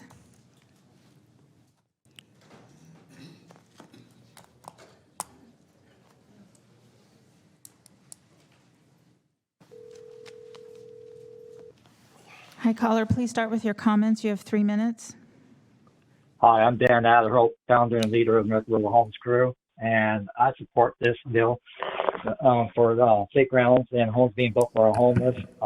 There's thousands of reasons why people are homeless, and most of the homeless I know don't even do drugs or have mental health problems or anything like that, but those who do need to be provided care for those issues. But right now, it's more than just the homeless. It's the homeless pets that need to be helped too. And they need to have homes built, not shelters, because time and time again, shelters have failed and have not worked, and homes do not trust shelters, period.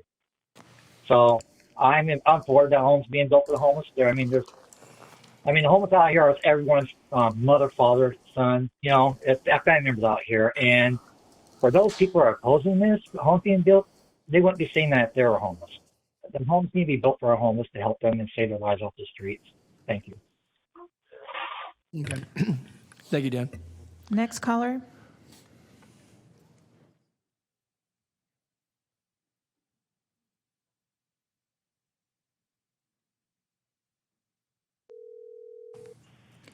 Hi, caller, please start with your comments. You have 3 minutes. All right, this is PJ, he, him.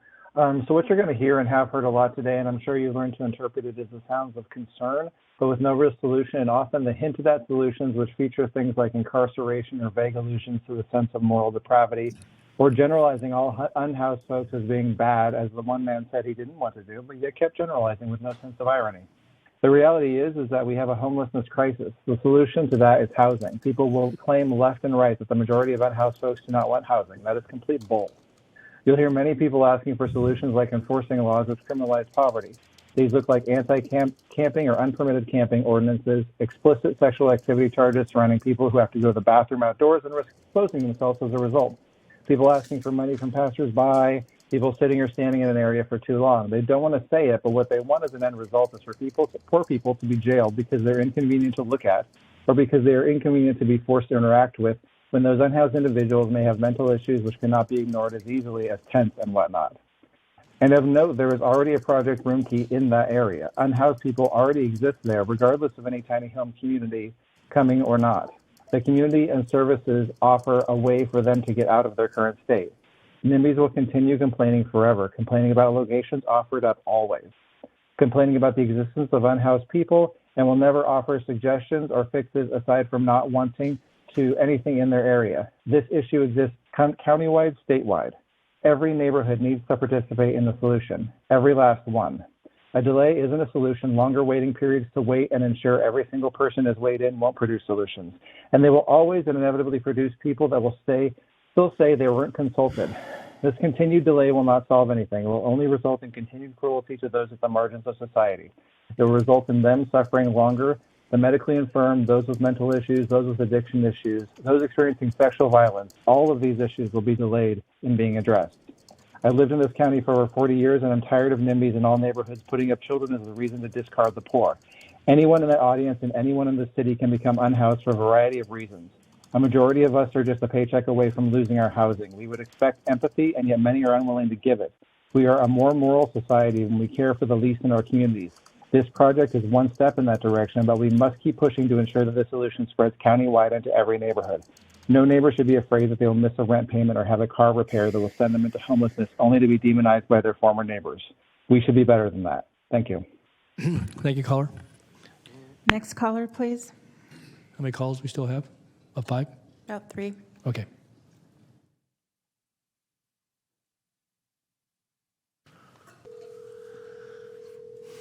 Hi, caller. Please start with your comments. You have 3 minutes. Hi, thank you to the Board of Supervisors for this opportunity to speak. My name is Lily. I am a second-year medical student at California North State, a resident of Sacramento, and the co-chair of Sacramento Street Medicine's Advocacy Committee. And I want to express my strong support for the Florin Road Safe Stay Community Project, and I encourage the board to vote yes to approve the site. This community would allow residents to have a safe place where they can feel safe, where they can feel secure enough to sleep at night, which is not only something that everyone deserves, but obviously is something that everyone requires for their basic health needs. The opposition, I've heard, uses fear-mongering language in an attempt to derail this project. And I myself am the product of immigrants. And something that my parents have taught me is the importance of compassion. And everyone is on a different path in their lives. We cannot allow these unsubstantiated fears to distract us from the reality. And reality is that anyone can become homeless at any given time. The Florin Road Safe Stay Community is a real, achievable, and well-tested solution to Sacramento's housing and sheltering crisis. So again, I urge the board to think practically and realistically about the need for shelter space and make the right choice to vote to approve this project. Thank you. Thank you, caller. Next caller.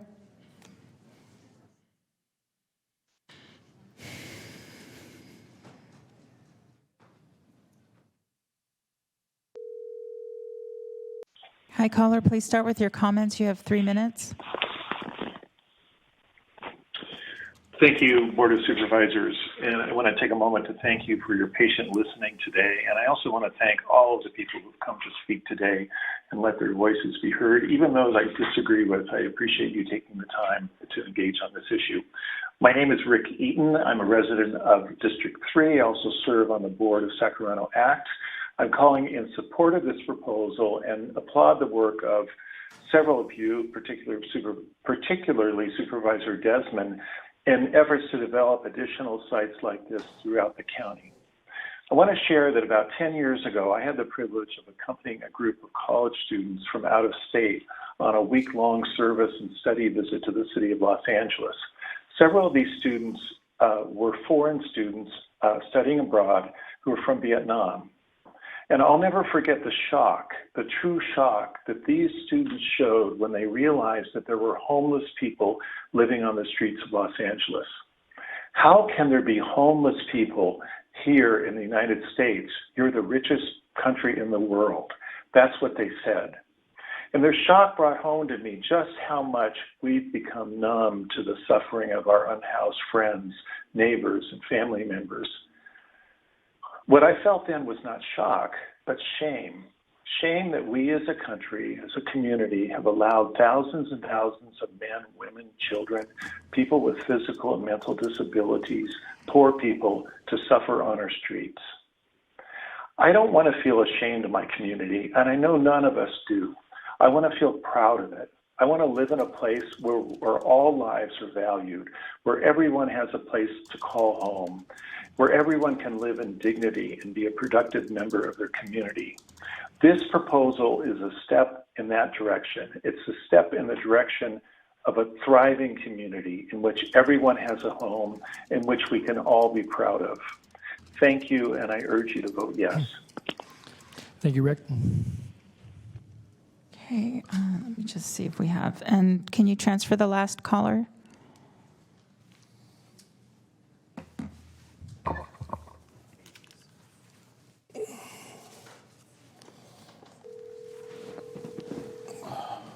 Hi, caller. Please start with your comments. You have 3 minutes.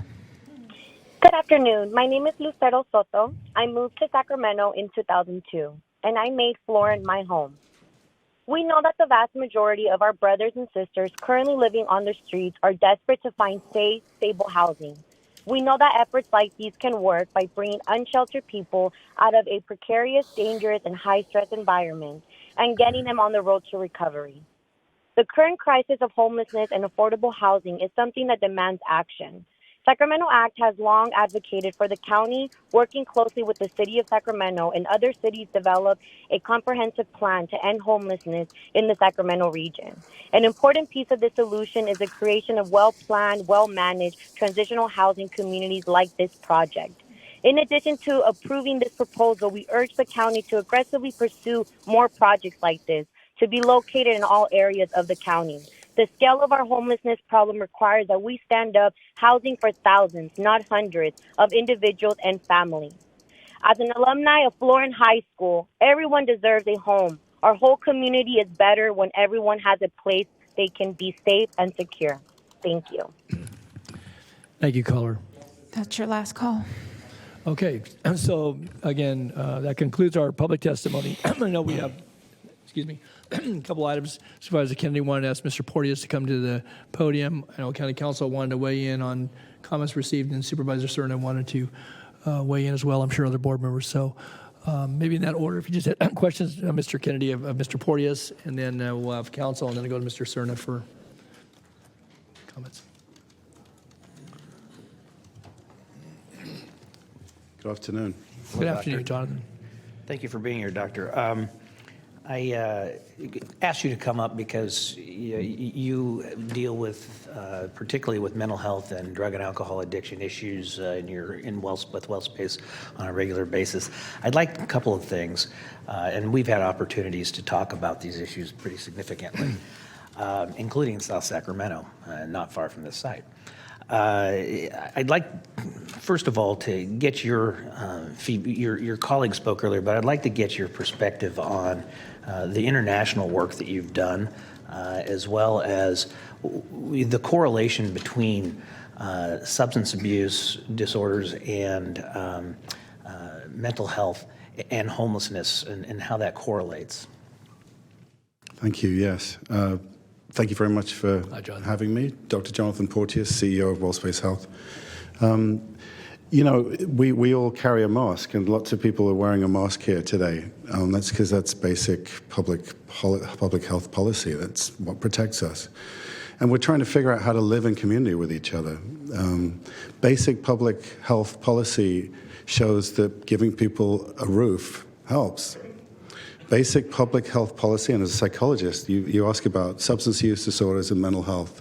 I've heard a number of people who are really concerned about people getting services.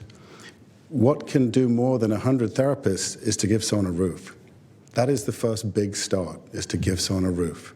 It radically reduces behavioral health issues.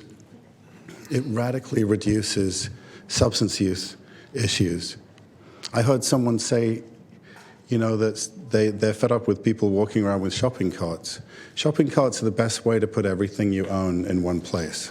You don't need a shopping cart if you've got a roof.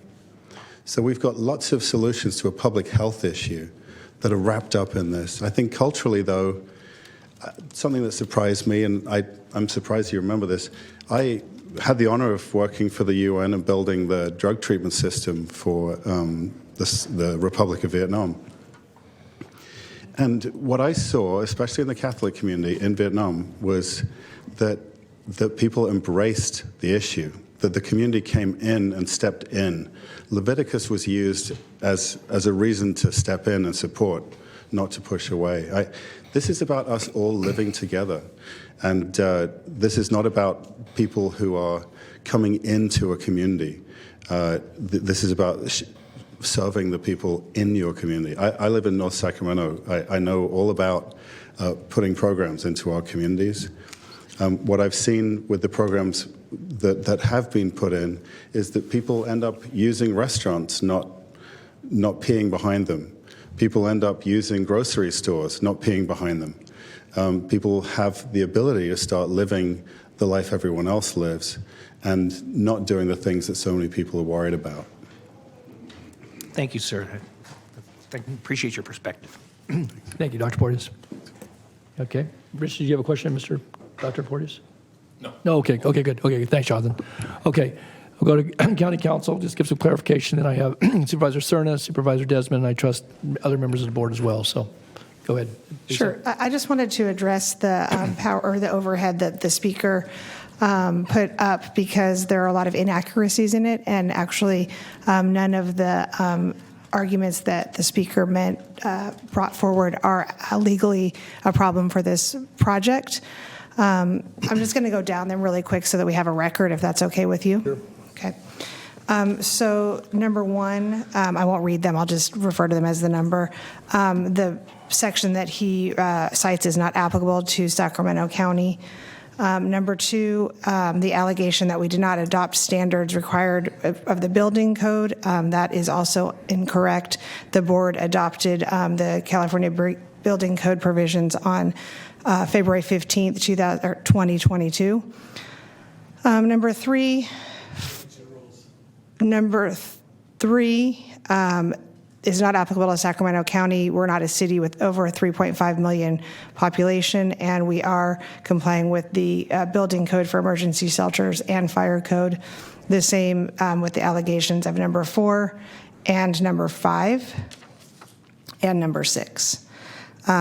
As to number 7, it is not an issue.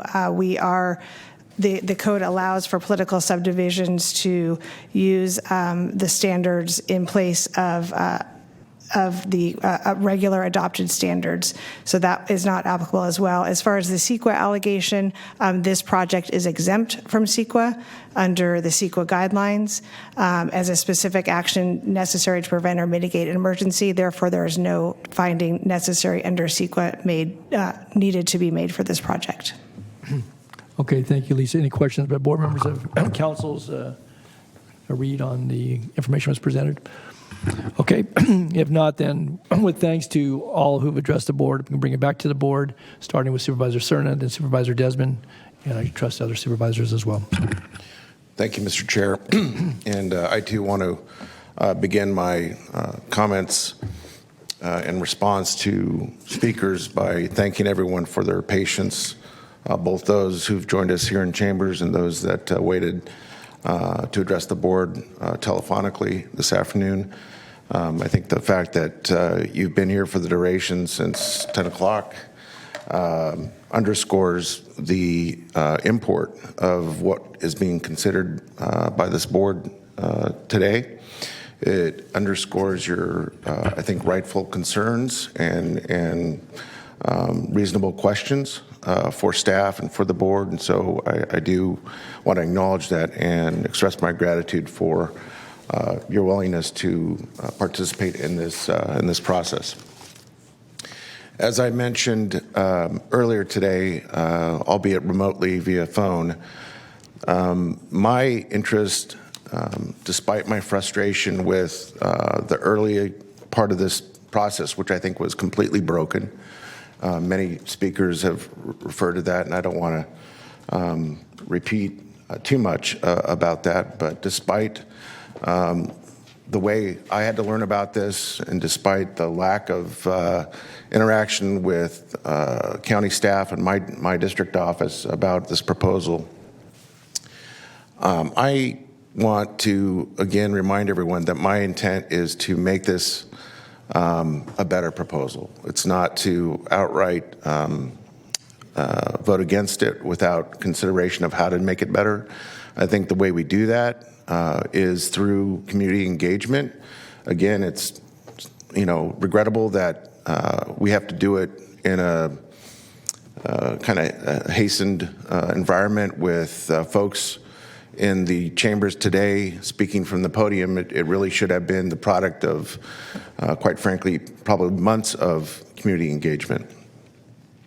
And as I mentioned at the community meeting that District 1 held last week, I encouraged, again, many of the speakers that spoke here today to carefully think about what types of critical good neighbor policy elements you would want to have this board at least set as a minimum before the community advisory body that will continue to work on the good neighbor policy begins their work. And so I have listened carefully, not just last week, but today. And in the course, you probably saw me typing, in the course of listening to folks, Mr. Chair, I have in front of me 7 critical good neighbor policy elements that I think capture much of the concern that was expressed by speakers today and last week. I'd like to have our clerk take the hard copy and put it on the overhead so people can see it. I'm also going to give my colleagues a hard copy, and we've printed out about 30 copies should others want to have one. Flo, these two can be set somewhere where people can acquire them. And so if when the clerk resumes her position here at her post, you can throw that up on the overhead. I apologize. I tried to make the typeface legible, knowing that would be on the overhead. But I just want to quickly go through these 7, and these are in many cases additive to what Supervisor Kennedy mentioned. I think he had maybe 3 or 4 kind of quote unquote floor elements, meaning that was at least where, from his perspective, the good neighbor policy should start. I've expanded on that clearly. So number 1 is that in response to the concern and the criticism that we, the county, in our effort to implement the proposal, would draw from other distant corners of the county folks that are unsheltered and bring them to this neighborhood. Number 1 attempts to address that. It reads, safe stay occupancy referrals shall be concentrated in an area approximating a 2.5-mile radius measured from the southeast corner of Power Inn and Florin Roads. When I met with the Vietnamese Martyr Catholic Church a couple of weeks ago, we had a good meeting. We had a good back and forth about kind of what we all considered local. If you think about 2.5 miles measured as a radii from that southeast corner of Power Inn and Florin Roads, that's about a 20 square mile area.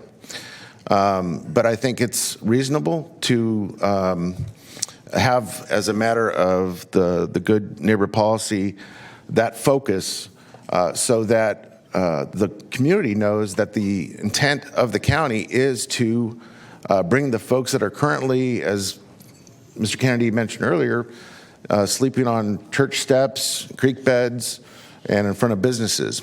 This policy for this site, and as we progress forward with other safe sites, I think should necessarily have that continued focus to address local homelessness. Number 2, the process employed to refer safe stay clientele shall include notation of the individual's last known location or address. And number 3, these kind of go together. Number 3, should safe stay clients either choose to discontinue their occupancy or fail to abide by the rules and or respect all other parameters for continued occupancy, every effort will be made to transport occupants to the last known location or address from which the original referral was made. And this is pursuant to the process to note the location or address. That is to address the community's concerns and, quite frankly, my concerns that if we have people that are locally unsheltered, they come to the Safe Stay campus, for whatever reason they do not want to continue to be there, or they're asked to leave for not following the rules, that we just don't show them the front door at Florin Road and Power Inn, that we make every effort to get them back to where the referral was initially made. I heard Supervisor Kenny mention that he's already had discussions with Regional Transit to perhaps help with the transport of folks. I too serve on the transit Regional Transit Board of Directors, and so I agree. I think we have the means to enhance the transportation component to this, and that's one that I think we should honor. Number 4, all Safe Stay clients, workers, and volunteers shall be carefully screened for violent, and this should not be and/or, for violent and sexual assault convictions. No one with records of violent or sexual assault convictions shall be considered for employment, volunteerism, or residency at the Safe Stay campus. This, I think, just goes a little bit further in terms of what Supervisor Kennedy has already mentioned, both on April 26th and earlier today.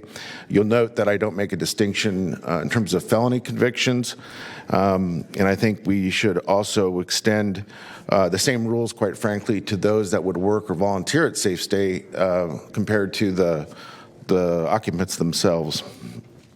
Number 5, in addition to the provision of on-site security service, the County of Sacramento shall deploy 24-hour security patrol service near and around the proposed Safe Stay campus with no less than the requisite number of personnel, vehicles, and equipment to ensure reasonable response times to any call for service from surrounding residents, businesses, educational campuses, and places of worship. I don't think it's enough to just offer security service to the Catholic Church across the street on Sundays, quite frankly. I think if we're going to make this the model, and we all agree, we're shaking our heads yes, that this has to be successful, this is going to be something that I'm going to be insistent on. And I know it comes with some additional cost. But again, this is somewhat of a unique situation. We have a daycare across the street. We have the planned expansion of a church park area with a playground. And the last thing I think any of us wants to see happen is some regrettable situation or instance that could have been thwarted with more additional security service that was deployed. Number 6, referred clients to the proposed Safe Stay campus shall be screened upon entrance for all types of weaponry, contraband, and narcotics. Appropriately prescribed pharmaceuticals shall be exempt. Materials, contraband, and objects suspected of being illegally acquired and or materially threatening to those occupying, volunteering, or working at the Safe Stay campus shall be confiscated and secured or disposed of in accordance with all applicable laws. I think that this is a kind of a common sense element that I think most, at least I would hope most, don't have any issue with. And then finally, number 7, the County of Sacramento shall commit to no less than quarterly, every 3 months, progress reports to the Board of Supervisors presented as a timed open session agenda matter, and at a minimum shall consist of the following information. A, law enforcement and EMS calls for service at and near the Safe Stay campus. B, metrics of successful and unsuccessful occupancy to date, including the number and nature of all requests for occupants to leave the Safe Stay campus. And C, any and all data information, including cartographic data information, that's maps, regarding violent and property crimes located with a 2.5-mile radius measured from the southeast corner of Florin and Power Inn roads. This last element I thought carefully about. And not only do I want to see this succeed, I would actually like to consider this as a possible way to improve the quality of life in that area.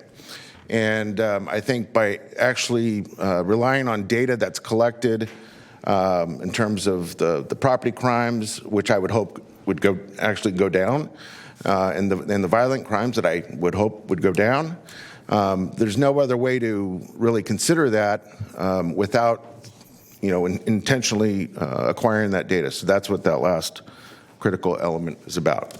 I know others here want to chime in and speak to the proposal, but again, I've tried to be thoughtful, balanced, and very considerate of what everyone has said today, and certainly shared last Thursday when we had about an equal number of folks, about 150 folks down in the area just across the street from the proposed site.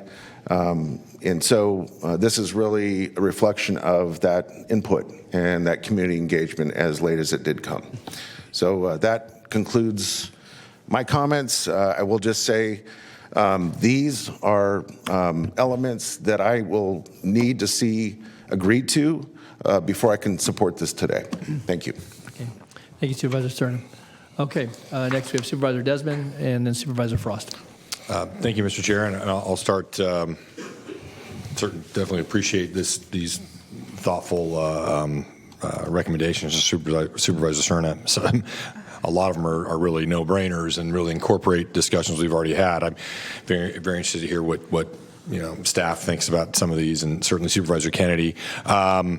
So I look forward to that conversation. But I'll just start by also thanking everybody who has been here for several hours, both the business owners, the members of the church, local residents, advocates for a better approach to how we handle this homelessness crisis. I thank you for being here for so long, and obviously this is something you all care very much about. We all care very much about this and trying to do something that's going to make a difference. It does strike me that so many of the concerns are based on the assumption that this is going to make things worse, and I do think I am confident in the approach, the plan we have set up, is that won't be the case. Matter of fact, I think there's going to be so much motivation for the county to make sure that's not the case, that it will improve conditions in this neighborhood. This is not a safe ground. There were some comparisons to safe ground sites. That's not what this is. This is more analogous to a Project Roomkey. And there's also a lot of comparisons with other places, other municipalities, even other states, and ideas related to that about what we can and can't do. And I think people need to understand that we are, what I've learned only being in local government for a relatively short period of time compared to my colleagues here, is that so many times policies or laws that are passed at the federal or state level, as a local government official, you're kind of stuck with this and stuck with trying to administer a program around these restrictions that are imposed at the state or federal level. And that's certainly the situation we find ourselves in here in Sacramento County, and why this is oftentimes so difficult. I do know for a fact every member of this board cares deeply about this and is desperate to find a solution that helps the homeless while at the same time improving conditions that have been created in so many of our communities. We've looked high and low, and we could keep talking about this forever. Meanwhile, the situation gets worse and worse. And I understand and certainly appreciate the importance of the community outreach. But as we keep talking, keep deliberating, it's kind of death by committee. We need to act, and we need to act now.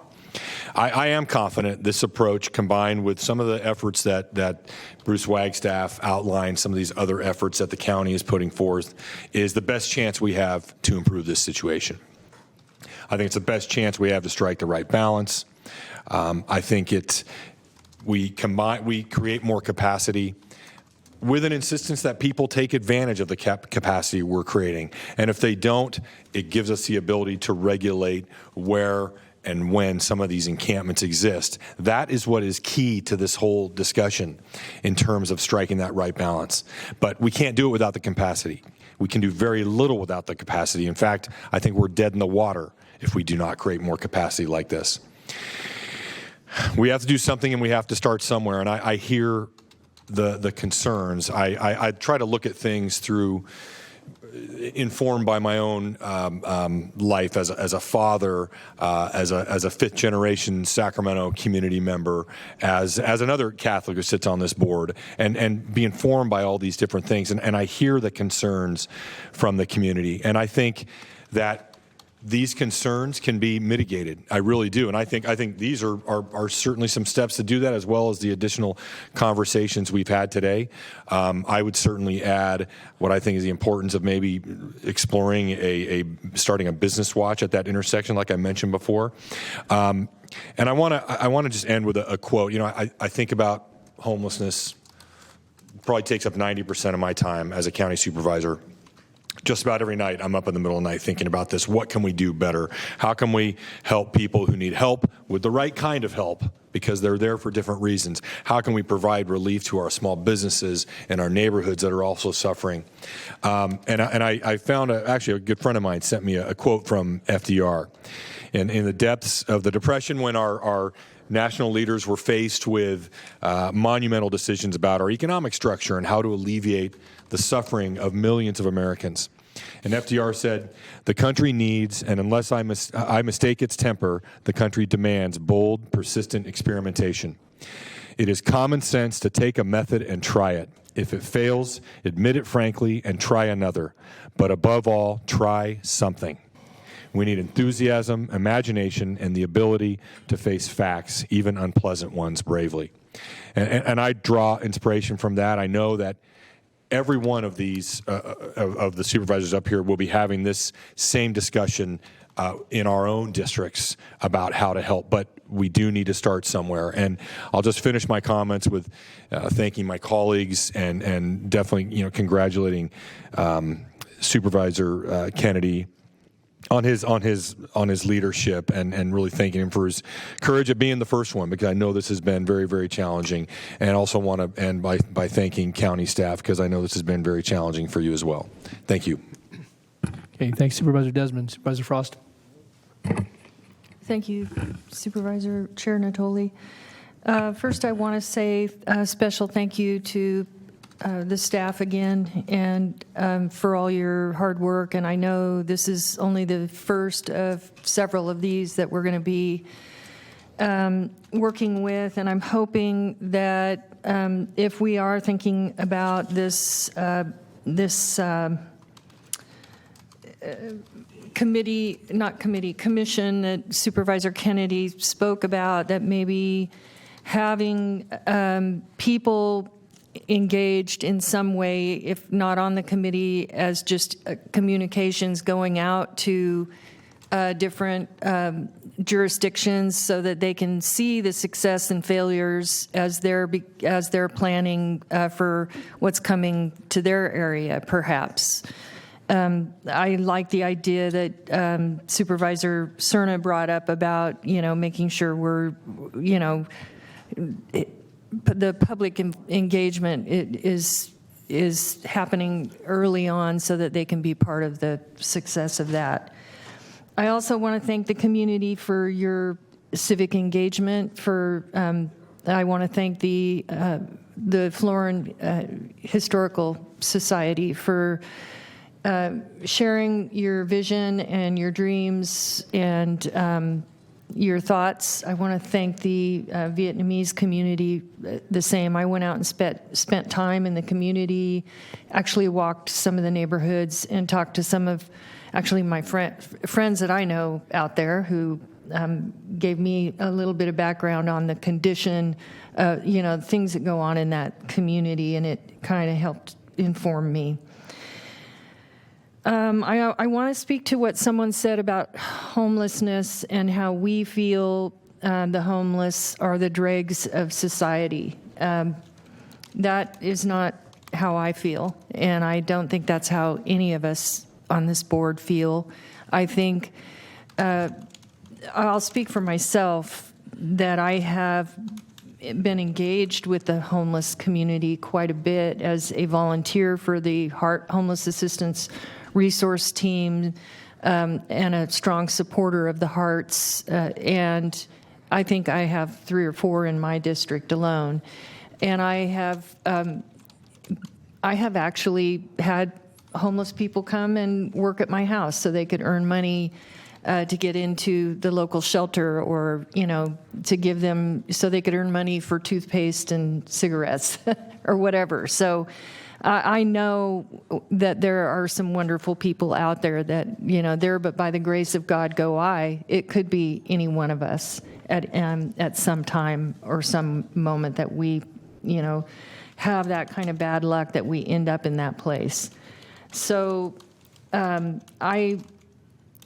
I want you to know that I do have compassion for the homeless, and I realize this is a complicated issue. I want to speak to one person who said if you're going to spend 30, someone said 30 or 40, one person said 54,000, you're going to be spending this much money on each person in that safe stay, and that's taxpayer dollars. I want to point out that the average homeless person is costing taxpayers at least $59,000. That's probably a 4-year-old number. It's probably higher now. And some of the, high emergency users, some of our homeless are costing us over $100,000 a year. And so 30 to 40,000 would be a huge savings to the could be a reasonably good savings to the taxpayers. So in defense of what we're trying to do here, which this isn't the first one, we're going to have to go through this more times, make these hard decisions. I want to say I wholeheartedly support this concept. I'm a little bit sad. I heard a couple people talk about the idea of maybe less in one location, or why can't we do it with the scattered sites? I do want to say that the scattered site model, to me, I almost every week have someone who's going into homelessness or who's homeless, and I can't tell you how many times I've called the Hearts and somehow was able to get someone into one of those local scattered sites, shelters. Sometimes I have to make calls and raise money to get their first month's rent, okay? Or we all go together, we figure it out. So the scattered site model and the idea of these tiny homes, I wish there was a way that we could maybe look into how can we provide our Hearts with some potential to have some of these in our communities. I know in my district, several of the Hearts would go to work trying to figure out how they could make that happen, and there are people in private, industry like the Way Ministries that would actually invest in buying the property to put these things on. So when you privatize it, what ends up happening is there's conditions. They have to. The latest person that I was working with is just as late as the last couple days. He went in, I think, in the last day or so, into a shelter, but he had to call. They said call us every Monday and Wednesday morning, and and each time he called, they'd say, well, how are you going to pay for it? And I basically told him, this is a test. They need to know that you really want to be there. And the program, trust me, the program you're getting into, they have a really good success rate. And by the time he got in, he was so excited that he got in, and he went out and he got some little odd jobs, and he was figuring out his own part of how to finance it. So it's a dignity thing. It's something he really wanted. He wanted to be there. So the idea that we can't make them be there, the fact that someone mentioned that there is a 50 to 45% 45 to 50% left due to non-compliance. I believe that. I believe, sometimes these people need a second, third, fourth, or fifth chance to find their way out. And but they have to be part of the success of finding their way out. We can't fix them. We can do everything we can, and that's what we're trying to do, is create a situation that will help people. And I'm not sure this is the answer. We'll find out, won't we? We're going to put a lot of money into these, and I have a feeling we're pretty motivated to make this work. I do have some very grave, I guess I'm going to say there's great pause. And, I have great pause with the fact that this community is directly across the street from a school and children. I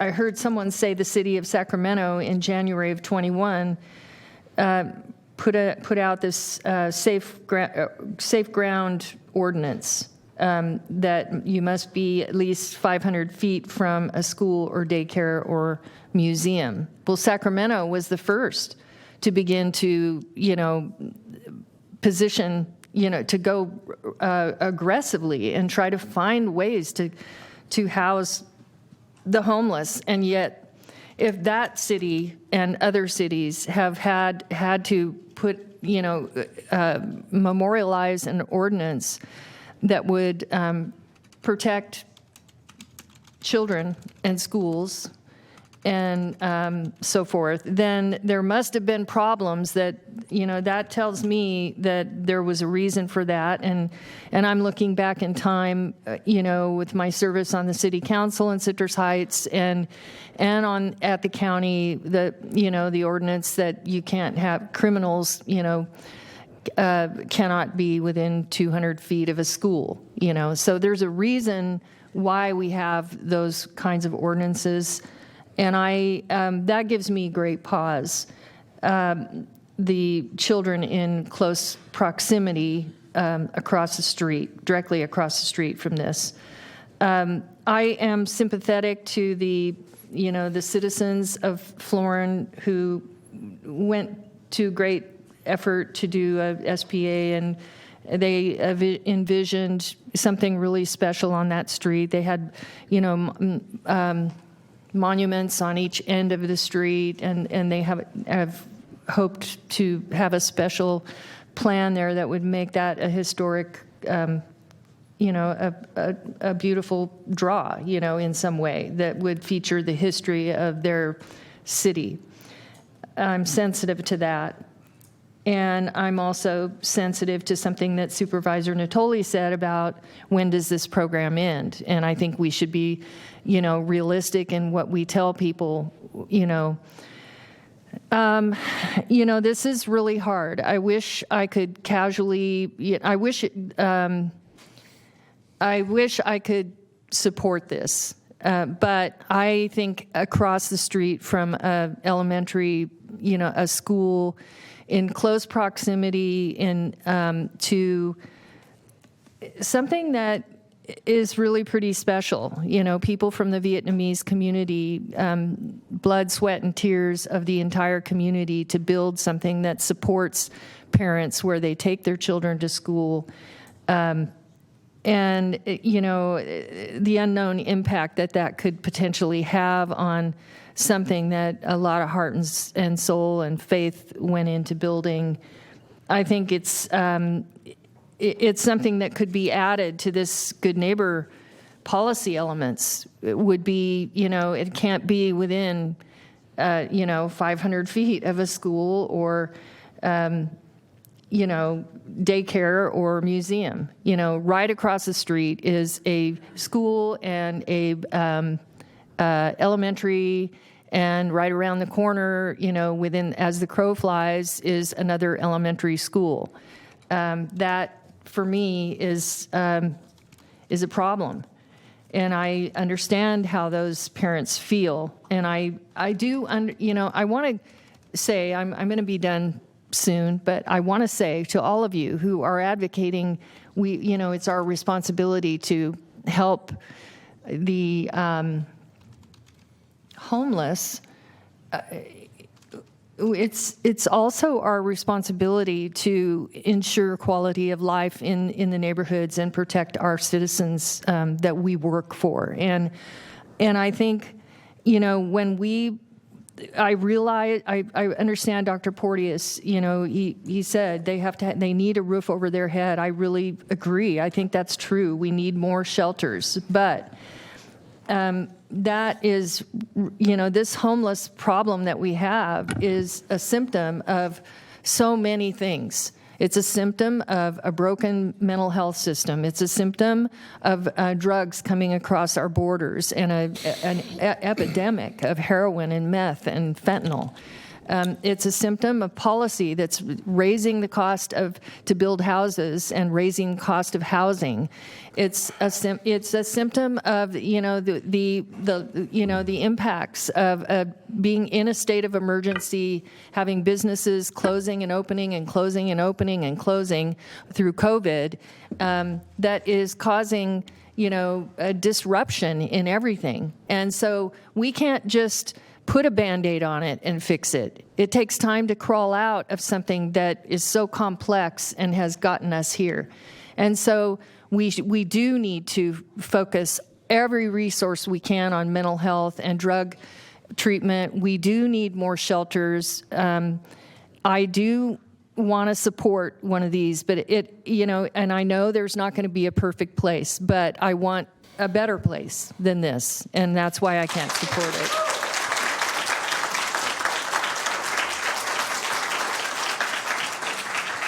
And I hope staff won't be discouraged.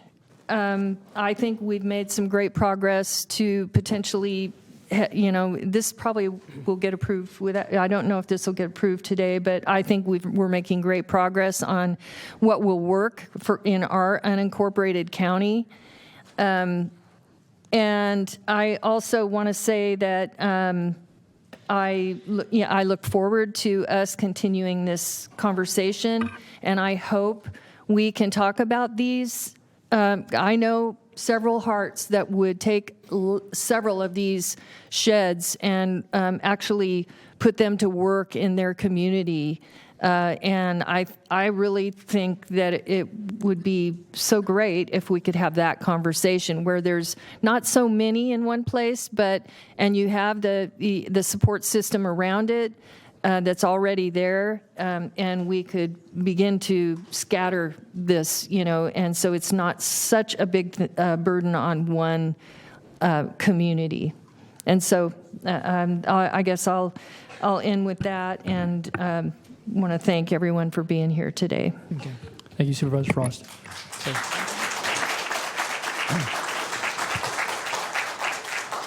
Supervisor Kennedy, and then I'll speak after Supervisor Kennedy. Okay, thank you, Mr. Chair. Before I speak, I'd like to when I see staff connoitering, and especially when I see you go over there, I have to ask the question. You've had a chance, very briefly look at this. Do you have any comments on it? And by this, I assume that you mean the 7 points. Yes. Yeah. From a legal perspective, I believe everything that is in here is legally allowable. I will say one concern of number 3, which is returning the occupants to their last known address. We really can't legally require them to take them to a specific point, but I do notice that Supervisor Cerna has phrased it as every effort will be made to transport them, so I believe that issue will be addressed.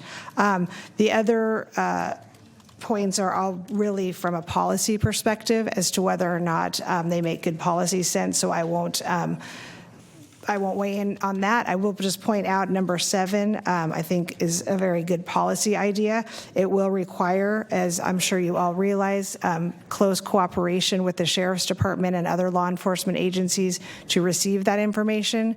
Sometimes the information the county does not have legal control over. But again, I'm certain that every effort will be made to cooperate with the Sheriff's Department on that and if I can any interrupt others. real quick, could I ask the clerk to keep the overhead up so when our council is addressing these points, the audience has a chance to follow along. Thank you. Great. So again, we have had discussions with the undersheriff, and I'm assuming that any new elected sheriff will continue those discussions, and that won't be a problem. But I just want to point out, as I'm sure you all know, the County of Sacramento staff doesn't have that access to that information without law enforcement cooperation. But again, from a legal perspective, I don't see any concerns with the proposed good neighbor policy elements, in addition to the ones that Supervisor Kennedy mentioned before, and I will let staff weigh in on any other concerns or issues that they might want to bring up at this time. Bruce? We're going to Josh Drive? No. What I would say, first of all, is thank you, Supervisor, for presenting these 7 elements. I think in general, they're all consistent with how we laid out the intent. So to formalize them in a good neighbor policy can be very helpful, I think. As it relates to Lisa's point about on number 7, what I would say is we will work actively with the Sheriff's Department to try to get the data if they don't have it. I don't know, frankly, if they do have, on number C, for example, if they have this available within this radius, but if they don't, and they might, we'll work with them to get it. And because we had intended, as I mentioned earlier, to provide regular updates to the board. And these are the kinds of things I think you would want to know. So we will engage with the sheriff's staff, I would say this afternoon, but we have budget hearings, as soon as we can to do what we can to collect this data. Could I chime in real quick? So remember when Mr. Wagstaff is referring to perhaps some challenge in acquiring this data because it requires the cooperation of law enforcement, it requires the cooperation of our Sheriff's Department. That's the reason it's couched in the context of quarterly reports in an environment exactly like this. Mm-hmm. So if we have repeated quarterly reports and we have no data, then what I built into this is the ability for the board to voice their concerns because we don't have that data, right, and to affect acquiring it. And if we don't acquire it, then we'll cross that bridge when we do. But that's why it's important to understand that this is presented in a way that begins to shape how we would assess the success or not of this as we move forward. Thank you. Okay. Well, I know, Mr. Chair, you have comments to make, but I'm prepared to make a motion at this time. Okay. And that motion would be, and I'm sorry, I'm a little, because there's a lot of crossover between the two, so I'm trying to figure out which one, and I'm going with the clearest one. And Mr. Sir and I will say that yours are clearer overall. So I would like to move the staff recommendation for approval, incorporating as part of the good neighbor policy the 7 elements that Supervisor Cerna has introduced today as well, and I will read it again, and I have this in writing for the clerk and for council as part of the good neighbor policy to be developed between the service provider and the community. A community advisory council will be established that will include, and I've changed it since you all heard it last, based upon one of the speakers, will include 2 representatives from the Vietnamese Martyrs Church, 2 members from the Florin Historical Society, 2 members from the local business community, and 2 members of the Stay Safe community. I think it's important that they are at the table as well. And as well as 1 member from the Department of Human Assistance. Other than that, also that there will be a phone number will be publicly and visibly posted, providing a point of contact for the community. And we've discussed that earlier. So with those, along with Supervisor Cerna's 7 points, that's my motion. Okay, I'll second it. Okay, so we have a motion and a second. I saw there was a couple of hands that went up in the audience. We've concluded public testimony, and this is board deliberation, so I appreciate folks may want to weigh in at this juncture, but this this is the time when the board will deliberate, and you've certainly heard from board members. So again, I acknowledge the hands, but we're not taking further testimony at this point. Before we go to a vote on the motion, I haven't yet had an opportunity to speak, not just to the motion, but to the item. So bear with me. We've heard a lot this afternoon, and I feel very compelled to weigh in as well. Again, I would certainly want to first echo one more time thanks to all who've taken this opportunity today, but certainly over the course of many weeks now, or a number of weeks, to have weighed in on this, both those who have cited concerns in opposition, those that have cited support, and have, again, many cases, some of those we heard from have been very consistent, have been before this board over any number of years, relative to addressing needs not only for housing, but for those that are less fortunate in our community. I would say that I've had the opportunity over many years on this board to have sat through any number of hearings, and today I just noted in my own notes here, we heard citations and quotations from the saints, from Pope Francis, from Muhammad, from the prophets, from Ben Franklin, from Roosevelt, and from all of you. And again, all those words are meaningful. They were said in the spirit of, obviously, of concerns that folks expressed, very heartfelt, very sincere, some that were impassioned, obviously, some frustration, clearly in those commentaries. But I don't know that I've, in all my years, have had all those folks quoted in a particular hearing. But I think it goes to the gravity of what we're talking about here today, but the gravity of the situation. And if there was one consistent theme through all of this, I think there was a recognition, whatever one's faith, whatever one's belief, whatever one's comments were here today or have been in writing, and certainly in the comments made by colleagues, a recognition that there is a crisis, a human one that we can talk about in generalities of folks being homeless or having challenges, whatever they might be, of certainly being less fortunate, more vulnerable, whatever their situation in life. But it was said here a couple different times, but by the grace of God, it could be any one of us. But I think in that agreement, though, and I think the call to action, and again, many very, very thoughtful comments, both made here on the record, but certainly received many letters, communications, people I've known and worked with, certainly in the county organization, but also in the community. And our community is very large and has room for a lot of folks. But again, I certainly ask in this board take appropriate action. And again, I didn't hear a lot of disagreement today or in our past hearings that there's a real need. But I think also it was very clear to anybody who's followed this today, but for all of us who've been engaged in these conversations, certainly as representatives of the people of this county, how multifaceted, how multi-layered it is with, and how challenging it is to try to find solutions or options, or at least a proposal that will find, not only find favor, but hopefully have the elements that would allow that program to be successful in meeting the needs, not only of the people that would be served, but also those that we all serve. And after all, I said this I think at one of the previous hearings that the dollars we're talking about using here are public dollars, ones that come from the people of this country, of this state, of this community.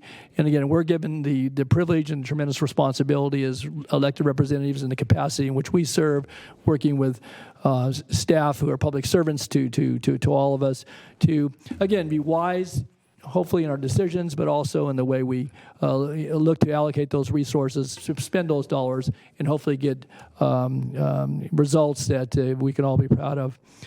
I want to also say, too, that over many years, I've come to know the communities throughout the county of Sacramento, some better than others. Obviously, those that I've been directly responsible to as an elected supervisor.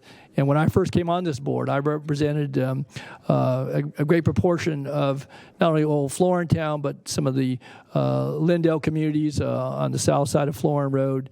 Very familiar. I've visited all the schools that were referenced here. I've had a chance to visit over the years and participate in celebrations of different achievements and accomplishments. I've had a chance to come to know some of the longstanding businesses and the business people, the generational families there, folks who've been a part of the community life, and whether they've served on the school board, they've served on the fire district board, been involved in the Community Planning Advisor Council, certainly the Historical Society, and many other organizations that, again, promote good, wholesome activities, but also, I think, bear the responsibility as organizations in trying to work for the betterment. And so there's a lot of goodwill in this room, and certainly the folks from, the church, but there are other churches that were historical in that community, have been there as a part of that community framework for many, many years, and are a very solid part of that. And so, as I've thought about this, and certainly listened to my colleagues, and I appreciate, again, I think the work that has gone on since we last had this before us, as it relates to trying to develop good neighbor policy, to develop an approach that would, I think, allay some of the concerns, and some of those are very legitimate. Others maybe based upon what people have experienced either personally or read about, or just, again, I think fears about the welfare of those that are vulnerable, our youngsters, others who, might be concerned about the safety within their own home, within their own business, certainly within their community. And I also wanted to say about the Florin, Lindale area and surrounding areas. I know those are working class neighborhoods, and a lot of those homes are certainly of modest means, but people work hard. They work hard to have a place to have a roof over their head, and I think have supported their schools. And I think one of the positives that I've seen certainly in recent years, more recently obviously been represented by Supervisors Kennedy and Cerna, but a repopulating of those neighborhoods with newer, younger families, very diverse.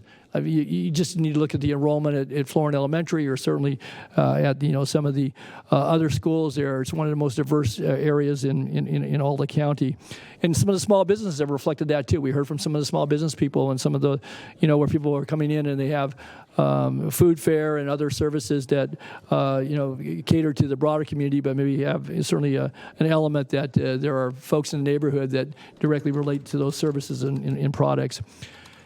And so as I thought about this, it's not just about the fact that we need to do something, which we do. Again, it wasn't, I think, with any lack of sincerity by this board, but certainly by this board member when we took on the resolution in February. And I recognize this, the growing need, the growing, I think, call for us to do something as elected officials.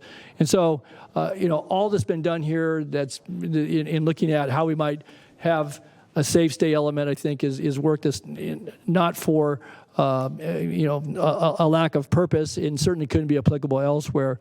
But as I've thought about this and thought about all the comments I've heard, and I think the pleas for us to do something and the urgency by which we are called upon to do that, I also reflect upon certainly the community that will be most affected. And that could be, and I think Supervisor Cerna said this very early this morning, it could be positive or adversely. And I think some of the conditions that have been talked about here certainly could go a ways towards addressing those and provide, I think, a framework for community outlets ongoing, certainly regular reports to this board, but also would be, I think, keystones for if there were problems to occur. But in the final analysis, and I alluded to this, that not only the work that goes into trying to find solutions and hopefully make decisions that will, in retrospect, reflect good outcomes. And I can talk about the Mesa Community Campus for hours, and I won't do that. But that's an example that I'm personally, and certainly and professionally as an elected representative, very familiar with and have been for many years. But in the final analysis, in my analysis, I am not persuaded that this location is the location that's best suited for what we're talking about here today. And so in light of certainly all the work that's gone on, and again, this is not to be critical of staff nor my colleagues, again, because, again, we all are in this together, but I do not intend to support the motion here today.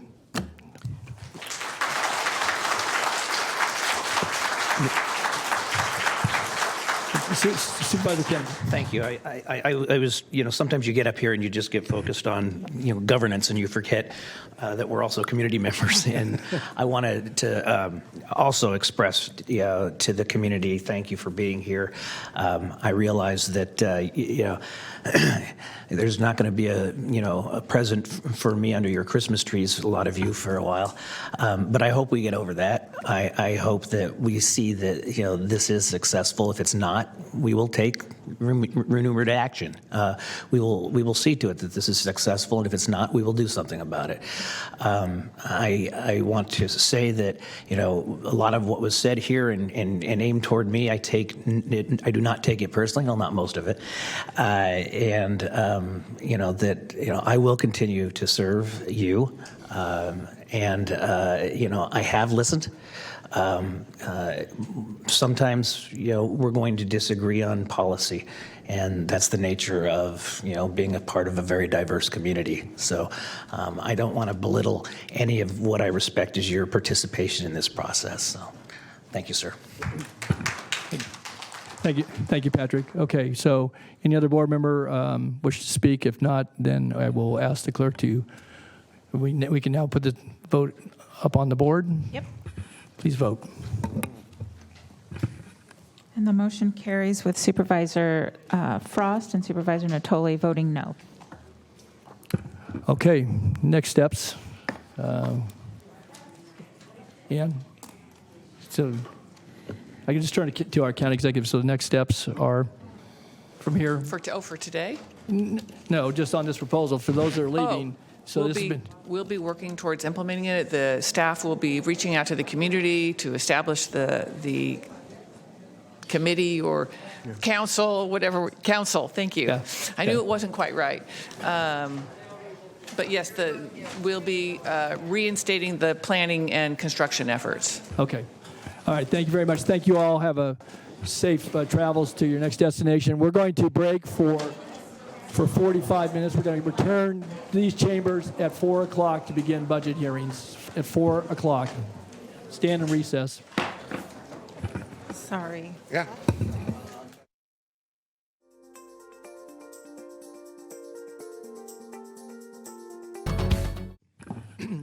Good afternoon. I want to call back into session the Sacramento County Board of Supervisors meeting of June 8th, 2022, and thank those that were with us all morning, well into the mid-afternoon. And now we're back to start the second half of the game here, and a very important part. And we'll go ahead and call a roll to reestablish a quorum, and then we'll have a little discussion about process and procedure for this evening and tomorrow. So, Flo?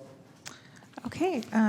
Supervisor Cerna? Here. Kennedy? Here. Desmond? Here. Frost? Here. Natoli? Here. And you have a quorum. Thank you. Before we call the item and get into those presentations, I've had a chance to talk with the clerk and with the county executive just as we're coming before we came in the session. And I think certainly in fairness to, I know we had folks here earlier in the afternoon to offer public comment on budgetary items, I believe.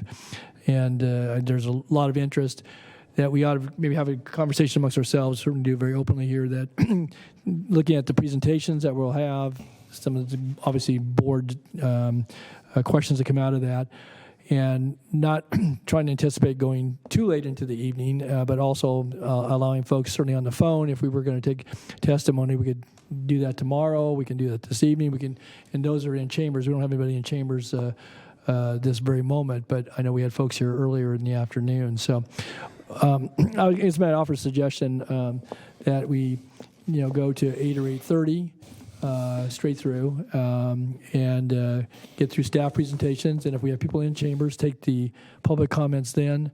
We can inform folks that are on the phone that wish to comment. We could come back, pick it up tomorrow morning fresh, and figure we're going to probably have a full day of it, at least a good portion of a day. Because there'll be time, if we have board suggestions, questions, you need time then to go back and look at those, and we'll keep the public hearing open. So let me ask my colleagues just thoughts of Supervisor Cerna. Yeah, go ahead. Thank you, Mr. Chair. Yeah. I appreciate you giving this some forethought, given the lateness of the hour, and trying to make sure we do everything we can to accommodate interested constituents that want to address the board on our budget, which is obviously critical. What I would suggest, despite our earlier conversation about going as late as 8 or 8:30, with the expectation that we would somehow bifurcate public testimony either telephonically or in person between today and tomorrow, depending on the length. I just put it out there for consideration. It might be worthwhile to, depending on how many folks are on the line currently. Right now, we have one. Okay. All right. They've been on here for about an hour. Okay. Fair enough. I just think maybe the better way to manage our time would be to hear staff's presentations today and keep together public comment, whether in person or remote, for an uninterrupted time period tomorrow. And that would at least give interested parties a chance to certainly watch here in chambers or via Metro Cable the staff presentations, and quite frankly give them a little bit more time to perhaps collect their thoughts about what's being proposed or recommended. And that way we don't maybe have a potentially disjointed public comment period. That's fair. And again, I there's a couple of folks in the audience, but not a whole lot. And so I just thought if people were going to have made the trek down here and wanted to speak to the board and couldn't come back tomorrow, they seem to do by phone. So. Do we actually have folks here? I don't have any speaker sheets yet. No. Okay. Okay. We don't have any speaker slips. Yeah. Okay, so we don't have any speaker slips, but I know we've got an interest. So there was a whole group here. But if there's agreement, Mr. Chair, on doing it the way I've somewhat suggested, I think we need to be clear to those that may be watching and expecting to get on the phone to know that we would wait till tomorrow to take their comments. And I'm fine with it. What other board members' thoughts on that? Would be okay with that? Then say we would go through discussion, presentations, get to the balance of that, recognizing obviously there'll be further questions once we've heard public comment.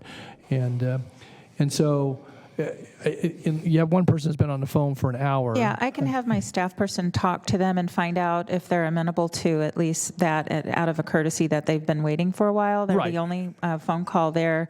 And I was also going to offer that we could also work with DTEC to somehow put a notice out just to kind of give to give the public some information if they're checking the website and so forth, and our staff will be on standby to kind of walk people through that process, and we'll put something together in writing as well. And if someone, for example, this person's in the queue, we could assure they'd be the first one tomorrow. Yes, if they chose to do it. If not, we'll do that. And if it's a hardship, again, we can, I guess, take comment before we closed out or whatever. But it's kind of. Once I know that the board is in agreement with this, then I will. What I recommend is that I close the queues now. Otherwise, they're just going to keep filling up, and we have to address each caller. But you can tell them. You'll be able to. Will somebody be able to tell them that? So when they. Yeah. Okay. So they'll. Especially for if anyone joined recently into the line, we'll have staff talk to those folks specifically, get their information. We'll make sure they're first. And what time we come back tomorrow? 9:30? 10? 9:30. 9:30. 9:30 tomorrow. So, okay. And I think we should plan on a pretty full day tomorrow. Again, we obviously have Friday held. We don't necessarily need to take Friday, but we have Friday available to us as well. So, okay. So when you said straight through, did you mean straight through without dinner, without a break for? Didn't you say there was arrangements? Yeah, I think there were arrangements made, but I guess we could take a brief break. So maybe go through staff presentations or get the initial budget presentation questions, and then come back for there's a whole list of.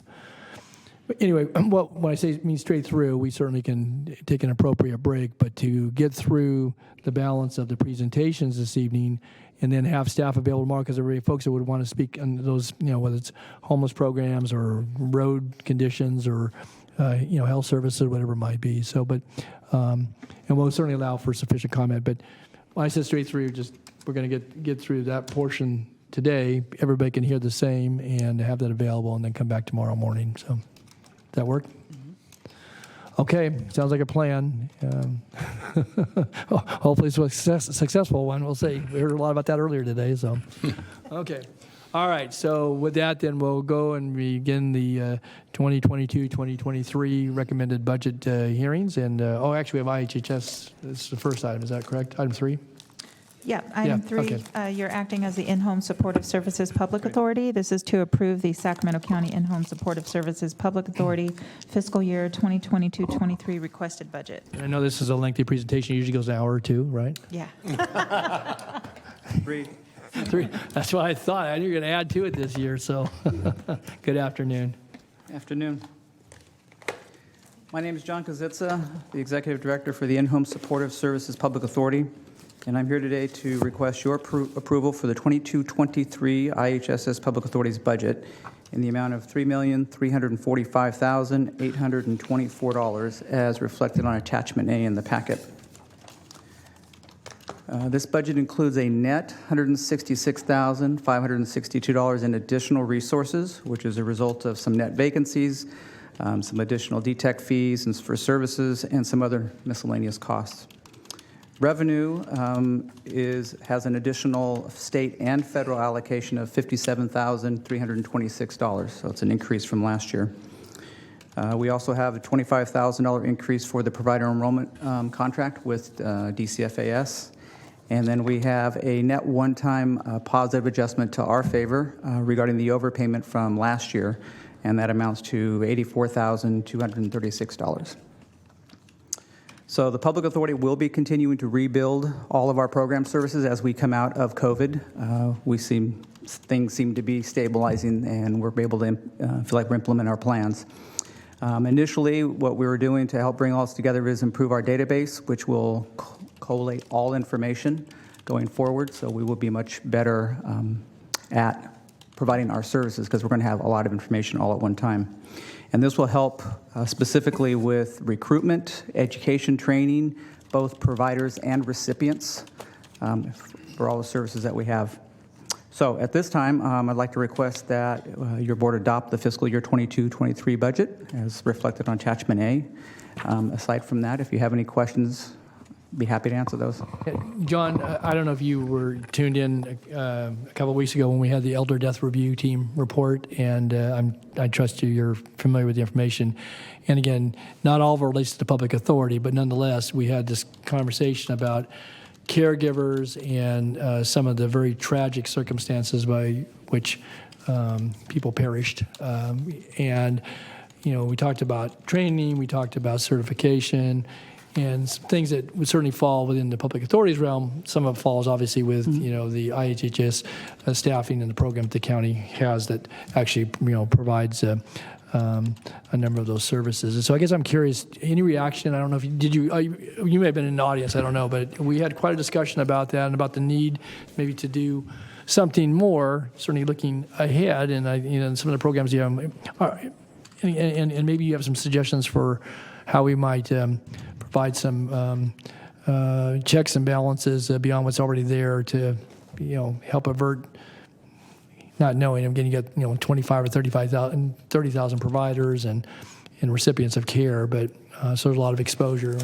But you do provide the training and certification and such. So, any thoughts? So education has been a primary component of the public authority from the beginning, and it's one ever since the 2009 budget cuts, which is before my time, severely impacted this office. Not before mine, so. No, well, I remember. Mr. Cerny got on the tail end of it, but. Well, it was before mine while I was at the public authority. Yes. So in any case, as moving forward, when management changed, that was one of the elements of trying to bring forth some of the previously diminished services. So moving forward past COVID, which created a whole slew of complications, what's before you today is a contract with a online training service that specializes with caregiving services, training for caregivers. It supports nurses. It has a variety of illnesses and diseases that can educate caregivers. And our request is to hire that company for the next 3 years. And we would have the ability to, specifically with registry providers, we would offer that to them. This company is very high tech, so we're very much integrating everything that we have today. So they would be able to offer where we used to have one class on disability or mobility, they have 10. And what we're looking to do is marry those online courses, which adds convenience and flexibility for the caregivers, with an in-person class now that we're able to come back in person so that the education experience can be enhanced. Because we'll have a professional, a volunteer from their community to teach that particular class, but now they have, hopefully their questions will be much more specific and challenging for their particular situation. So we will both now have community classes that we used to have. They will be enhanced. We can do those over Zoom as well, so it won't be limiting to just showing up in person. We will also be able to track those classes specifically for everybody, but specifically for the registry providers, and in part will help to build a little bit of a resume so that when recipients are looking for providers, they can see how many classes they've taken, their level of education, how long they've been with the registry, to encourage people to join the registry and to help them maintain fuller time employment. So the education services that we're asking for today is just a start. Those are the low-hanging fruit items that we can find. And as with anything that we implement, we can plan only so much, but we're always looking for that last 10% of feedback to see how we can fine-tune it, enhance it, to improve it. And this would be for all providers. It would be for all recipients if they choose to take it. This is discretionary. The mandate that we would have would be for registry providers. Since we would be referring them out. We are looking to have them maintain continuing education, which is not something that has been able to be done in the past. But with our technology, we can track, monitor, automate reminders. And if people are not taking advantage of the service, because we will be paying for it, we can then remind them and or remove them from that service and give it to somebody else if we have, in fact, reached that capacity. But we have allowed for enough of a bandwidth for this first few years to take care of anybody that would like to take advantage of the free education. These particular courses have I'll say nationwide, depending on which state you're talking about, curriculum that qualifies for continuing education credits. They are associated with a particular university. And with that, they are also bidding on the career pathways, and they're very much in support of that. So we're looking to leverage that level of curriculum, which is rather high, with the local community colleges to see if they can package several of those courses, since they offer enough to qualify for a class credit at the local community college. Again, to support the caregivers in continuing in this field and doing the best that they could possibly do. And those are all very important aspects, and I think, again, can certainly improve, caregiver skills, maybe certainly their compensation, but also delivery of services to the people they're giving care to. I'm curious, and I know I've got a couple other supervisors in the queue, on the live scan services. I didn't realize that hadn't been reinstituted. For some reason, if you'd asked me on a test question, did we offer that? We haven't offered that for 8 years, I guess, since 2014. Is that right? 2014, I believe, yes. So you're going to be restarting that. Why wasn't, John, you've been at the helm here now a couple of years, why haven't we restarted that previous to this? Well, it was initially pulled back on a temporary basis because of the demand. We were going through provider enrollment at a growth of about 16%. Okay. And we did not have the staff to maintain both, so it was really putting pressure on staff. People were staying quite longer, well into lunch hour, for us to provide that service. It was in a reactionary approach in that if people showed up, we served them. And so if more people showed up, we served them. It was that type. So back then, it was temporarily halted in order to provide some relief. And again, budget wasn't the most fluid. And predecessor decided at some point we're still growing, so we really can't go back to it. So it just was never because I see that as a real important. That fingerprinting is important, and I think it's important to the registry. It's important to the person is looking for. And again, it's one more element because you're not be able to. You can't really.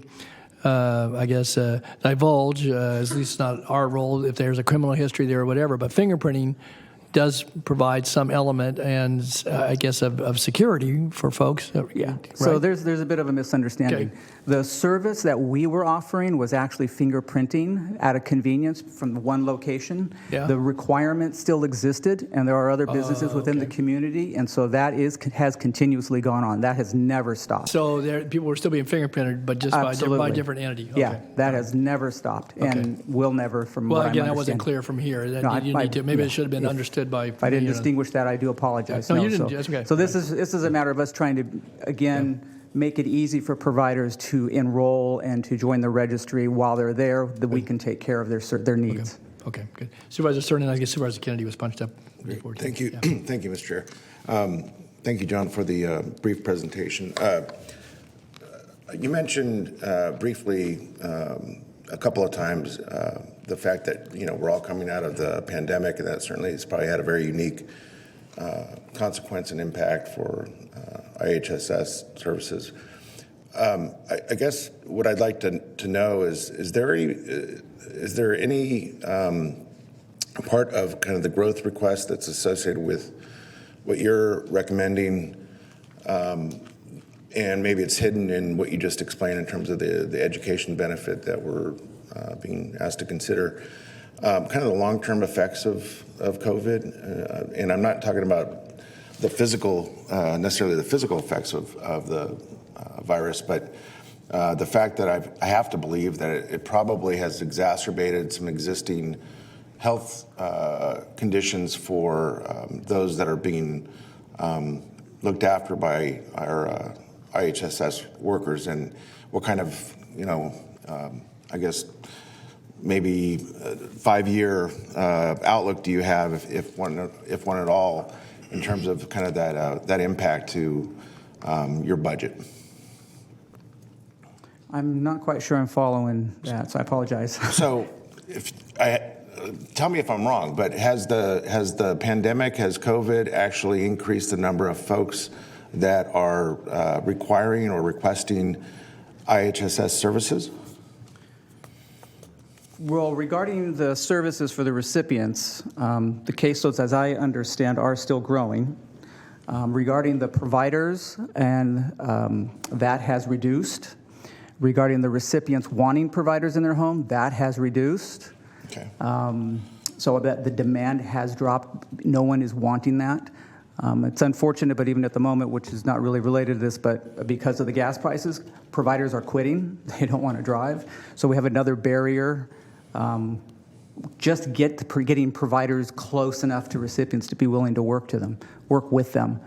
But at this point, we're anticipating that going away, recipients willing to have the providers. And so collectively, we're at that spot where we're looking to start to implement things and restore them so that we can get providers to recipients and get them skilled. I'm sorry, you're expecting what to go away? Gas price increases? The gas prices is just kind of another facet. No, just the fear of COVID, because that's been, from the very beginning, that kept people away on both sides. Got it. Supervisor Cerna, if I could also add, in terms of your question about someone's health condition might be deteriorating because of the length of COVID and being isolated, et cetera, and that is something that the IHSS social workers out of the Department of Child, Family, and Adult Services would assess in terms of whether they need additional hours or, making referrals to make sure that they get to the proper medical appointments, and that's where that would be handled. Right, I guess, thank you for that, but the impetus for my question is, probably a dangerously vague idea of the effect that COVID may have had or not in terms of the disease actually,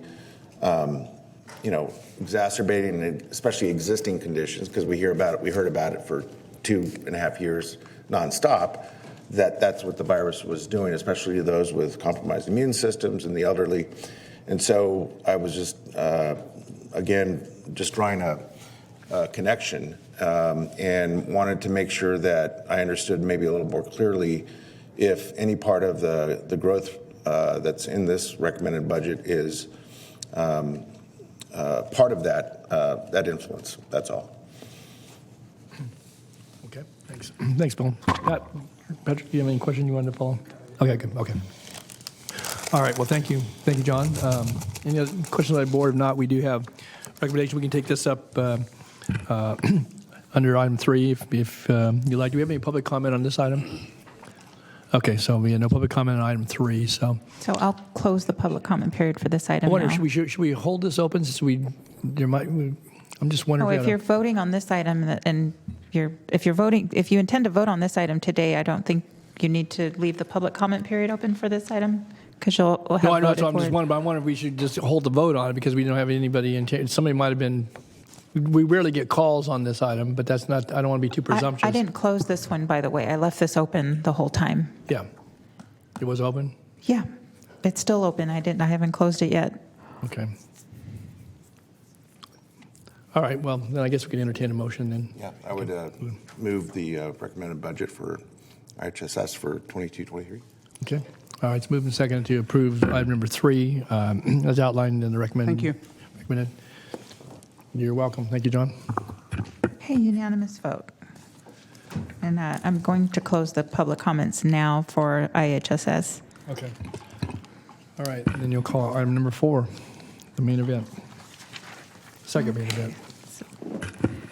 And I just also wanted to let you know, too, that we're updating the public comment phone line, so it'll be very clear when a person calls what their options are, and they're not just left hanging. Okay. Okay. All right. All right. So for item number 4, you're acting as the Board of Supervisors now. This is the consideration, possible revision, and approval of the fiscal year 2022-23 recommended county budget. All right, Ms. Edwards. Okay, good afternoon, Chair Natoli and board members. Ann Edwards, County Executive, and I am happy to be here today to present a recommended budget for fiscal year 22-23. Before I begin, I want to take an opportunity to thank the Deputy County Executives, the department heads, Ms. Thomas and her entire team, and the fiscal staffs in all of the departments. What you have before you today is the hard work of all of those people. It takes a lot of folks to bring this to you. This budget was developed using a balanced approach to address current community needs as well as being prepared for the long term. We used board priorities for discretionary resources based upon community outreach and results from the polling conducted last fall. We are making substantial investments aligned with those budget priorities. We are continuing funding and progress on this year's initiatives, such as homelessness and roads. We are proposing growth for new or enhanced programs and services that align with your priorities and services that you'll be hearing about shortly. Additional enhancements are being prioritized and developed for final budget in September, should additional resources be available. I would also like to highlight something that will not be presented to you today, but that we are considering for September budget. As you know, we are in the process of assessing our complete development process for improved customer service. We have a consultant helping us, and he has already made some preliminary recommendations that we are considering and will be bringing back to you in September. Having said all that, we are again balancing new program investments with longer-term stability and recommending meaningful general fund reserve contributions. I know you're not surprised by that, and you'll be hearing a lot more about this from Ms. Thomas, who will take it from here, unless you have any specific questions for me. Thanks, Ann. Any questions? Not yet. Okay. Stand by. Okay, thank you, Ann. All right, Amanda. Good afternoon. Good afternoon. Chair Natoli, members of the board. I'm Amanda Thomas, the county's Chief Fiscal Officer. I'll just ask for the PowerPoint to get pulled up. Thank you. And Ms. Edwards really addressed slide 2, so I'm going to start here, and I'll be providing an overview of the fiscal year 22-23 recommended budget. After my presentation, we'll have departmental presentations providing more detail on specific items included in the budget from Siobhan Gattari, Director of Health Services, Emily Halkin, Director of Homeless Initiatives, and Ron Vicari, Director of Transportation. So starting with a high-level overview of the recommended budget, the budget is balanced as required by state law, meaning that the sources of financing, including both one-time fund balance and ongoing revenues, equal the uses of financing. In the general fund, as mentioned by the county executive, we're recommending a balanced approach for the use of the one-time general fund beginning balance, with roughly half being used in the budget to fund fiscal year 22-23 expenditures, and the other roughly half being set aside in reserves to spend as needed in future years. A balanced approach to a balanced budget. Yes, you'll notice a theme. We are able to take this balanced approach in part due to very healthy increases in projected discretionary revenues of about 10% or $75 million compared to the 21-22 adopted budget. Because of that, departmental base budgets, meaning the budget year cost of current service levels, are funded without significant reductions. On top of that, general fund growth, or funding for new or enhanced programs, totals $124 million, with $74 million of that funded with discretionary resources. Finally, the recommended budget includes net reserve contributions of $89 million to be available as needed for future year expenditures. Just a quick question, Amanda, with that slide. So as you go through this and as we come back for discussions about items that the board may wish to have considered, then we would have discretion out of the general fund net reserve. Where would dollars be available? And again, you give us specifics. So if there are board member requests or we hear things from public comment and or other inquiries, and I heard Ann in her presentation talk about some things you're already considering relative to the development process. Where is it within our discretion as the budget before us? Or are you going to make suggestions if we say we need $1 million for X, Y, and Z?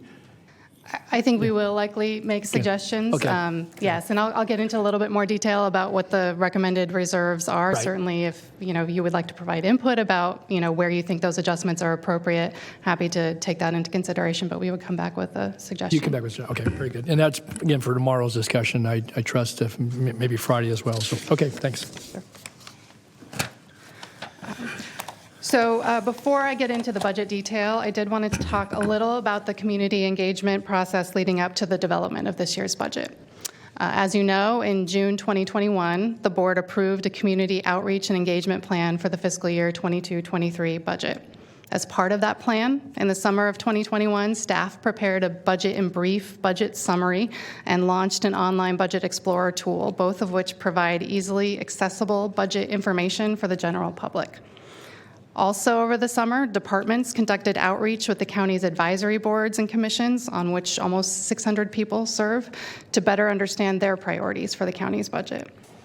In October of 2021, 2 virtual public budget workshops were held to provide an overview of the county's budget and budget process and an opportunity for members of the public to ask questions and provide input.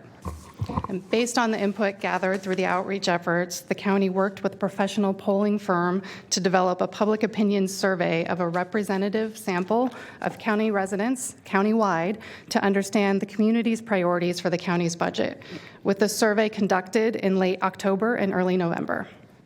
In December 2021, the board adopted budget priorities for the use of general fund discretionary resources that reflected the community priorities highlighted in the survey results.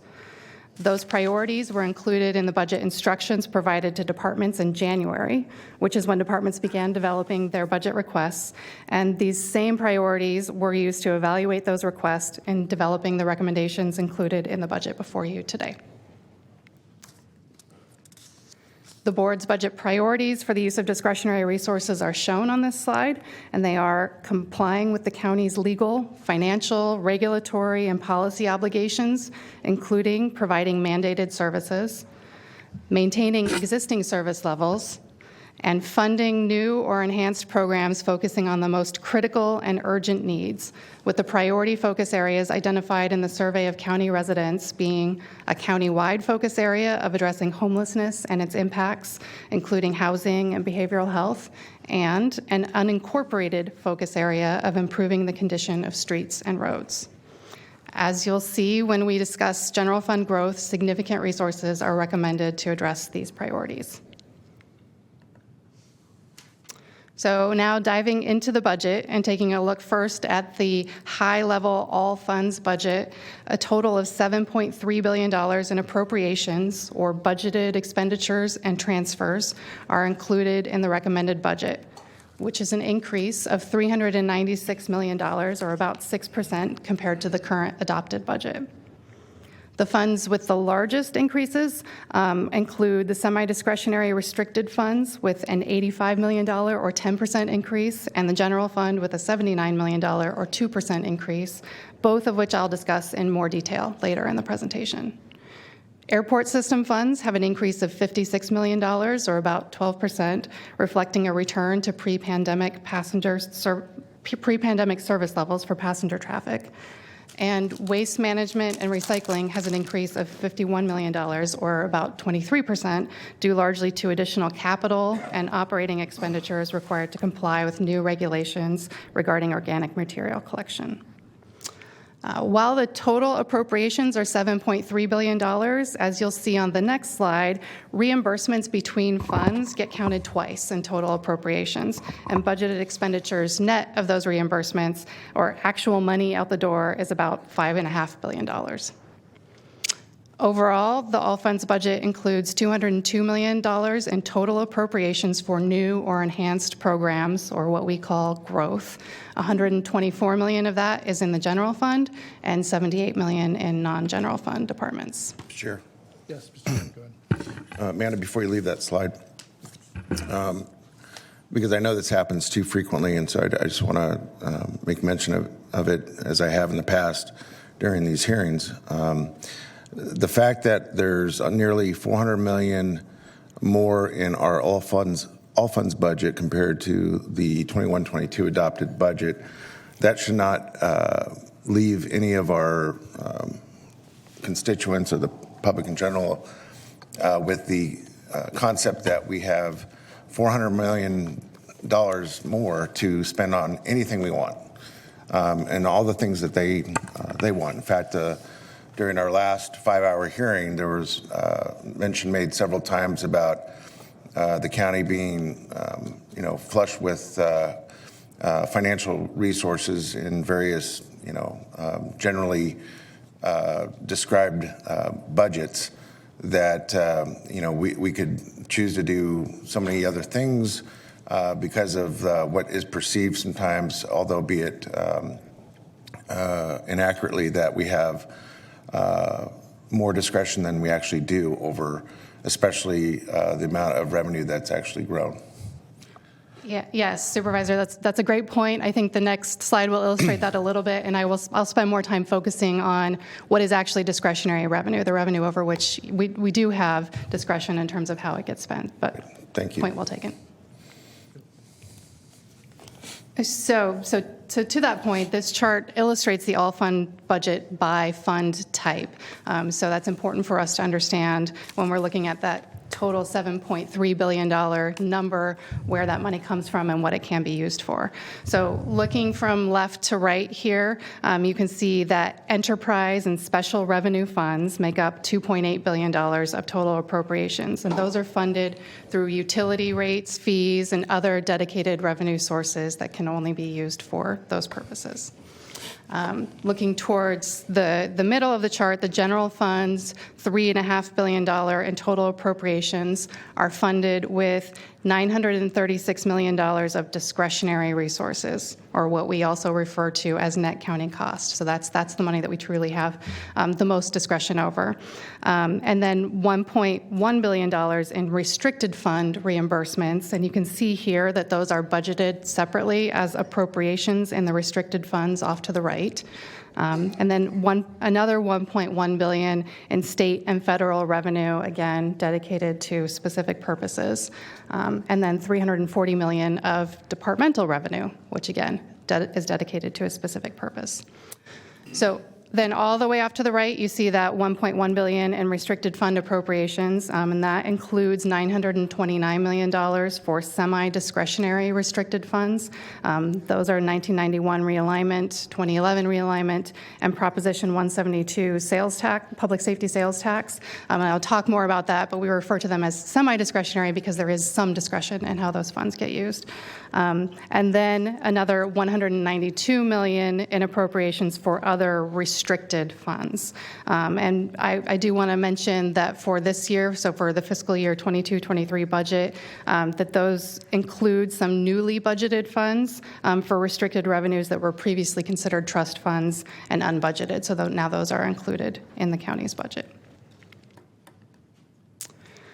So looking a little bit more now at just the general fund. So as I mentioned, total appropriations are $3.5 billion, which again is a $79 million or 2% increase compared to the 21-22 adopted budget. However, as shown on the previous slide, the bulk of these appropriations are funded with federal, state, departmental, and semi-discretionary resources. So this blue box is really illustrating the availability and the use of discretionary resources in the recommended budget. So at the top, we show the estimated beginning general fund balance of $209 million, which, as you know, is a one-time resource that is not a sustainable source of funding for ongoing expenditures. And as a result, our approach, again, as we mentioned, was to allocate this roughly evenly between 22-23 expenditures and reserves that would be available to fund future year expenditures as needed. Discretionary revenue and reimbursements are estimated to total $816 million, and I'll talk a little bit more about what is included in those. But what's important to understand here is that together the sum of these two, so the sum of the fund balance and discretionary revenues, fund $936 million in net county cost or appropriations funded with discretionary resources and $89 million in net reserve contributions. And you can see, looking at these numbers, that the $936 million in net county cost or expenditures exceeds the $816 million of discretionary revenues by about $120 million, which means that we're budgeting to spend more money than we're bringing in, and using $120 million of that fund balance, or what is really prior year savings, to fund 22-23 expenditures, with the remaining $89 million of that prior year savings being put into reserves to be available for future year expenditures. So it's not quite 50-50, but that in essence reflects that balanced approach of a roughly half and half split in the use of fund balance between expenditures and reserves. Amanda, so the fund balance at the end of the year, what's that largely attributable? Vacant positions that were funded but not filled? Yes. So that's a good question. Good segue into the next chart, Okay. which is showing the actual general fund beginning balance in prior fiscal year budgets. And before I get to the answer to your question, Yeah. I think it's important to illustrate that while that fund balance is always sort of technically one time, as you can see on this chart, historically the amount has been much lower at about $50 million.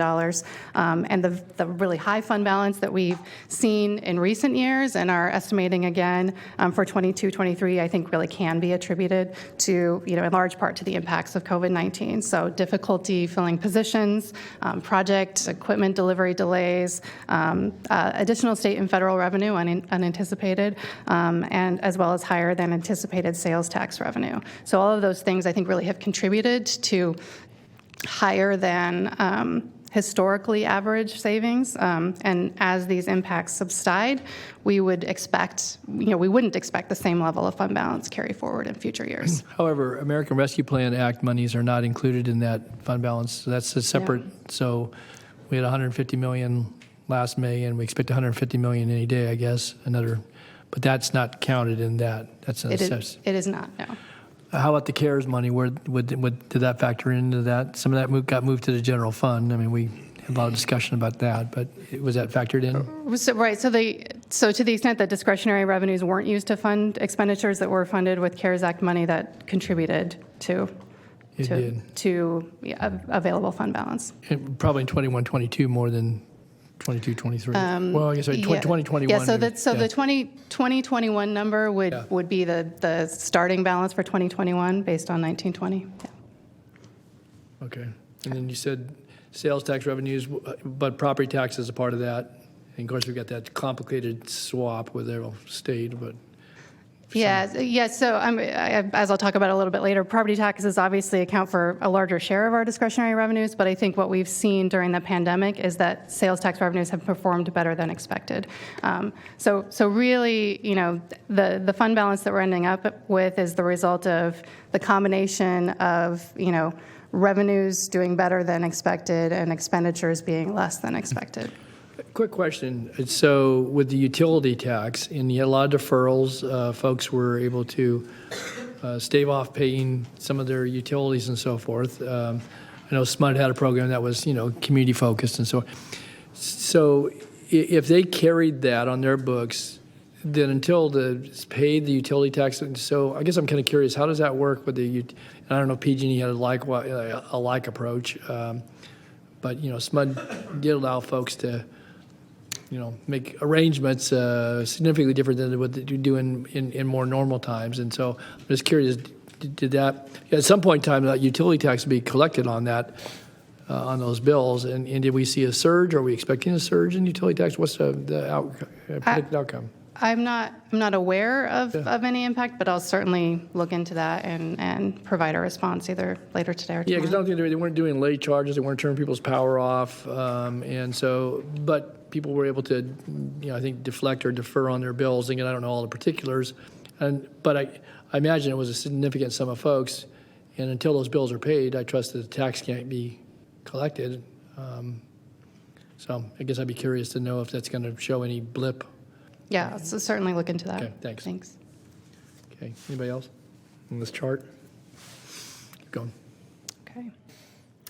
Nice segue to this next chart. So this chart is showing the breakdown of the $816 million of discretionary revenue and reimbursements by source. And as I just mentioned, and as you can see here, property taxes account for by far the majority of discretionary revenues for the county at about 70%, sales and use taxes at 18%, other taxes, including property transfer, transient occupancy, and utility user taxes at about 5%, and then other revenues at 7%. So as I mentioned earlier, overall discretionary revenues are up $75 million, about 10% compared to the current adopted budget.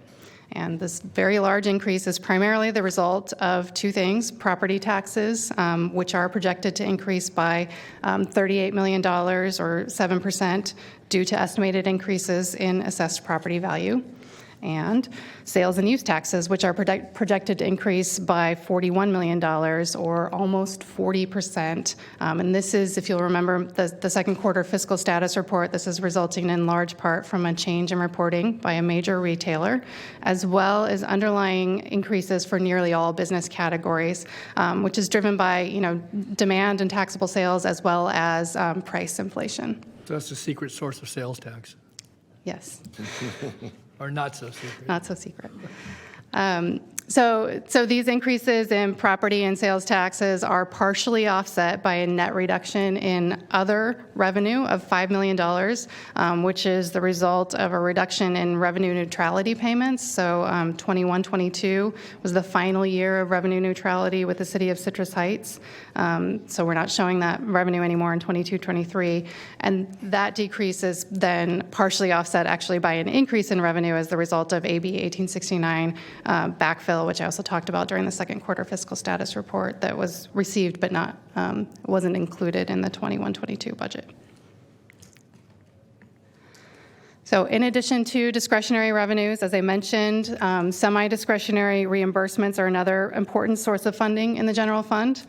These reimbursements are funded with revenue received from the state for programs realigned under 1991 and 2011 realignment, and also for Proposition 172 public safety sales tax revenue. And we refer to the revenue as semi-discretionary because the board has some discretion to allocate this funding within certain broad parameters. As I mentioned when we were talking about the all funds budget, this revenue is received in the restricted funds and then transferred to the general fund to fund eligible expenditures in social services and public safety departments. The revenue in semi-discretionary restricted funds is projected to total $919 million, which is a $74 million or 8.7% increase, and this is driven largely by projected increases in statewide sales tax revenues. Semi-discretionary reimbursements in the general fund, which are transfers that are coming in from the restricted funds that are used to fund general fund expenditures, are slightly higher than projected revenues at $929 million, which is an increase of $85 million, or again, about 10%. And the transfers to the general fund are slightly higher than the total semi-discretionary revenues because of the use of $10 million of fund balance in the semi-discretionary restricted funds. Departmental revenues and reimbursements in the general fund include that federal, state, fee, and other revenue that's dedicated to a specific purpose. Overall, this revenue is projected to total $1.6 billion, which is a net reduction of $31 million resulting from various increases and decreases. I did want to point out that we are recommending that certain revenue reductions be backfilled with discretionary resources in order to maintain existing service levels for important county programs. These include $12.8 million in child, family, and adult services and probation for funding related to foster care prevention services, $1.2 million in regional parks, reflecting the end of a five-year funding received from the Department of Waste Management and Recycling, and $600,000 for the public defender, reflecting 6 months of funding for programs that are currently grant funded, for which the grants expire in January 2023. So again, although these departmental revenues are being reduced, we're recommending in the budget that the expenditures be funded with discretionary resources. Just curious, Amanda, on the public defender grants, I thought we actually did that in the budget last year, or they were still receiving. We backfilled a portion last year.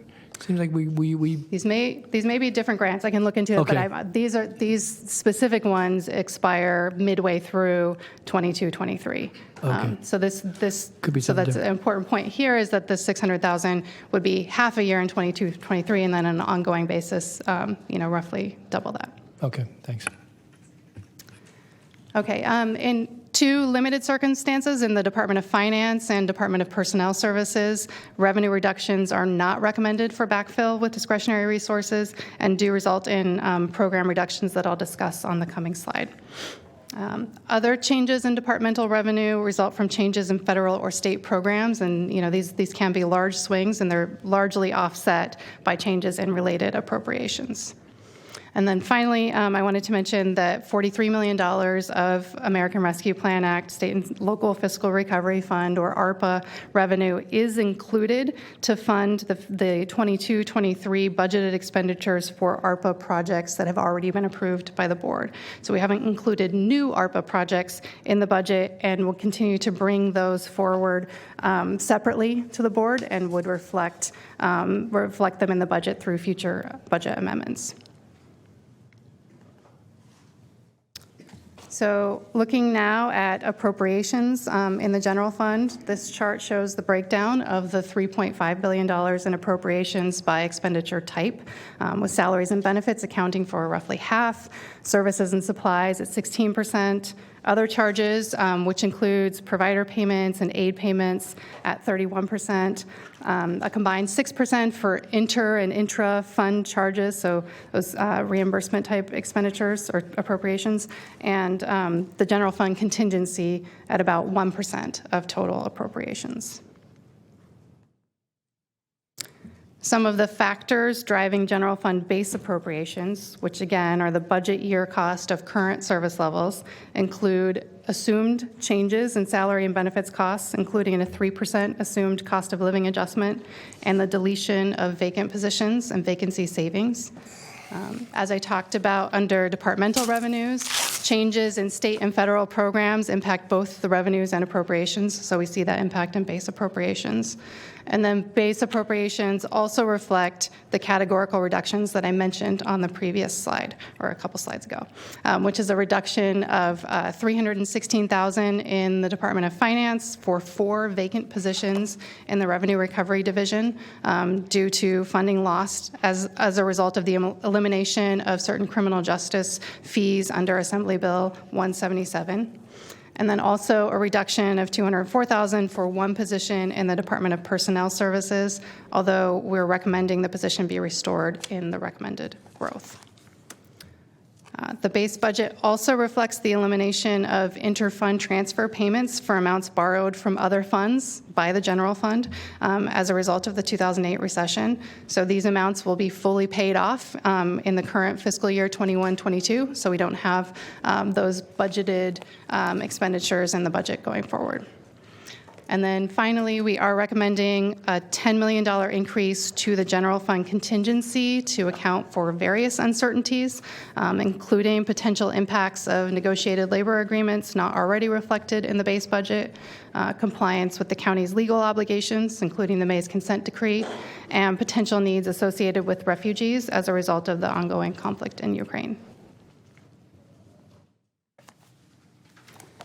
Recommended new or enhanced programs or services, again, what we also sometimes call growth, result in additional appropriations above and beyond those included in the base budget.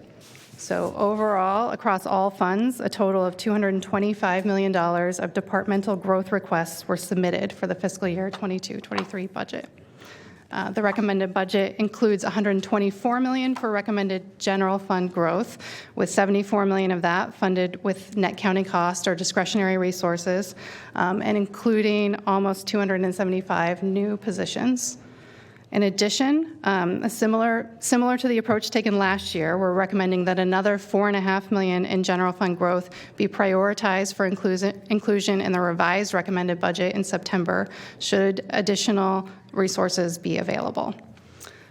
Non-general fund growth represents an additional $78 million in total appropriations, including 84 additional full-time equivalent positions. This slide highlights some of the most significant general fund growth, and the presentations that follow will provide additional detail about many of these items. As described earlier, you'll see that the recommended growth aligns with the board's budget priorities and the community's identified needs. The budget includes $15 million of net county cost growth to address the county's obligations under the May's consent decree regarding conditions of confinement in the county's jails, with $5 million going to the sheriff's budget to fund non-sworn positions and increase the extra help budget to maintain minimum acceptable staffing levels, as well as to fund general services positions needed to maintain the jail facilities. The remaining $10 million is in the correctional health budget, and Siobhan Katari, Health Services Director, will address the correctional health growth as well as the next two items listed. So $10 million total, with $5 million net county cost for expanded capacity for substance use residential treatment, and $5 million total, with $2.5 million net county cost for behavioral health crisis stabilization units. Emily Halkin, Director of Homeless Initiatives, will be providing more information on the budget for addressing homelessness. As noted here, $5.3 million of growth is included to fund new or enhanced programs.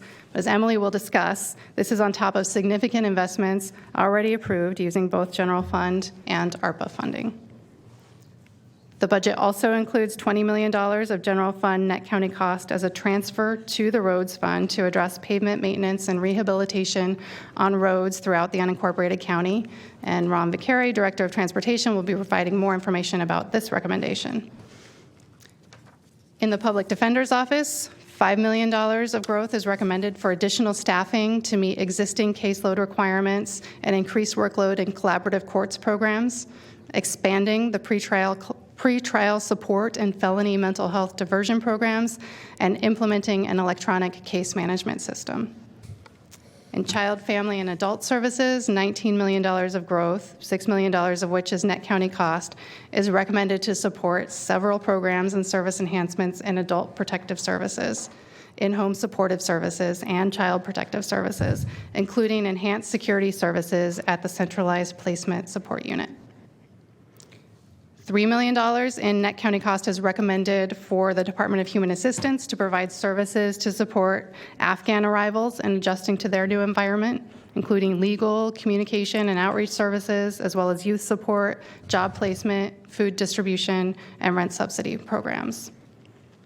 And $1 million in net county cost is recommended for enhanced security for the county administration building. Similar to other local jurisdictions, this recommendation includes the operation of metal detectors to provide for a more secure environment for those working in and visiting the building, Staffing includes 9 building security attendant positions and 2 sheriff security officers. And these positions will also provide assistance to employees and members of the public at later hours and provide enhanced security for public meetings. Can we flag that for discussion later on, that one?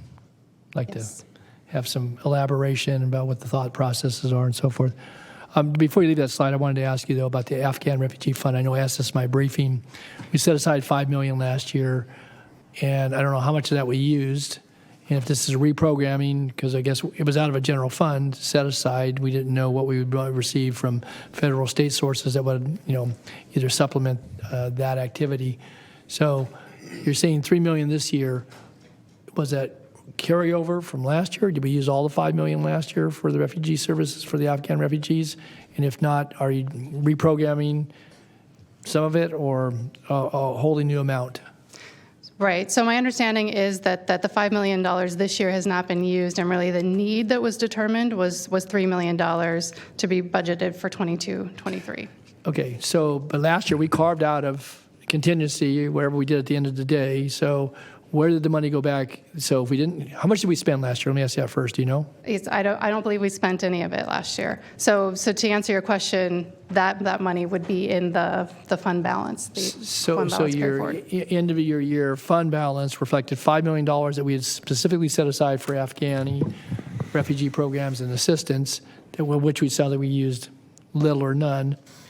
And so you're reprogramming $3 million of that, and then $2 million, rolls over to the general fund for your balanced approach? Is that what happens?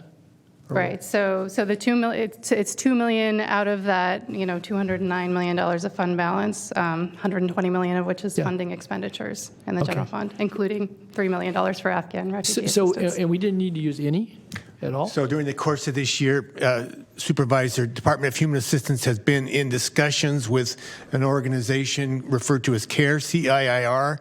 Mm-hmm. I'm forgetting what the letters stand for, but Ethan can fill that in later. In terms of, they submitted a proposal, there's been discussions about it, and so the short answer is no, they didn't spend any this year, but this $3 million is what they project. Based on those discussions, they will need going forward to serve the Afghan refugees.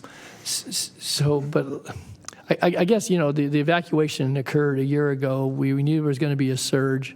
There was a need. Did all those needs get met without having to put one county dollar into the pot? I mean, you have people coming here that had little or no assets, and I know there was assistance, but I guess, I know Supervisor Desmond certainly was taking the lead on this with the community, and I think I actually had a workshop as well. But I guess I'm kind of puzzled that there was no need to use any county funds to offer any level of assistance at any juncture. So certainly, Supervisor, we can get more backup for you on this to add to our discussions. But of the $5 million that you budgeted last year, the answer is correct. That money was not needed. No, I don't know the extent to which state and federal dollars were also used in the community. That's a possibility. But this amount is what is projected will be needed in the budget year. So just let me ask too. I know you're going to respond. So, but we put it there for, again, it was general fund. It was discretionary dollars. It didn't come with strings tied from federal, state sources. It could have been used for a variety of things. I guess if the answer is essentially all the needs were met and we didn't have to use county dollars, then that's swell. But again, I'm a little puzzled because again, we had a lot of folks that came here, some that worked through resettlement agencies, others that probably moved, and that we didn't identify any use of it, which I guess I'm puzzled by that. I don't know, Ann, you were going to weigh in? Well, I was going to comment that the Afghan refugees that do come in do, in fact, get services from the resettlement agencies. It's not like nothing happened. No, I know and that. CARE reach out to us, and I know that Ethan Dye has been working with them over the course of the last, not the full year. I think it came to us several months into the fiscal year. And he's been working with them, collaborating with them, negotiating with them around what the needs are, how much money is needed, and that's where we landed on the $3 million for this coming year. Yeah, and I'm appreciative of that. That's a negotiated arrangement and folks that, represent the community, but it's just, I mean, again, and I don't know, we were expecting a surge of anywhere from 2,500 to 15 or 20,000. Do we know what the number was that actually came here last year? Does anybody have a census of that? I don't. Mr. Dye might. We do have that, Supervisor. I'll get that for you. Okay. Because again, I guess I'm glad to hear that all the needs were met, but I'm kind of puzzled. Supervisor Desmond? Thank you, Mr. Chair. And I'm glad you started this discussion. I didn't know if we were going to get a separate presentation from DHA about this specifically. I planned to ask those questions if that was the case, but it seems that's not the case. So I'd like to follow on with that. I think one of the things that happened, if I'm not mistaken, is the surge didn't happen as quickly as we expected. And I do know that DHA was talking to the resettlement agencies continually about the needs as they arose. But some of the refugees are still coming in after they were vetted at various places throughout the world and throughout the country. So I guess my question on this, so the $209 million, that reflects the $5 million going back into that, correct? And then, okay. And my other question about this, and I've had some questions or some discussions with Ethan about it, and as well as our county exec, is I just want to make sure that whatever we do with this funding, we are coordinating with the resettlement agencies. So I don't know, and I mean, CARE does absolutely terrific work, and I know they created a coalition of organizations. I just want to make sure that is the case. And I think you mentioned, Amanda, just to be clear, I mean, first of all, I think the needs are going to exceed the $3 million. And then also with respect to the Ukrainian refugees, which you mentioned, I think we're going to be getting a substantial number of refugees coming from the Ukraine as well. I was talking to Matt Chikato, Ami Bera's district director, this morning about that very thing. And you mentioned that you've anticipated that with some of the contingency fund dollars. Yeah, so I think our thinking was, not knowing exactly what the need would be, that was a better approach to take at this point, was to sort of factor that into, why we are recommending this increase in the contingency. And then once the actual need is identified, that would be the available source of funding. Okay, and I just want to echo certainly Supervisor Natoli's concerns that we are remaining engaged, I think primarily with our congressional delegation and the resettlement agencies in identifying these needs and making sure we are making funding recommendations consistent with the board's desire to help the refugees, certainly from Afghanistan and now from the Ukraine as well. So. Is the money available? It's available for direct assistance, not necessarily to have an umbrella agency that could be a referral agency. I mean, again, you want to maximize dollars and services that are available, programs and so forth. But if I understood, recalling the conversation we had last year, we didn't know for certain, but it was available for direct services. If somebody needed help with rent, if they needed help with transportation, if they needed help with education, I mean, there was essential types of things, basic, but also, to be a complement, recognizing there might be some gap there, and I get so. That is accurate, and that's what CARE can and will do. It's much more cost effective to have an organization do that than to have the added administrative burden of having county staff do very small one-off direct services. But the services that CARE will provide are all of those things you just mentioned. Well, maybe we could have maybe tomorrow could have I guess I'd like to have a little more presentation from DHA and maybe some of the statistics so we can be current, because again, we're now being asked to reprogram. And again, I guess before, just kind of leave it that, well, we'll see what happens, throughout the rest of the year, either with Afghani refugees or Ukrainian refugees. And then we come, because then it requires, as you all well know, it requires 4/5 vote of the board. I don't think there'd be any dispute about that. But now's the time, if we want to set money aside, if there was any question about that, it would be time to rope it off. Again, it sits there. If it's not used, it's identified, but just like you're doing right now, you put it right back into the pot, and it gets mixed up again. So, and Mr. Chair, and I agree with that. I'd like to hear from DHA. I'd also like to hear what the plan is to identify the needs proactively with both CARE and other support organizations, including explicitly the resettlement agencies. Will do. Okay, good. Thanks. Anybody else at this juncture? All right, thanks, Amanda. Keep going. So as mentioned earlier, we are also recommending that additional growth beyond what is included in the recommended budget be prioritized for inclusion in the revised recommended budget in September should sufficient additional resources be available. I'm not going to go over each of these requests in detail, but you can see that the total is $4.5 million in appropriations and about $3.4 million in net county costs. So again, these will be funded in the September budget if additional resources in these amounts are available. If I could, just on that list, midway down, for a public defender, it is being recommended to add one attorney for the Valley Oak Youth Academy. But if I recall, for the unfunded, non-recommended items, that there was actually that was eligible for other funding. I think I made a note of that.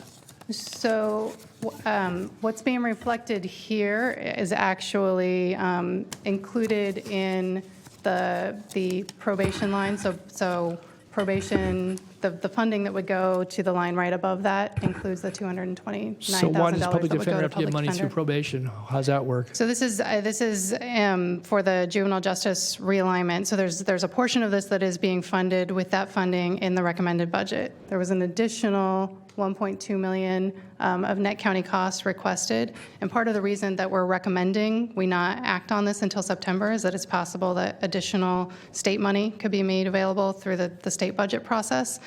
So those two are really tied together and related to that juvenile justice realignment. So, Amanda, again, and I know we're still going through the general presentation, but in the non-recommended items, under obligations, the public defender requested 3 positions, again, for the Valley Oak Youth Authority. It's on page 3 of 5 of attachment 3. And it says that this request is eligible for juvenile justice block grant funding from the state, but it's not being recommended. Now, is that what you just referenced? It's a $700,000 but it doesn't get tagged as being something for September. It just gets, it's buried back here as being not recommended. Yeah, so my understanding is that this sort of request that's being presented here that would go forward in September is kind of consistent with the planning process for those funds. I think it was a sort of a supplemental request that was submitted by the public defender, but I can follow up on that and we can for provide more tomorrow, I information. think I'd like to have some more information, somebody here to explain it, because again, and if this is eligible for state block grant, you talk about this one, but there's another element here that was not being recommended. I don't know if that rested with probation. It looks like it rested with that one rested with the public defender. So we could take a look at that. Thanks. Sure. I apologize. It's going to take me a moment to find my place. Any other questions on that page, though? Anybody? These were the growth priorities for September. Okay. So this table is showing us the recommended changes in full-time equivalent positions, which are an important indicator of ongoing cost commitments. After factoring in additional positions included in the recommended growth, along with the deletion of 43 vacant positions that departments identified were no longer needed, and the 5 positions identified as reductions that I discussed earlier, there is a net increase of about 300 positions from 12,935.8 to 13,246.2. During the recession, didn't the workforce got reduced to about 11,500 when we made those cuts in during the recession? I would have to confirm that number for you, but I'm happy to. Okay. Again, it shows some steady growth, obviously commensurate with program service delivery and certainly population growth in the county. But do you recall, Phil? I think it was about 11,500. Okay. So, as mentioned at the beginning, a little more than half of the general fund estimated available balance is recommended to fund 22-23 expenditures, with the remaining $89 million, somewhat less than half, going towards reserves to be available for future year expenditures as needed. And this $89 million includes $20.9 million for general reserves to comply with the general reserves policy that specifies 10% of available fund balance is to be contributed to general reserves each year. $30 million for the audit report payback future litigation settlement reserve to be available to address amounts that may be owed by the county as a result of audits or litigation settlements or judgments, including in the Hardesty Schneider case. And then $38.8 million to a new recommended service stability reserve that would be available to mitigate revenue losses during future economic downturns in order to help maintain county services. With the recommended changes, total discretionary reserves would stand at $205 million. And there are a couple of ways to put this number in context. The first is that it represents about 6% of general fund revenues and reimbursements. And the best practice recommendation of the Government Finance Officers Association is for a minimum of 2 months, or the equivalent of about 17% of annual revenues. So you can see that even with the recommended contributions, we would be well below that recommended level. And then another way to put this number in context is to look at what actually happened to the county's tax revenues during the last recession. As shown on this chart, it took nearly 10 years for tax revenues to return to pre-recession levels. The cumulative revenue loss during that time period would have required reserves of approximately $600 million to maintain funding at the 2008 level. And keep in mind that in today's dollars, that number would be even greater. And it should also be noted that this chart doesn't take into consideration the semi-discretionary revenues, which are largely based on statewide sales tax revenues, and that would be subject to the same sort of impacts during economic downturns. So if these revenues were factored in, the number would be even larger. I have a question, Amanda. Supervisor Cerna. Thank you, Mr. Chair. So to the extent that during our deliberations, any one of us or collection of us may put forth some additional growth requests for different in different subject areas, is it the case that most likely the recommendation would be to draw that from the 50% contribution to reserves? More than likely, again, unless there were other approaches that you wanted us to consider. But, potentially contingency, that might be another source to look at depending on what we're discussing. All right, thank you. Okay, any other questions? So just finishing up on this, if you compare the $205 million that we would have with these recommendations to to this chart, or the 6% to the 17%, we would still have a ways to go.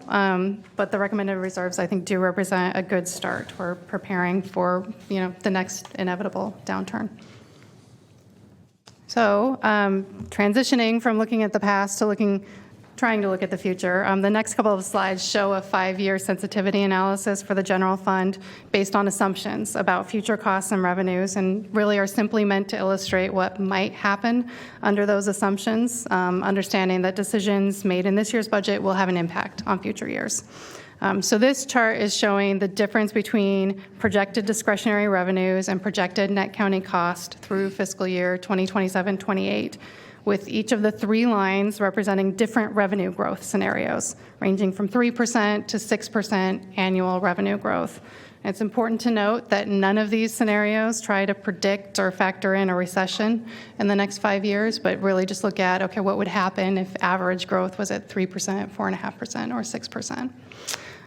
Where these lines are below zero indicates that net county cost is projected to exceed revenues based on the assumptions used for that scenario, meaning that we would be spending more than we're taking in and using prior year savings or fund balance to pay for current year expenditures, as has been the case in prior year budgets and in this recommended budget.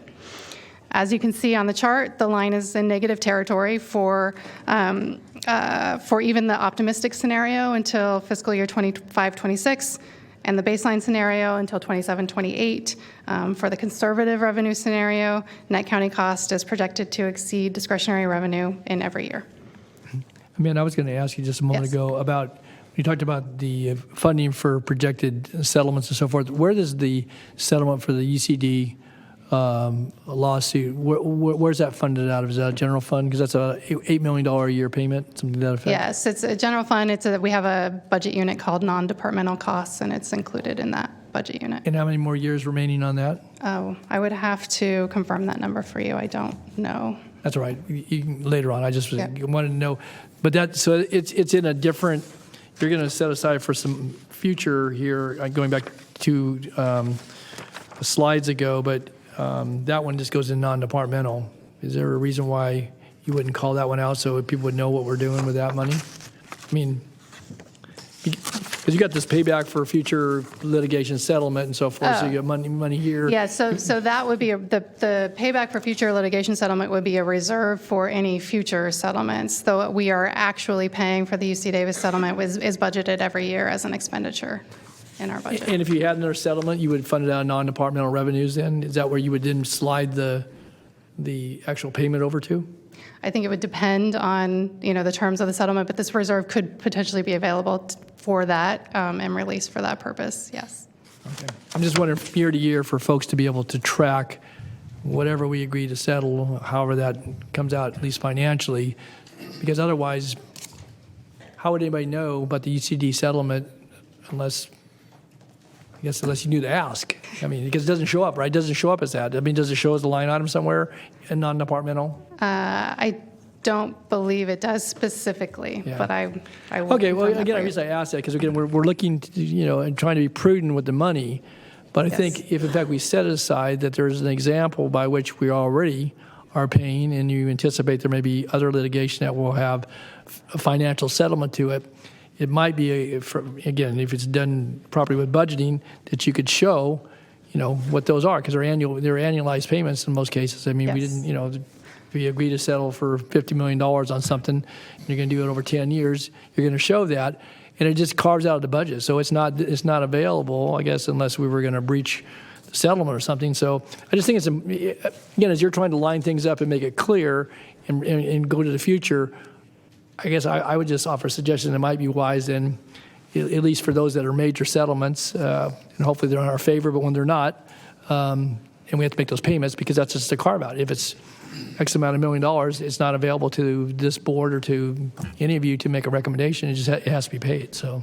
Right, and so, very similar situation with the interfund loan repayment, right? Right. So same sort of situation. And of course, that was internal. We tracked that, but you're right. It was similar. And you guys, again, congratulations. That was paid off last year, and I know that there was some relief within the organization, and Ann was pleased about it, as we all should be. But that was $78 million we carried for a balanced portion of that for 10 or 12 years, 11 years. So, okay, thanks. Okay. So this chart shows that because we would be spending more each year than the annual revenues coming in, fund balance would decline, right? So in the near term, as it's used to pay for expenditures. And how much fund balance declines really depends on when expenditures come into alignment with revenues.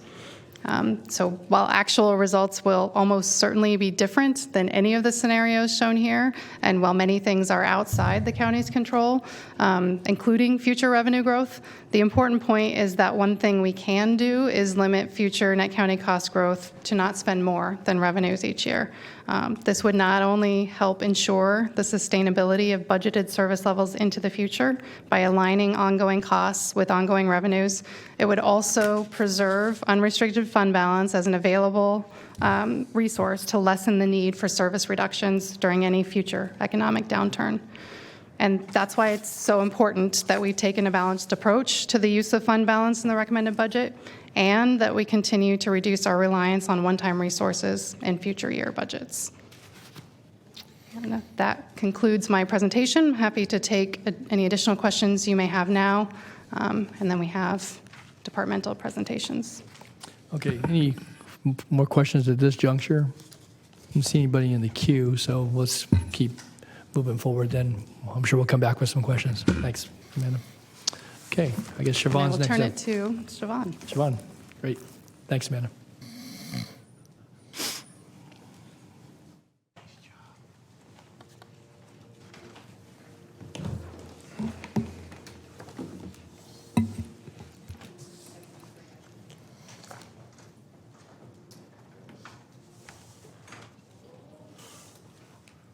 You want to lower that? Flo has the magic button there. think there might be a telephone book behind here somewhere. I'm sorry, I'm multitasking. Okay, there we go. And they're working on it. They're bringing up the new budget, budget slide. Okay. Thank you. And when you guys... Okay. Thank you. Okay. Good evening. Siobhan Katari, Department of Health Services Director. And I'm just going to go over a few of our budget highlights, not into great detail, but happy to answer any questions. So first of all, for those of you who don't know, and I know the board knows, but the public may not know, that in our Department of Health Services, we have three primary divisions: the Division of Behavioral Health, the Division of Public Health, and the Division of Primary Health, which is both correctional health as well as we run a clinic. Each division plays a significant role in addressing and meeting the physical and behavioral health needs of our communities. This year's budget reflects several priorities for improving both the health and well-being of our Sacramento County residents. We are looking to expand services through investments in workforce, administrative capacity, infrastructure, and contracted provider capacity, adding resources to the community for outreach, engagement, education, prevention, intervention, and treatment, promoting and implementing evidence-based, data-driven practices with a focus on equity, access, and cultural and linguistic competency, and maintaining compliance with existing and/or new and expanding requirements or mandates. Our budget priorities, I would say, are closely aligned to what the county's budget priorities are and what we learned, and Amanda made reference to within the context of the community's priorities as well.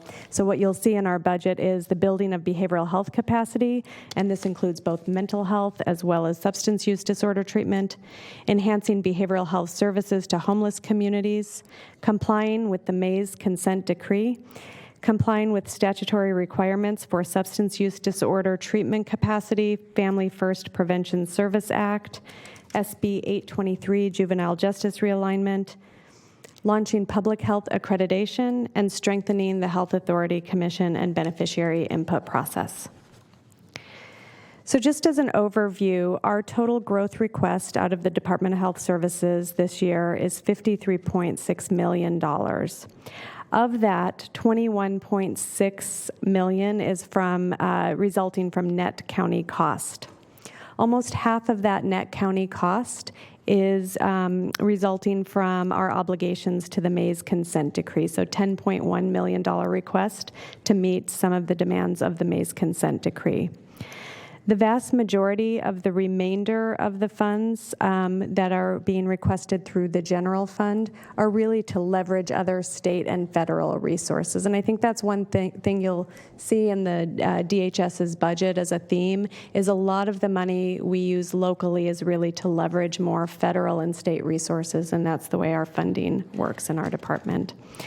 A few notes, and it just really supports what Amanda was sharing with regards to overall revenue increases. We have seen the same increases in our specific funding sources for Department of Health Care Services. So in addition to what she spoke about in terms of realignment increases, we've also seen our MHSA funding increase.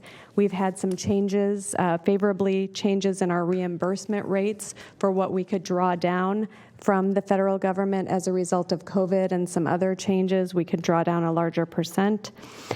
We have seen an increase in who is eligible for Medi-Cal, and as a result, it's less net county cost, and more of that goes into federal revenue. We anticipate generating more revenue through CalAIM efforts in this upcoming year. And also our COVID-19 response funding throughout our programs is sufficient to roll over into next year, and that offsets a lot of our costs and requests of the general fund as well. In terms of building behavioral health capacity, we continue to see that services are in high demand in Sacramento County. And our strategy to meet this demand is to invest in building new infrastructure. So I wanted to also mention that the proposal we brought to you to submit a grant for $24 million to build a 64-bed subacute facility, that actually is not reflected in this budget until we receive that award, if we receive that award. But you'll see some other things dollars that we're investing to build new infrastructure. We're maintaining existing beds through honoring the competitive rates of our providers. We're building out substance use prevention and treatment capacity, both residential and non-residential. We're adding resources across various points of our continuum, including expanding crisis response resources, contracts with our providers to expand services, and those things. And we're seeking approximately $26.7 million in investment to build that behavioral health capacity, of which $8 million of that, or 30%, would be a request from the county or the general fund. And I just wanted to, let me just go back here and just add, I think there's some questions that have been coming up about substance use disorder treatment, and I wanted to specifically address that. So we are requesting in this budget an additional $10 million to increase our substance use prevention capacity. We do recognize that's not enough. What we're hoping to do, we currently serve about 900 people a year. Of the 900, about 45% of those are methamphetamine treatment. I know that's a question that Supervisor Cerna had. So as we expand capacity, it will continue to be an expanded 45%. So whatever our expansion is, about 45% we anticipate will be for methamphetamine. And so our goal ultimately will be to expand to about 1,800 people a year, or double the existing capacity. This request doesn't get us quite there, but there are some other strategies we are working on to bring us closer. I just wanted to mention that because Supervisor Cerna did have that question for me. And Supervisor Desmond has a question too. Thank you, Siobhan. Thank you for that. So you're saying, so we serve about 900 a year now, and our goal would be to get to 1,800, get to that capacity? And that's in residential. Okay, that was my next question. Yeah, This is all for residential. Okay. Yes. Okay, great. Thank you. Are we 900 now, or about 750, and you were going to add 110? No, we're about 900 now, and we're looking, it would roughly translate into about 330 additional slots. With the 10 million? Yes. That's ongoing, though, right? So of the 10 million, 5 million is one time. So if the 5 million is the county general fund, which will allow us to draw down another 5 million in federal resources, that one time 5 million is actually to build beds. It's to build capacity. The other 5 million is for services. And so under the ODS, the Drug Medi-Cal Organized Delivery System waiver, we're actually able to leverage mostly state and federal resources for the ongoing costs.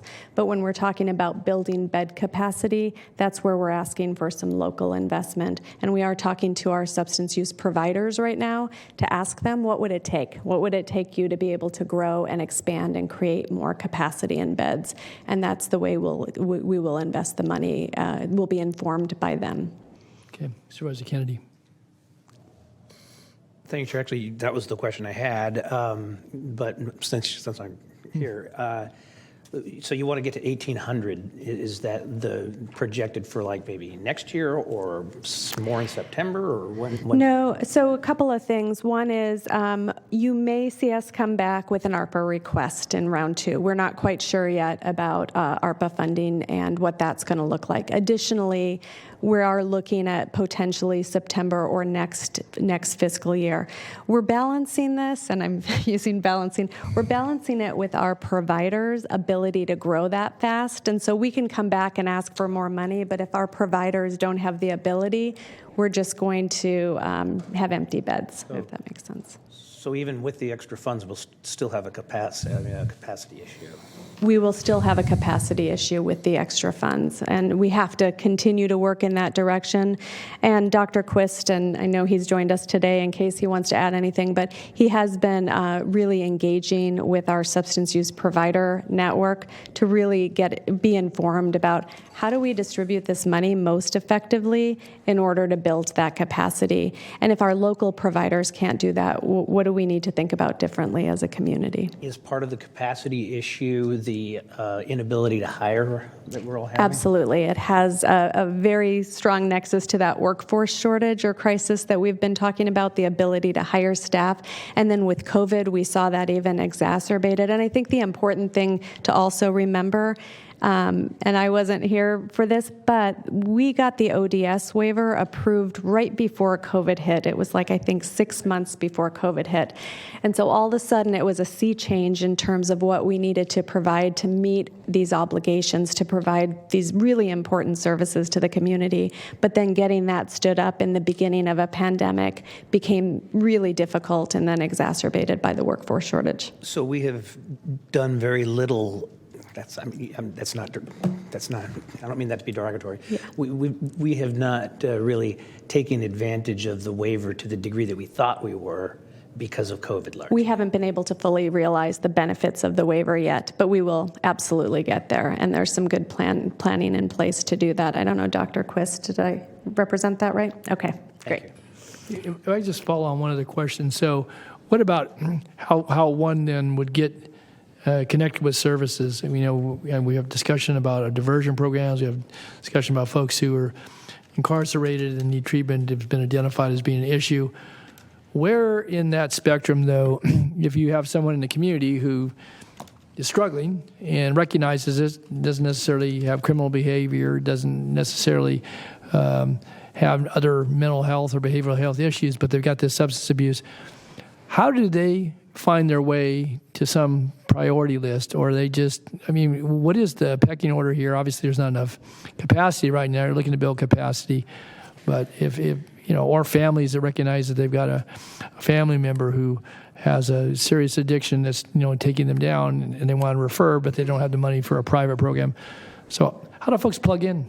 And how do they actually get the attention enough so they might get entry into the treatment? Yeah, it's a great question. I'm going to ask Dr. Quist to come up and answer that for you. Okay. He's really the expert in this realm. Good afternoon, board members. Ryan Quist, Behavioral Health Director. Excuse me.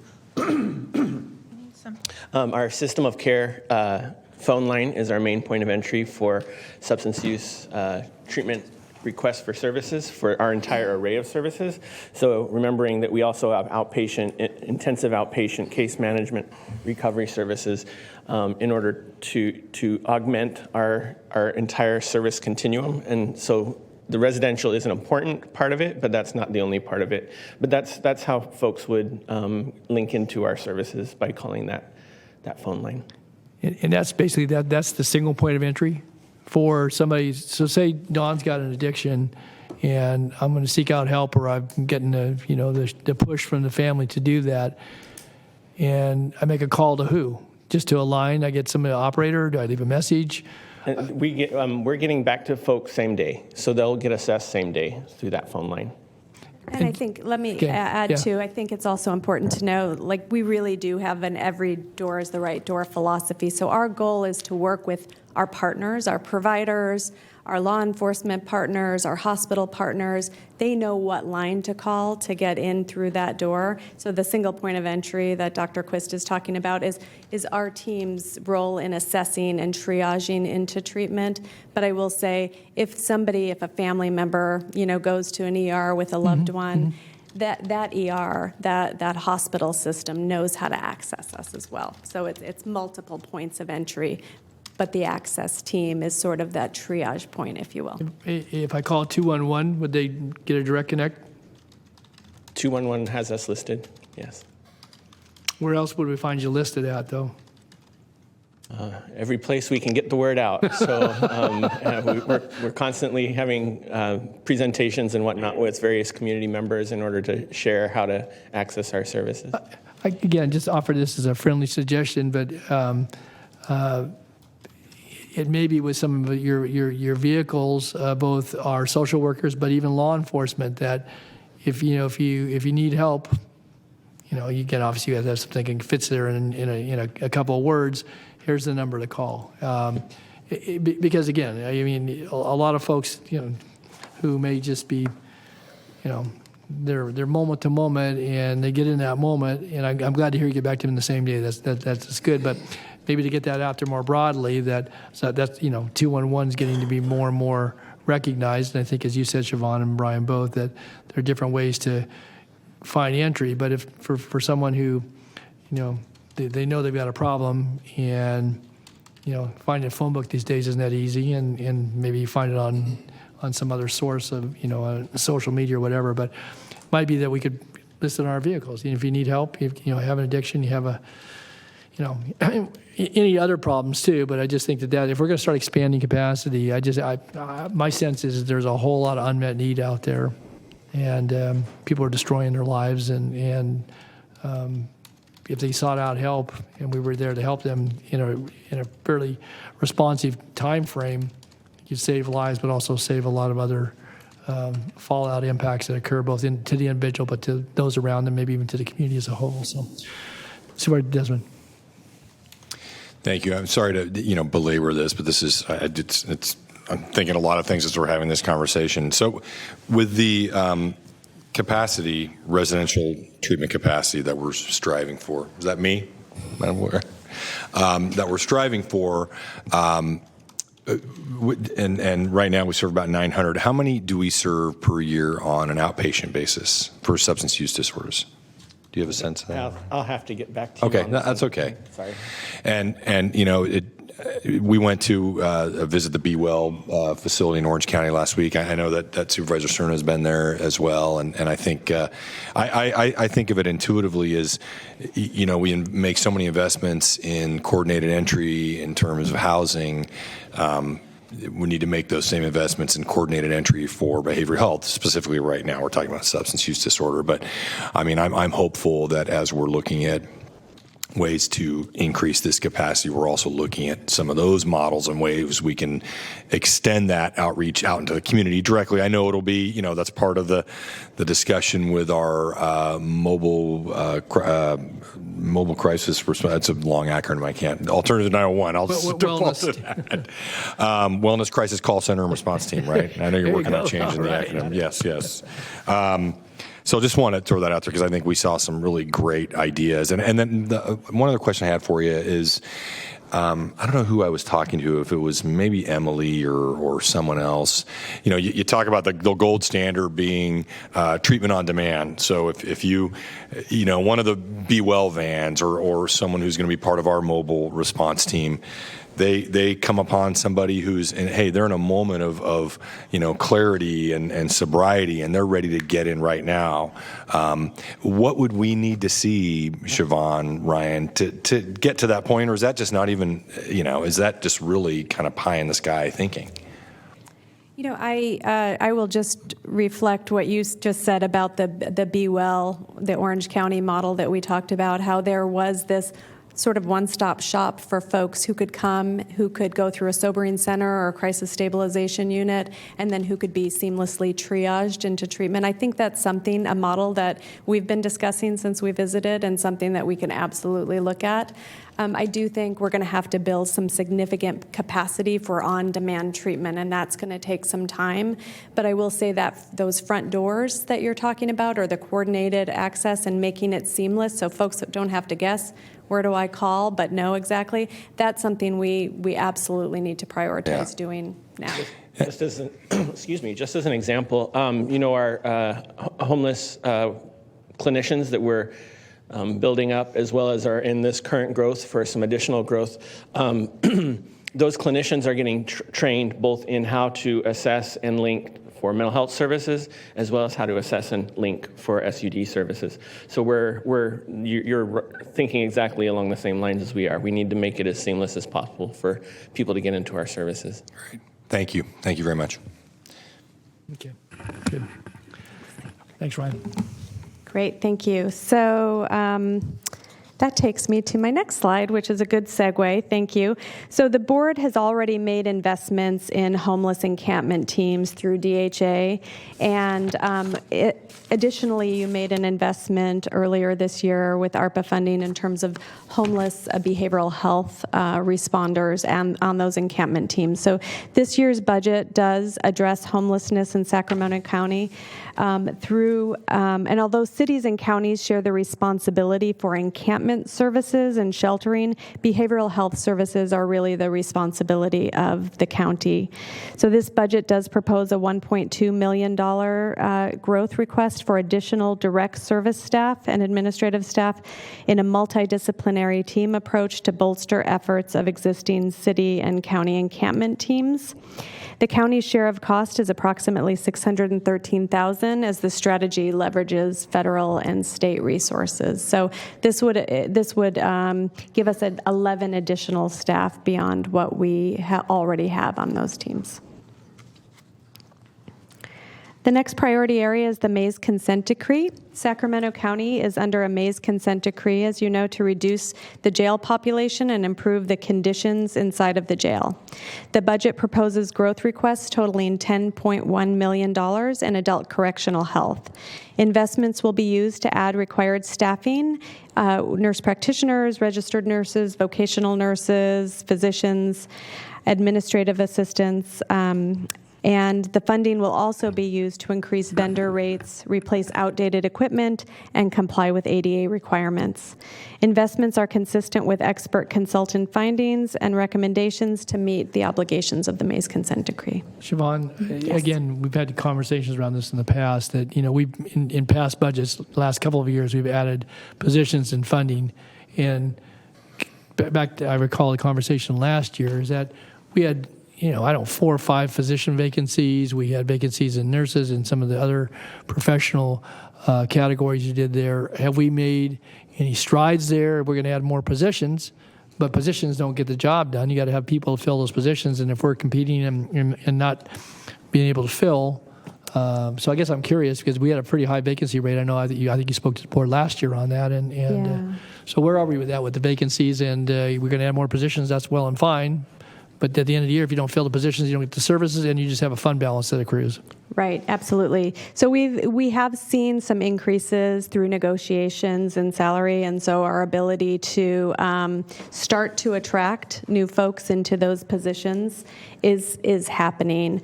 We continue to spend the funding, I will say, through our registry. So even though we weren't able to hire some of those vacancies, we continued to be able to bring folks in through our registry, our contracted providers for last year.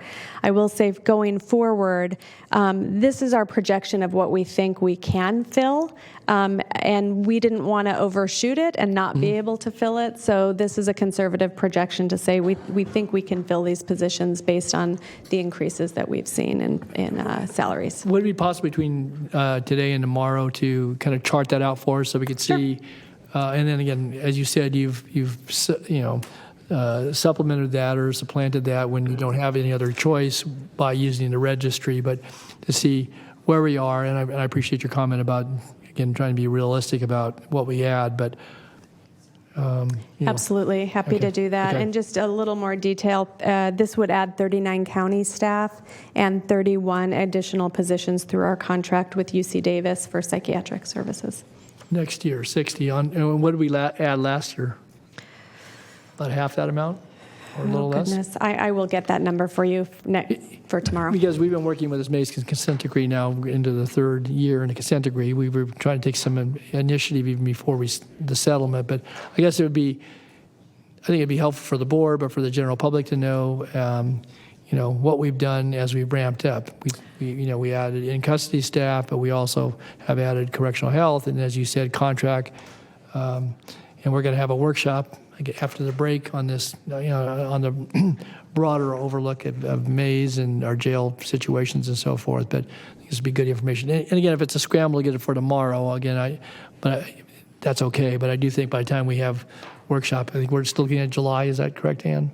Yeah, to have that, I think it would be really good to chart that out, to talk about where we're seeing progress, but also because, again, the folks that are monitoring us, certainly the folks that have connections, either family and or friends, and are seeing either improvements or deficiencies. I think we just need to say what we've authorized, what we're trying to do, what we hope to do, and then backed it up with the statistics that we have. So Yeah, happy to do that. Great, thank you. Thanks.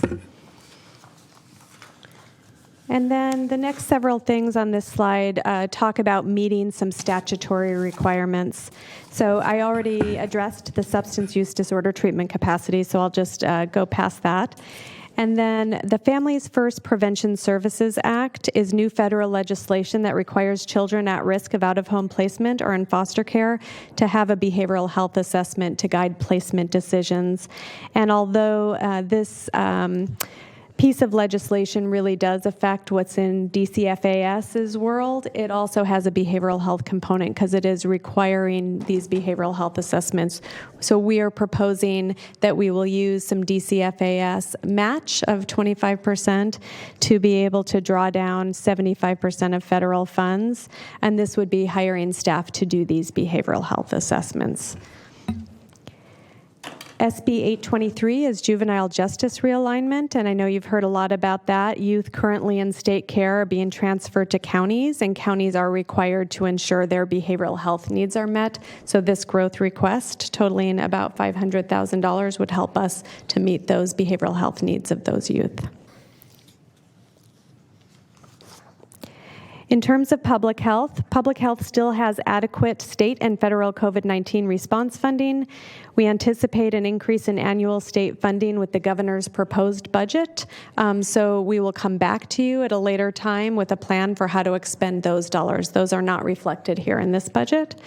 And the current budget proposes a growth request of $750,000 for staffing to navigate the public health accreditation process. This accreditation process will advance our quality of care and ensure that we can actually access federal and state resources in an ongoing way. So accreditation will be required in the future for public health departments. There's been even, I think, prior to your coming to the county, there was some internal debate about whether we were going to pursue that, and I'm glad to see that we are. I think that there were some differences between previous county executives and health officers and others up and down the administrative chain that, because I know that I remember having discussion about that about 3 or 4 years ago, and there was reluctance for, I think it wasn't just fiscal reasons, there were some other reluctance, but we're going to pursue that. And what you just said though, now you can't be without it. Before it was more of an option, now it's going to be a requirement.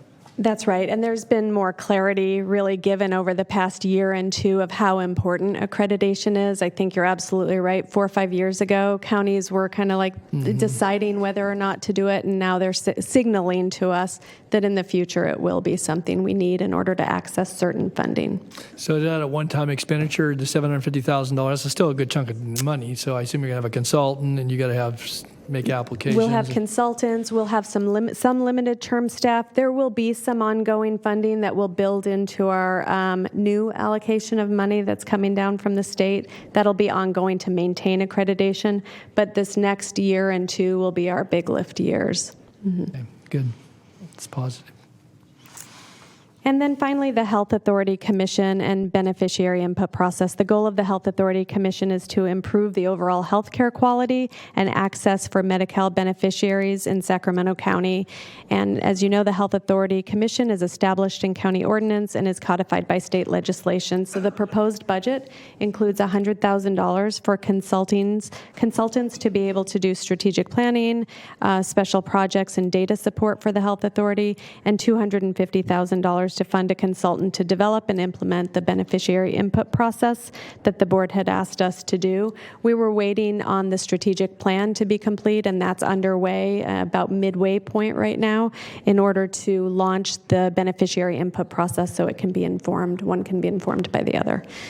Could I just ask you about that? Yeah. Because the numbers in the budget, page 23 or 27, show about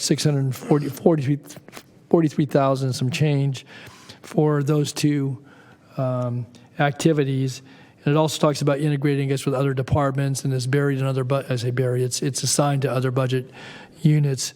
But even if I look at the net county cost, it's not 350,000, it's about 292,000, close to 300,000. So I'd just be curious, is that the overall expenditure, though, for those two activities that show in the budget request being recommended are about almost $645,000. So So the overall budget request is $350,000. I think sometimes, and Amanda may be able to explain this more, but because we have multiple budgets in our department, sometimes these projects that are overarching that touch all of our divisions or all of our budgets, it looks like we're duplicating costs sometimes, and we're not. It's just one bucket's paying the other bucket, if you will. And so I don't know I don't have that in front of me, so I don't know, Amanda, if you want to explain. So what you're describing is absolutely correct, and it's what I was talking about earlier in terms of reimbursements sort of being double counted in appropriations. So this would be showing up in various places in the budget. So the 643,000 that totals the two categories here that are linked, it's really only 350,000? Is that what you're saying? So I would have to look at these requests specifically. Are you talking about the net county cost portion? No, I'm talking about the net county cost portion is 292,000. It shows on this chart. The overall is 643,000. If you took those two, it's under health services on page 23 or 27, attachment 3 or 2. Attachment 2. Yes. And you're looking on page 23? Yes, in the middle of the page.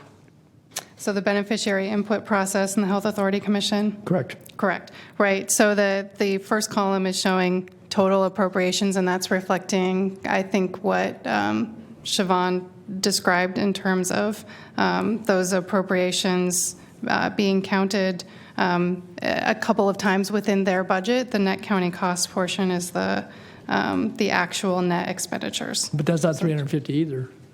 So I'm sorry, I see what you're saying. So the 250 is for the beneficiary input process. There's another line item for the Health Authority Commission, which is the 100,000. And so that totals the 350 that I was referring to, if that makes sense. And I get it, but the numbers in these two columns are less than that. You see that? I think what we're missing is that there are also expenditures included in some of the other budget units that are within health services. So I believe correctional health and juvenile med also, you will see these same. So right now we're looking at the health services budget unit on page 23. If we go, it's going to take me a moment to find the right page number. I apologize. A little portion is reflected in correctional health and in the JMS budget as well. Exactly. So that's where you pick up the remaining portions that would take you to 350 net county costs, and it would enlarge the number on the other piece of it though, because you get this double counting may not be the right terminology, but you're getting some recurrent.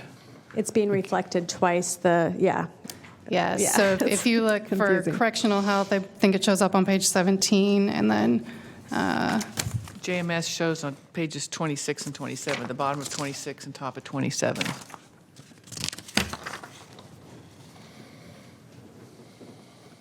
Okay, I see that. Another 14,000, yes. Another 35, so there's another 50,000 there, so like just about 49,000. Okay, well, that helps. Again, as I follow, and again, I think that's good. It reflects, obviously, the conversation this board had when we were looking at providers of service, and we heard, will you engage? There was an advisory commission, obviously, of your health authority. We heard, and there was the one gentleman that came here who was, his story may have been emblematic of what other folks were going through, whether cancer treatment and all the various obstacles that he encountered in trying to get some of that health issue addressed timely while his cancer was, working on him. So we involve citizens in this? Absolutely. And he since has been appointed to the Health Authority Commission, so he will help inform those efforts. That's good. Oh, he was put on commission? Okay, very good. Okay, that's all I had. So that's the end of my presentation. Happy to take any additional questions. Okay, health services, correctional health, behavioral health. Any other questions at this juncture? No one in the queue? Thanks, Siobhan. Thank you. All right, Emily. I'm going to give Metro just a second to get the other presentation up. Thank you. Encore. Good evening. Good to see you again. Yes, it's been a day. I appreciate you all. So as Flo works to pull that up, I'm going to be talking to you today about investments in homeless initiatives throughout the county, not just what's being requested in this year's fiscal budget, but putting it in the context of some really large investments you've all made over the course of the past year and continue to make, including earlier today.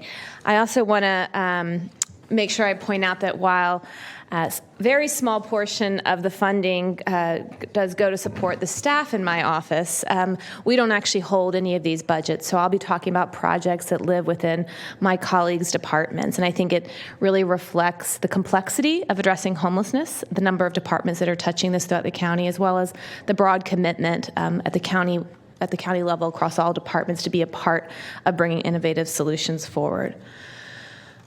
So I wanted to give a big picture frame of where we're at right now in this fiscal year. And you can see that currently, if you were to look at the entirety of the county's budget, approximately $181 million is committed to provide services to folks experiencing homelessness, as well as the community impacts of homelessness. And this is comprised of direct service and programs, things that you might typically see through DHA, like operations of shelters, outreach programs. It also includes a significant amount of Mental Health Services Act funding administered through Siobhan and Department of Health Services, both for capital investment on housing, ongoing housing subsidies for folks who are experiencing homelessness and have severe mental illness, as well as the clinical services provided through the Mental Health Services Act. It additionally includes the estimated proportion of behavioral and primary health services, both at correctional health or the clinic, et cetera, that are supporting folks experiencing homelessness, and a portion of county-administered benefits through DHA, stuff like CalWorks and general assistance that we know are providing needed cash aid for families and individuals experiencing homelessness. So that's a very large number, and it does do a lot. I did want to point out that of this $181 million, approximately $76 million is, we could call it new as of this fiscal year. That includes the $59 million of the first tranche of Arpa that you've committed to homeless and housing initiatives, not all of which has been allocated or budgeted. It includes a $9.2 million growth that was approved this fiscal year to address a lot of the outreach and encampment work that we've been talking about very frequently. And it will include about almost $8 million that will be in front of you next week for our third round of state HAP funding. So getting a bigger picture idea of how much the county is investing and how that money is made up. A little bit of details on that bucket of $78 million that I just mentioned, the new amount. This sort of breaks it down. As you know, you've committed $59 million of the first round of ARPA. About $22 million, a little bit less now because of this morning's action, is unallocated, and we'll be bringing projects forward. But thus far through ARPA, you've made some very significant investments. A very large investment to create a landlord engagement and rehousing program to help facilitate rehousing out of shelters, out of encampments, to help expedite rehousing using vouchers and through the continuum of care programs. You've invested in building up with the city as well as with Sacramento Steps Forward, the Coordinated Access Program, which will definitely help connect people in need with the necessary sheltering and services. You've continued to invest in sanitation and water delivery that started as a response to COVID, but really is a response to the crisis of unsheltered homelessness. So we're continuing to provide those types of services in camps throughout the county. You also have added public health staffing into our encampment teams, which is a great benefit. We know that the complexity of needs that people are experiencing homelessness include a lot of physical health needs as well. And on the housing side, you have supported the Marisol Village project, which is under construction and hopefully soon will be completed, as well as a new sheltering initiative on the American River Parkway. And then just this morning, of course, our first Safe Stay community. As a reminder from this year, and I already sort of mentioned these, so I won't go back through them again, you really made a lot of investments to stand up our multidisciplinary encampment teams that Siobhan spoke about, and we're looking to enhance again this year. You created some additional parkway resources and some additional debris and removal services to address the unintended impacts of unsheltered homelessness. And finally, as I said, next week we'll be talking with you about HAP 3 and continuing to use that to support our shelter expansion as well as some rehousing programs. But go ahead. Thank you. Sorry, I didn't know if are you going to be talking in future slides about any of the results of any of these efforts, or I know a lot of these are in their infancy. I do have a slide at the end about anticipated results, but I don't have data on any of the things that that are in these blue boxes as of yet. Okay. Because something I'm specifically interested in, Emily, and I know I don't expect you to have it today, is if you can give me a sense, and I know you're still standing up some of these teams, the encampment teams. How many people have been helped by these teams? What kind of outreach have they had? And then maybe break it down also by the Parkway, because I know certainly with Supervisor Cerna's leadership, we did devote a lot of resources specifically to the Parkway. So I wonder if you have a sense of how many folks we've actually reached out to on the Parkway with the encampment teams. And you can certainly follow up with me on that. Later. I'll definitely like to follow up with that.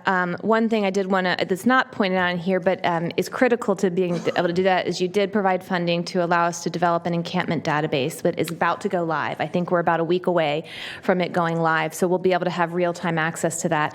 In addition, in a couple of slides, I'm going to be requesting a staff person to be dedicated to doing that data analysis on a regular, ongoing basis, because we are committed to doing that. Great, because we heard a lot of concerns today, from the crowd. How do we measure success? And that's important, and the public is understandably expecting that more from every effort that we undertake. So great. Thank you, Emily. Thank you. If I could just as you do the recap of this past fiscal year and then looking forward, but if you go back even 3 years ago and you look at, again, I mentioned this yesterday in some of the commentary, your Parkway and Neighborhood Initiative. You also look at the scatter site housing, work we've done in behavioral health. I mean, this is inclusive of, I guess, fairly inclusive of this past year. But there's a lot embedded. This doesn't nearly tell all the story by any means of what we're doing in a lot of realms that are related to some of the things that are on this list. So how do you capture that? I mean, maybe it has been captured, but because we did it and we're not doing it new, we're still doing it, and it becomes part of what we're doing. Right. It was mentioned today, 145, people are being served, give or take, what you said this morning, in scatter site housing. Yeah. We funded that back in 2018. I don't think we got underway until 2018 late, maybe 2019. Some of the other. Well, we funded encampments back in 2019, encampment team, and some of that was COVID-affected startup and so forth. But that funding didn't go away. Those positions didn't go away. And positions that were assigned to the Sheriff's Department for the HOT team, they didn't go away. The position was assigned to animal care for the Parkway related to issues. That didn't go away, but what happened? And so the services, behavioral health, social work, housing services, all of that, it's woven into the fabric of this, and this is a good, a snapshot of what we did last year, but what we're doing ongoing. We've built capacity, and as long as we've sustained that, we haven't made cuts in any of those areas on any of those things. We've added to them, if nothing else, over the last 4 or 5 years, and that's part of the story because it's real. No, I think I really appreciate that, and that big number I gave at the front end, that 181 million.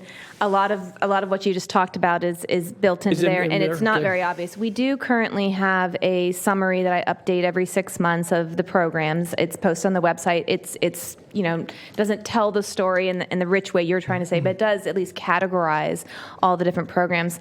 I'm currently talking my new staff person into having about 5 jobs, but I do think that is the goal is not just to have data for data's sake, but to have that data and be able to tell that story and be able to update all because we're doing so much so much, and we're doing it so quickly as well. How do we keep up with it?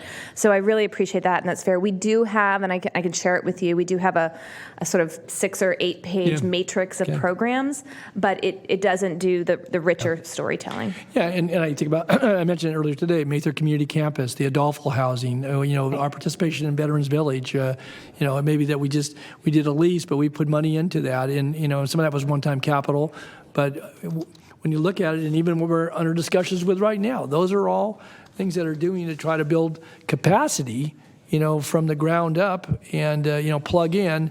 And it's not all focusing on a corporate area by any means. We're working with our city partners. And I just think that reflection, again, doesn't say we think we're doing enough, but it says we're doing what we're doing, which I believe is a fair, a fairly good share of the load that's being carried in our communities, not just in the county and a corporate area, not just in the city of Sacramento, but in the other cities, more globally in this county. And I think it's important to point that out because, again, it gets lost in a lot of the conversation.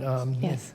So, yes, I appreciate it. And a lot of what we do can get wonky and confusing. So I definitely and again, I know you appreciate need to boil it down. You can have an 8-page matrix, and that's great because that may tell the full story. But being able to just say that, we're serving X, and I just would use one other example. I know that all of us at one time or another visited certainly Mather Community Campus, but just getting a handle on those numbers. And I got an update on them just a few weeks ago because, we've got single persons and we've got veterans and we've got women, families, and we've got transitional age youth, and you've got this variety of folks, and you're adding up several hundred folks at any given time that are being served there with, I think, the ability to maybe even do more. But I guess it's just assumed that we do that. But, and we do it consistently, and I just think it's important as we count and denote that we not forget about things that we've been doing for a decade or two, and we don't rest on our laurels because there's more to do, no question about that. But it sounds like, again, certainly trying to get some focus for what we did this past year, what we anticipate doing, obviously, as we're talking about budget. But a lot of this is just built into the budget. It just gets assumed every year that we're going to continue doing it. Yes. So. Thank you for that. Thanks. I appreciate that. Thanks. And it dovetails nicely because there are additional needs. We are doing a lot, and there still are lots of unmet needs. And we had quite a robust discussion this morning about some of those needs. And so some of them, this is certainly not an exhaustive list, but some of the things that we have identified and looking to fund through the growth request this year is additional outreach capacity, especially focusing on the behavioral health needs. Siobhan already previewed this, but it is something that we know is necessary. We know we don't have enough access to behavioral health services, both for folks who are living unsheltered, folks who are in our shelters, folks who are engaging with outreach teams in the cities throughout the county. And so this is a big gap that we are looking to start to fill a little bit with a growth request.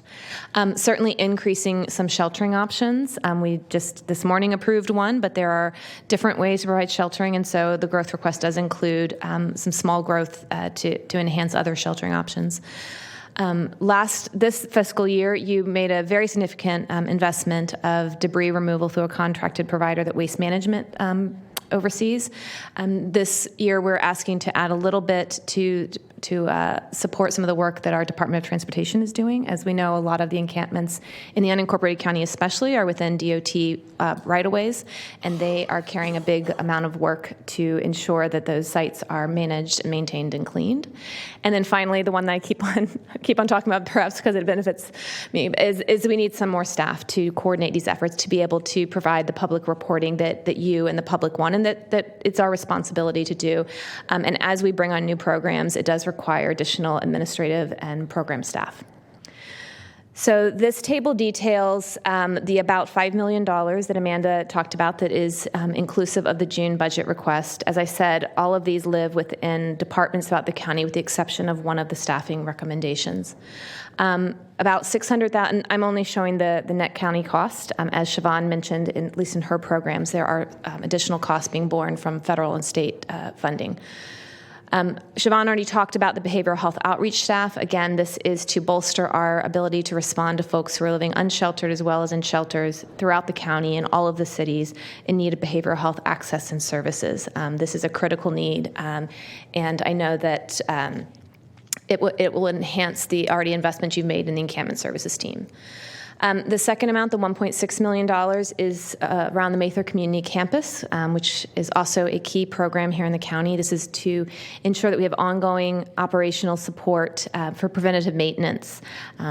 Mather Community Campus has traditionally not had a dedicated budget to ensure the ongoing maintenance of the property, which is currently sheltering at any point in time over 200 people. So this is will be critical for our ability to keep that program operational and keep the folks in there safely sheltered.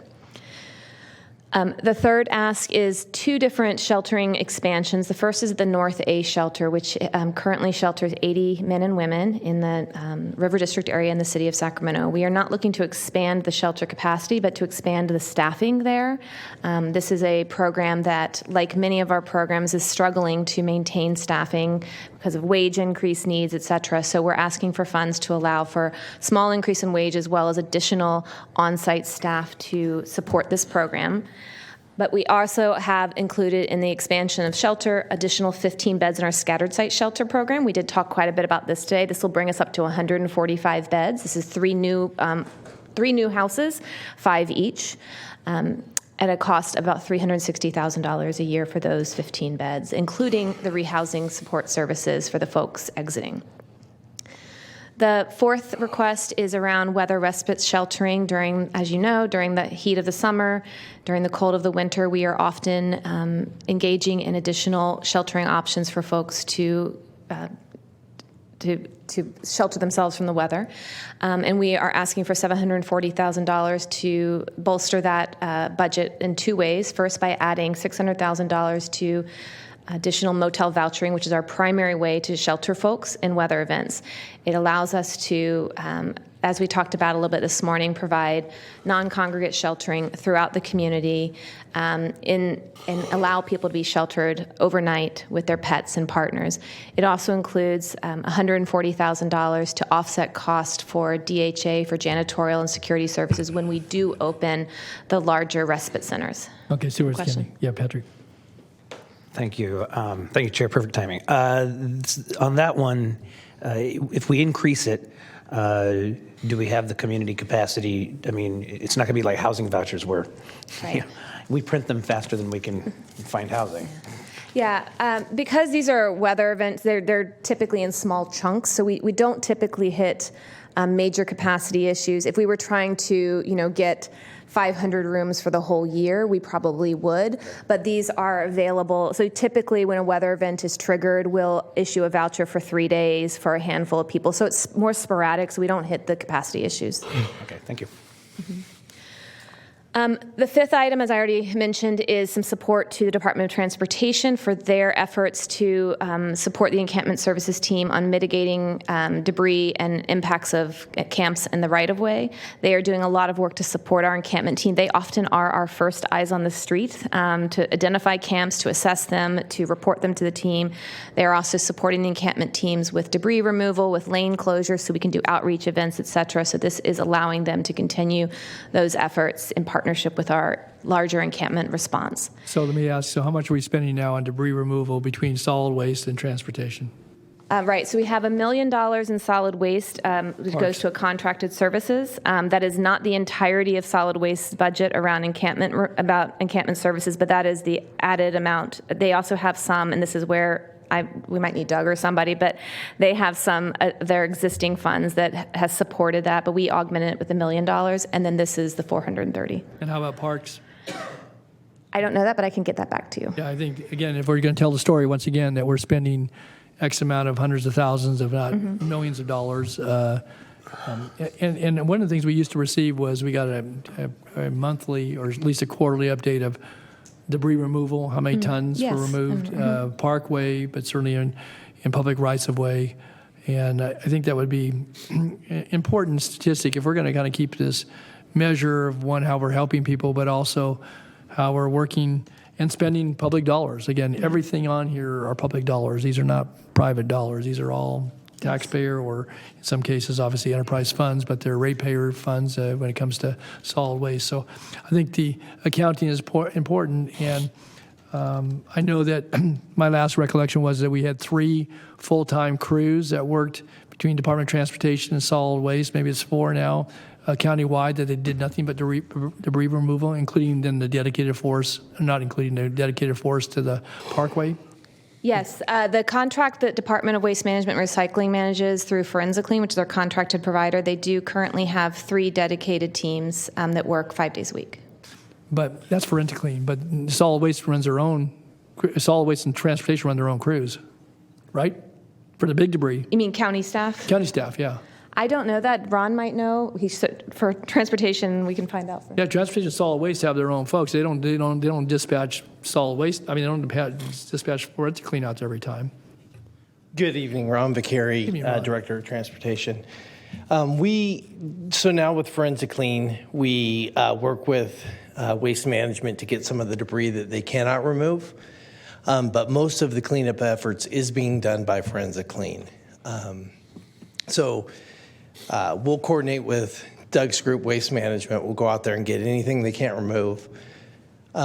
We also look at doing, trimming the trees back, doing some of the weed abatement, cleaning up after Forensically. But the majority of the debris removal is being done by Forensically. Why does solid waste goes out when you got white goods or you've got illegal dumping? It doesn't necessarily have to be, because it's not all homelessness. We're talking about illegal dumping, which is a big issue, irrespective of of the homeless accumulation at the camps. So who does that? Department of Transportation still has an element of it, and Waste Management also has an element. Okay. You are correct there. And I guess what I would ask for, so we could have a number that we could focus on what that cumulative amount is, what you do through DOT on an annualized basis, at least year to year. Solid waste, what they do, illegal dumping, but also complementary to these services. Then obviously what we do in the Parkway and Forensically. I bet you it's a big number. I bet you it's well over $2 million. I bet you it's maybe $2.5 million, maybe $3 million. All told? We certainly can get you that number, and just looking at some of the tonnages that we've seen removed from some areas, I think the total tonnage being removed. In water resources done some as well in the canals. I mean, absolutely. So if we could maybe pull that together, again, as part of the story. If we're going to tell the story, it's all spread out, but we're doing a lot out there. So, yeah, Supervisor Desmond, I'm sorry. Go ahead. Thank you, Mr. Chair. Yeah, I wanted to piggyback on this just a little bit. I know it's kind of a small thing, but I've talked to Dave about it before. I agree 100% that we need to be able to tell the entire story and really understand what we are investing in to help mitigate some of the impacts in the community.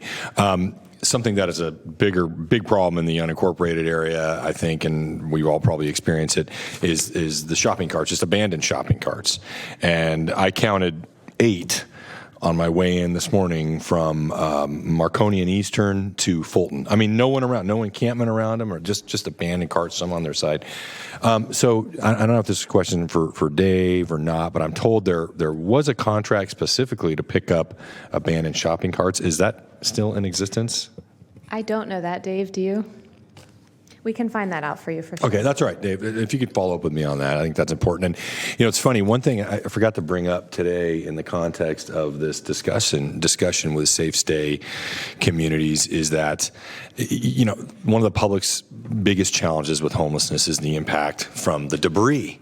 And the more folks we can get into one of these encampments, we can try to get the nonprofits that are helping feed people out on the street, whether it's a Heart organization or other organizations, and folks bringing, clothing and other items. We try to channel that to one of these operations and reduce some of that debris on the side of the road. I forgot to mention that because that's such an important thing. Just that simple little quality of life that affects how people, look at their neighborhoods. But okay, thank you. I appreciate it. If you could follow up with me on that. Sure, definitely.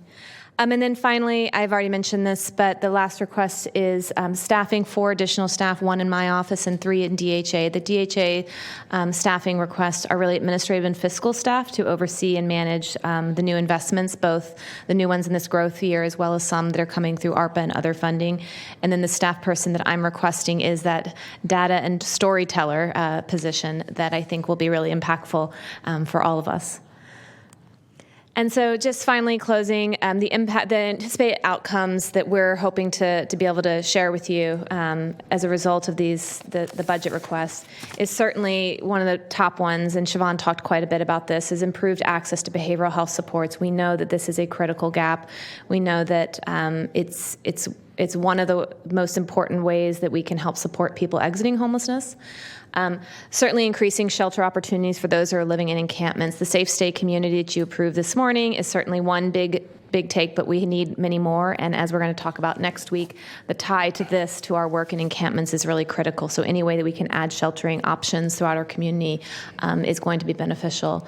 Certainly with the work that Ron and his team are doing in partnership with Waste Management and others is providing that additional relief as we stand up and build our system to the communities where currently unsanctioned encampments live. And then tying it all back together is the staffing to be able to do what you've been asking us for a long time to do, is do that consistent reporting and tell our story better and more completely and more consistently. So that concludes my comments. I'm happy to answer any questions. Supervisor Desmond. I'm sorry to keep chiming in. I had a cinnamon roll, so the sugar is kind of kicking in. But Emily, and this is not. Next time you share them with all of us. I know. We'll I'm thinking the same thing. Well, Supervisor told me he did have half of one. Full disclosure.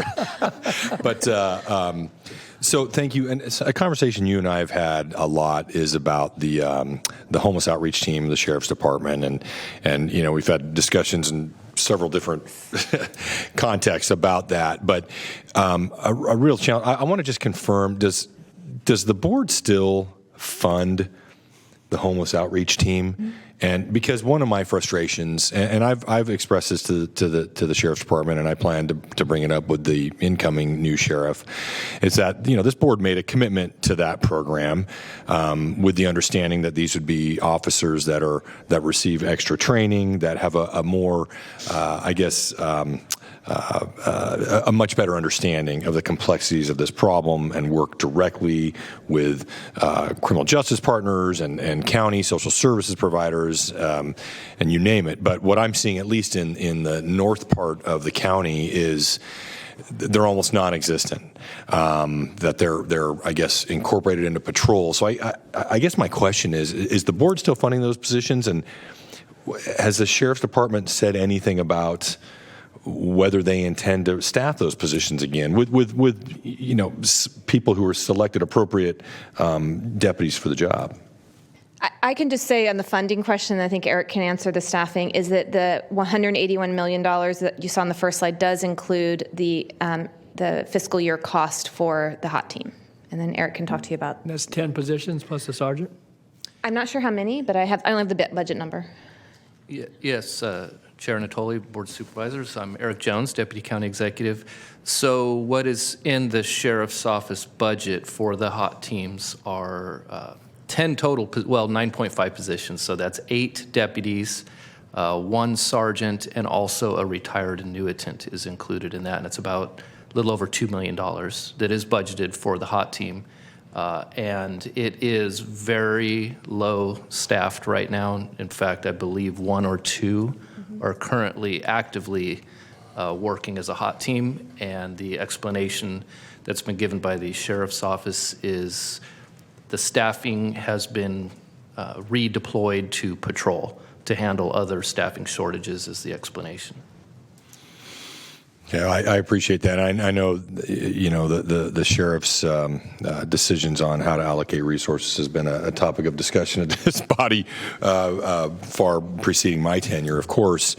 But I really hope we can. I mean, certainly you having those discussions and all of us having those discussions about prioritizing that HOT team, because I do believe it's a good program as long as it's the right deputies there, and it's also a program that's going to help make programs that we approved this morning succeed. I mean, it's preferably a very small component of that success, but it is a crucial component of that success. So I just want to put that out there. And Eric, I'll be having further discussions with you about that, and maybe strategizing ways I can be most effective in trying to advocate with the new sheriff. So thank you. I would concur with you. I mean, it was intentional what we did there. Now, people can talk about the efficacy of the program, but again, the positions haven't been turned back and neither has the money. We fund them annually with the expectation. And again, we've had some really good officers who've served in those capacities. I know I've had them over the years at community meetings. I've worked on issues in the community, not unlike the problem-oriented policing. And again, the sheriff has discretion, and obviously there's first calls on the assignments that relate to other aspects of what the sheriff's required to do and called upon to do. But I don't know necessarily working me through Eric has to be the only way. Again, we maybe ought to have a conversation with the current sheriff and with the sheriff-elect once that's ultimately determined. But I just, again, we rely upon it. And I can imagine some frustration for those officers that are still assigned to that unit because, it's not just North Powder County, it's the entirety of the unincorporated of the county. And they're coordinating with folks in Rancho Cordova and certainly with interfaces with other cities and activities in the Parkway.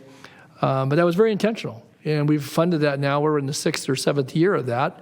And, obviously there will be vacancies that will occur and such. But, if we're down to 1 or 2, and again, it's not we don't make the call, but we also, this is the time of the year annually when we make a determination regarding the budget. And I guess I'm just suggesting, and maybe even as soon as tomorrow, we're still in discussions about what's the plan, because I think it's important to the overall, again, impact that these programs have and the ability to certainly do, positive outreach to those that may be encountered, whether it's in the encampments or on the Parkway or out in the community somewhere, but also to the community that many who were here this morning. And I think with the expectation and the Parkway. Again, this was the conversation certainly began in large part at the Parkway, and then if we had efforts there, how the neighborhoods and business districts would be impacted by some of the efforts. That goes back several years ago now. But I think it's really, really important. And I see you punched up. Go ahead. Yes, thank you. I agree wholeheartedly. I think we all agree that the HOT team is a very, very valuable resource for this community. I had a conversation with the former undersheriff, Eric Manis, before he departed, and not to make excuses for the Sheriff's Department at all, but they too have been hit very, very hard by pandemic and the ability to hire and hold academies, which is, of course, a requirement for new deputies. I know they just finished an academy, and I think they actually have another one coming soon. So I would suggest that, Eric and I have an opportunity to meet with and talk with the Sheriff's Office to see, as they bring on new deputies, if that will help us move back to having a fully staffed HOT team. And I would say, I appreciate that, and I think, and I understand that everybody's under the staffing, but at the very least, tell us what their plan is. So as we are making plans for additional safe stay communities, and this one that we approved this morning, so we have an expectation that we can also relay to our constituents who are concerned about that too. So. Yep. Because private security is not the same as having a sworn officer, Not at all. And it doesn't come. Yeah, Mr. Stern? Thank you. Yeah. Just to dovetail on the conversation, in terms of the accountability that I think we all want to see amplified relative to whether it's safe stay campuses or other parts of our continuum of care. I think we need to be honest with ourselves, and if we can't, for whatever reason, we don't have the ability to interest potential candidate employees to, work as a HOT team member in the Sheriff's Department or what have you, I think we need to be honest with ourselves and say, well, maybe it's going to have, the safe stay facilities are going to have to wait till we have some of those resources that are actually available. Otherwise, I think we're winking and nodding at each other, suggesting something that's not necessarily coming to fruition in time for it to be impactful. And I'm not interested in doing that. Point well taken. Okay, so you're going to reach out and going to make the call tonight? No, I'm kidding you. Okay. All right. Very good. Thanks, Ann. All right, Emily, anything else for Emily? You've gotten your minutes in at the podium today, so. Okay, yeah. Good. Thank Okay, you. good. Thanks, Emily. Okay. Next, Mr. Vicari.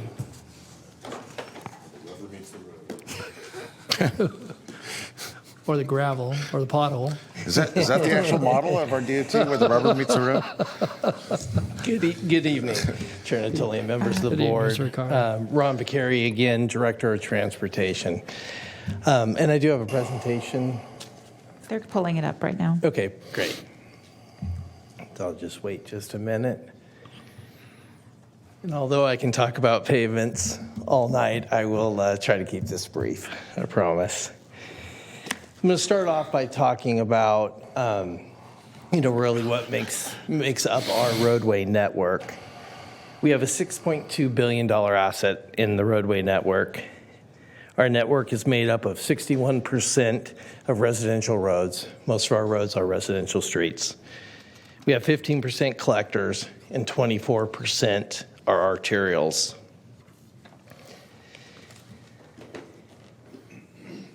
So where do the rural fall into? Are the rurals in the residential? It depends on if, there are rural roads that are, most of them arterials, collectors, but they're also rural residential roadways. Okay, but they're all included in that mix? Correct. That's how you get some of the long miles. Exactly. And so our pavements, as you know, are rated on what's called a pavement condition index. And as you are far too aware, our average pavement condition index is in the poor category, which is basically a 25 to 49. So pavements are rated based on the best pavement being 100, going down to a 0. So we're around a 48, and I'll talk about that a little more in a future slide. But we are in the poor category. Just to kind of provide a visual representation of what some of these PCI or pavement condition index looks like.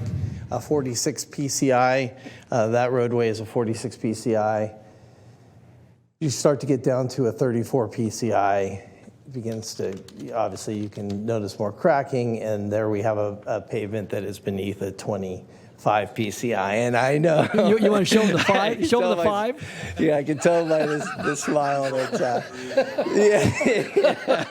and I know you got the good ones. That in every supervisorial district, there is many pavements that are beneath the 25 PCI. This is kind of how we compare to other counties, because of the age of our roadway network, as well as the lack of sufficient funding over many decades.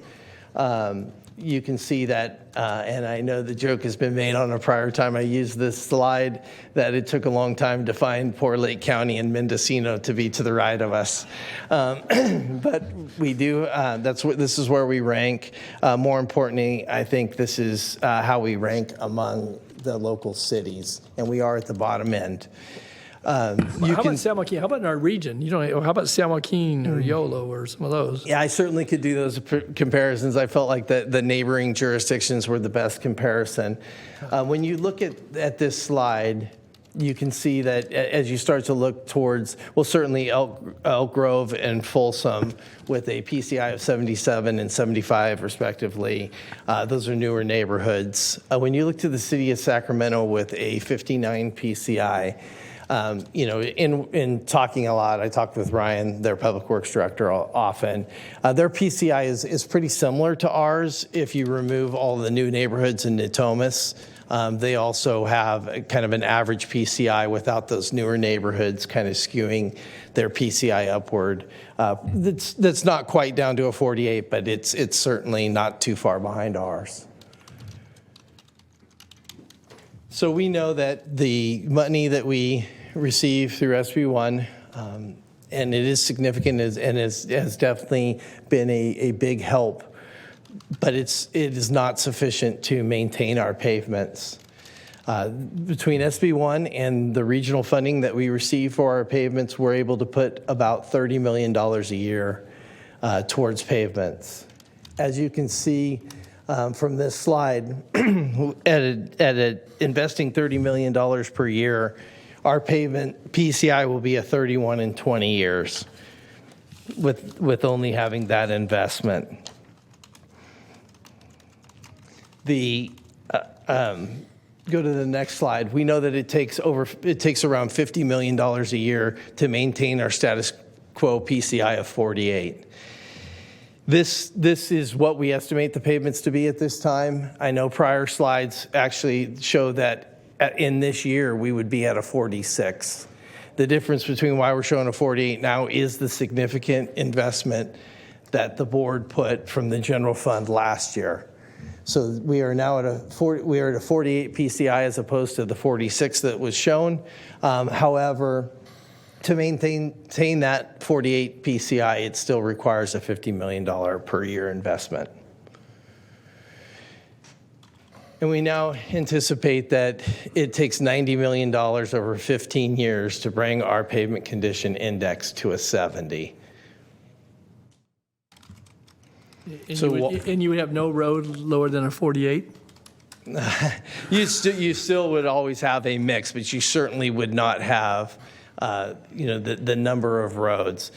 The PCI of a 31, that if you just use this $30 million over 20 years, we would get down to a PCI of 31. And that would mean that basically more than 50% of our roadways are beneath the 25 mark, the picture that I showed, that are in the very poor condition. So you're always going to have a mix of roadways, stuff that are still waiting to be addressed, but you would, obviously with a PCI getting up to 70, you would have very, very few of them. So, because you're getting to roads now that haven't been paved, and I got tested this in 50 years. Absolutely. And so, if that's the cycle, it might even be 60 years, but I can tell you 50. So you get those, and if that's the life cycle, and again, those aren't necessarily the higher volumes. They're not the ones that are going to wear out like the Madisons and the Watts and the El Caminos that are just going to get tens of thousands of cars a day, and so you're going to need to be repaving on a much more frequent cycle, plus the ones that age in place, like your Vineyard area and some of the areas that are going to start requiring higher level maintenance because they're 30, 35 years old. So when you say you get to 70, you won't have anything less than 25? Would that be true? If you had that kind of investment, you could assure us that you'd be to a place where you've caught up, you've gotten to a 70 PCI, and you haven't got anything in that 25 or lower? Yeah, I think when you're at the point of having a 70 PCI, you've addressed the majority. I mean, I would say in general, you've addressed almost every underneath underneath the 25 PCI. So you got your residential streets, you've got your arterials, your collectors, and your rural roads. Because again, it doesn't count here, and it never really has. But that's why I say the rurals, because you get the long mileage, low density populations, and growing volumes though, and heavier truck traffic and more cut through. You get your residentials that age in place. They're getting more and more use as people are finding congestion. And then you get your arterials and collectors, and some of those have different life cycles and out of necessity. I mean, you can do you did Watt Avenue, less than 10 years ago, and you got ruts out there, and at the where you've got heavy truck traffic, and then you get deterioration going through. So I guess that would be an important part of this chart, though. If you get to 70, that you basically have taken everything 25 and under, and that's been cleared. You're still going to have some that may fall in that 40 range because it's an average, but I would say, because otherwise you're never getting to the worst, to the worst first. They can, if this bumps up on that end, but you're still holding down here because they don't get enough priority, your average will blur them. Yeah. Right? Yes, and the reason why you're sensing some hesitancy for me to say there will absolutely not be a road underneath a 25 That's PCI. all right, Ron. I won't be punching at you next year. It's kind of a good segue into this slide, and I will tell you the reason why you're sensing that hesitancy is the fact that what's really important in most effectively addressing your pavements is catching pavements when they're able to be addressed by an overlay and they haven't slipped to reconstruction, because the difference in cost of addressing them is really 4, 5, 6 times the amount once it slips into reconstruction. So there is a few roadways that are at the bottom of our PCI number that require reconstruction, but don't have a safety element to them, an issue with safety. If they have a safety issue, we're going to address them. If they don't have a safety issue to them, next year there's still going to be reconstruction. The year after that, it's going to be reconstruction. So there is times that we won't spend the money on a roadway that needs reconstruction at 6 times the cost if a safety issue is not going to develop, and we'll try to catch those roadways that are at the bottom part of the overlay, that if we don't address them in a particular year, they're going to slip to 6 times the cost. So there is the possibility that, I would say though, that once we've reached a PCI of 70, it would be extremely rare that there would be a PCI less than, that's a reconstruction PCI that's in those lower ranges. But I was just hesitating to say it would never happen. Last, I would just say, because some of the Delta roads are, and I know we've attacked some of the major issues, but where they were getting to be safety, but they were major reconstruction. And even after reconstruction and spending a couple $1 million, we're already seeing deterioration because of other conditions that are there. So it needs to continue to be a focus, because rural roads will never compete well with the rest of the, and I get it, but if we don't pay attention, then I think safety and other aspects really do become an issue on that lower end of your scale. So, And so what I had mentioned about, as this is what's called the pavement deterioration curve, with the PCI of 100 at the top, and you can see, excuse me, you can see as pavement starts to deteriorate, it's gradual at the start, and when it starts to get down to a PCI of 70, reaching the fair category, the curve becomes steeper. At that point, and certainly when you get to the poor category, where our current average PCI is, the graph becomes really steep. And that in fact means that your PCI decreases at a quicker rate. As well, your deferred maintenance goes up at an equal rate. So in addition to also the cost consequences of addressing those pavements going up, you see that our average condition of our roads has got us right in the steepest part of the curve.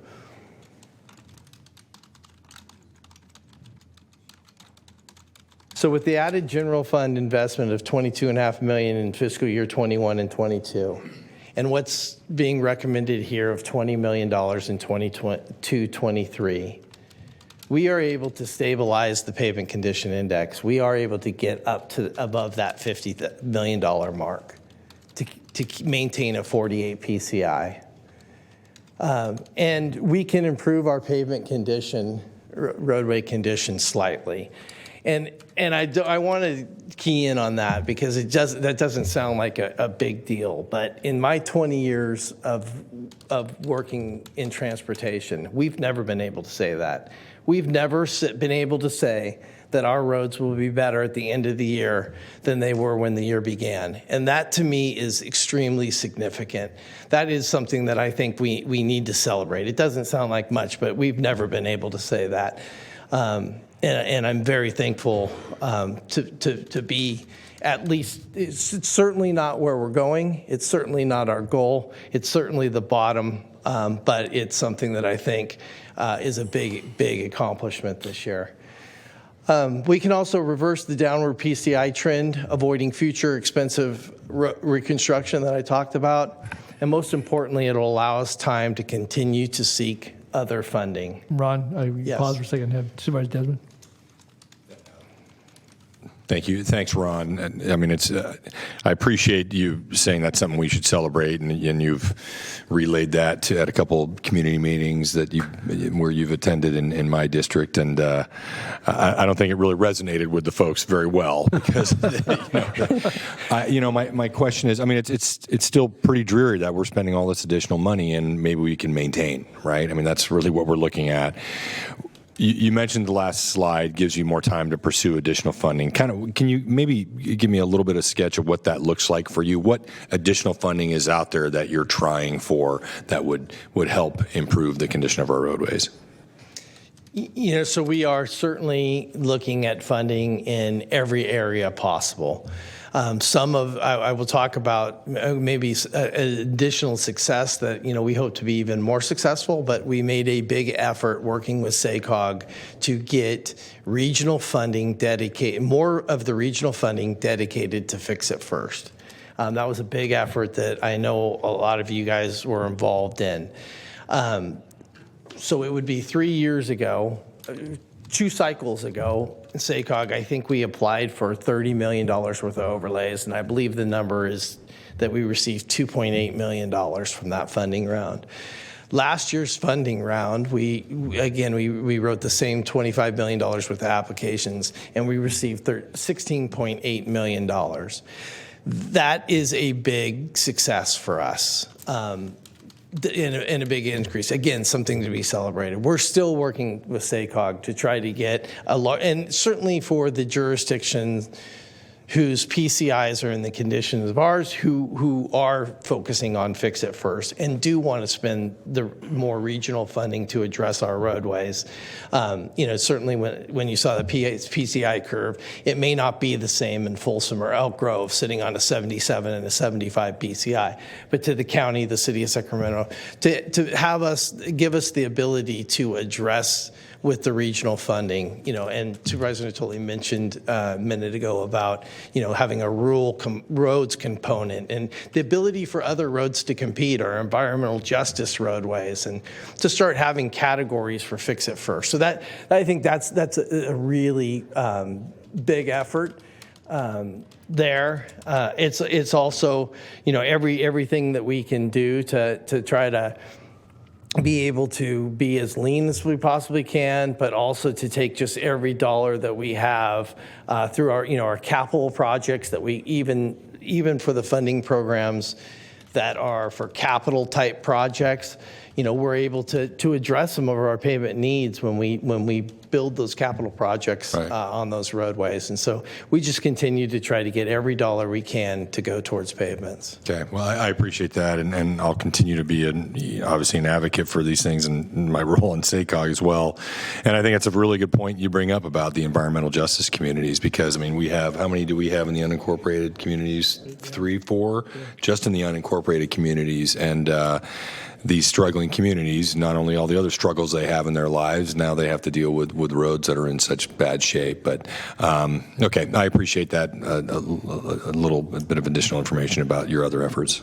And just to expand on that a little bit also, is that a lot of the money that came into pavements over a significant amount of time was federal funding on major roadways. So specifically some of these environmental justice neighborhood roadways, certainly, as I think Supervisor Natoli also mentioned, there's roadways out there that have been 50, 60, 70 years since we've addressed that. So if you had $20 million on top of what's being recommended, could you spend it next year and get the road work done? Do you have the capacity to do that? We have the capacity to do that. It would be similar to this year in the way things work. So every project, every dollar is out to bid or being built right now. When you say, can we spend it all in that year, because of the time it takes to construct it, by the time they submit their bills, would actually money be spent? I think everything would hit the streets in this year. Everything would be being constructed in this year, but would every dollar, technically not every dollar probably would be spent. Well, let me ask, because again, I know that there's some timing component to this. And so, what we do in June, is reflecting obviously what we think we have available. In September, we know more, and if there are other sources. But if we make an allocation in June, you then get a jump start for work next spring. If we wait until September, then because you're 3 months further down the road, and then you're trying to get contracts, you're trying to get bid documents together for that December, January, when you hope to get the best bids. So is there a timing component? Again, I'm not suggesting anything specifically here. I just want to know, because that is relevant. It's relevant to the construction seasons, and when you go out to bid for work and how you prepare for that, if you know you've got it now, even though you don't spend it until the course of obviously a full fiscal year, you have all that time to spend it. What is the timing component? How does that, just real briefly, Yeah, I think in general, you can say that if we knew if we knew the funding was there, that you can anticipate maybe getting lucky and having some at the end of summer, but you'd certainly be ready to hit the ground running in April. Although some of these winters, people think, if it's getting to where some of these winters you could maybe pave during the winter. But in general, we would hit the ground running in April, maybe get some of the force account work and other things done at the end of the summer. This summer? Yes. The July, August, September, October certainly are paving months for us if we were ready for it. And then when you look at, knowing later, depending on the time, it becomes difficult to hit the ground running in April, but you certainly can, you may be in the June timeframe. Okay, so if I could, and maybe just for conversation tomorrow, again, I know there may be some other things in the works, but that's a key piece of this, is that not just with the contract work, but with the force account work, and you have some limitations on that because you don't have unlimited force availability. But I think maybe going back to what Supervisor Desmond was asking about, and just recognizing that there may be some capacity in budget, still some unknowns. We're looking to September, but from a road standpoint, if you had X amount in addition to what's being recommended, then you could get either work done this season and or be clearly prepared to have that work come out early spring versus the September, October adoption, which we know with more certainty, and there are a lot of competing aspects of this budget, that will likely not make the end of the construction season just because unless you have weather that you have 80-degree weather until December, which we've had some times like that, I guess, and it will delay it till the spring. And so again, if we're trying to get work done, competitive environment, a lot of different things, knowing now, I guess that's my point, knowing now with some additional funds, you could actually get some of that work done, for certain this season, but also come out earlier next season. It's all relative to obviously what's available. But I like to put that on the discussion for tomorrow, to kind of see where we might land with that, recognizing where we are with some of the reserves and some other opportunities might be able to backfill behind that. So I'm not going to put you on the spot, Ron. I want to tee up the discussion because I think it's relevant to what we might talk about tomorrow. So, okay, thanks. Understand. So just concluding, the county's roadway network is a $6.2 billion asset. Again, I mentioned that our roads are anticipated to have an average PCI of 48.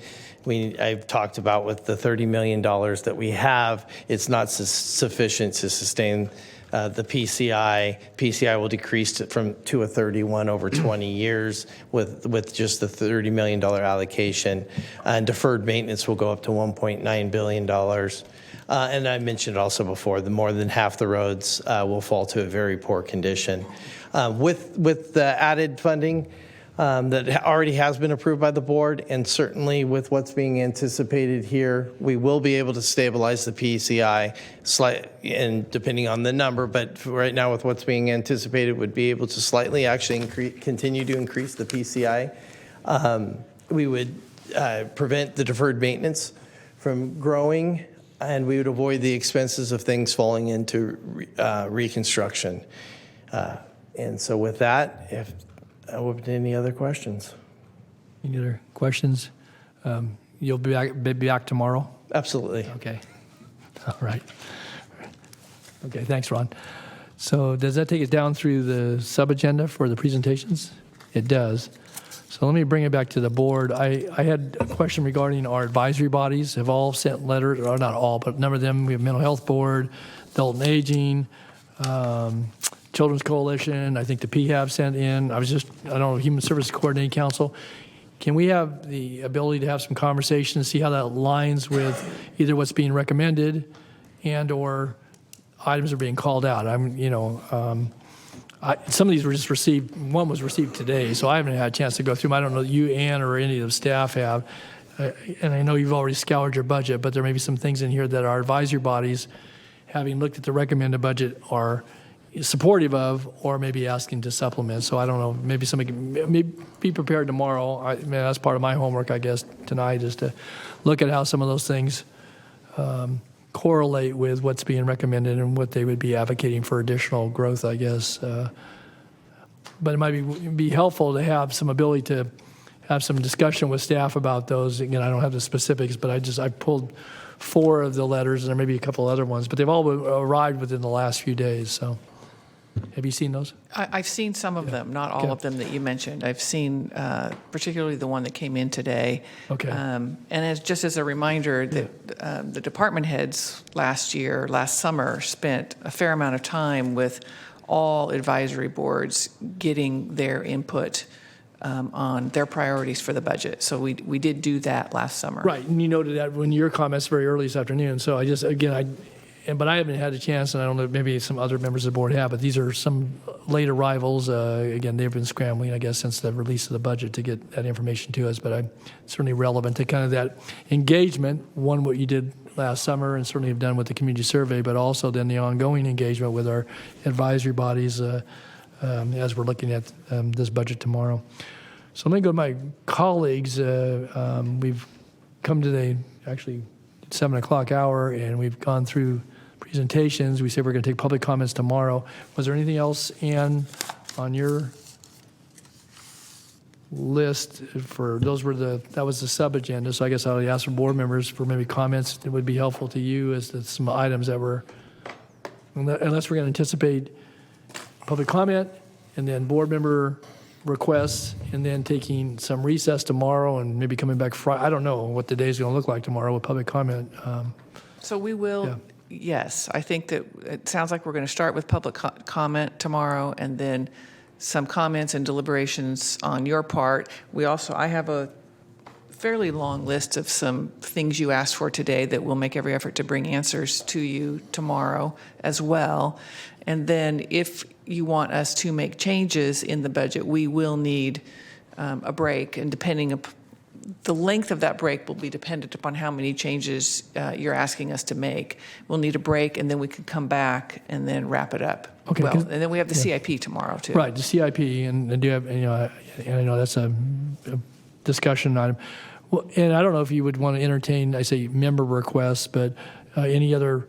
Would that be helpful to have that now? I don't know if that, it may or may not change with public comment, but there may be thoughts that folks have about what they'd like to have looked at as part of the consideration. I know we typically do that, but we're a little. That would be partially part of your deliberations, because if you depending upon who wants to add what, and then you all have, at least 3 of you have to agree upon that before we actually take it back and make the changes. So if you want to start that tonight before public comment, you certainly can.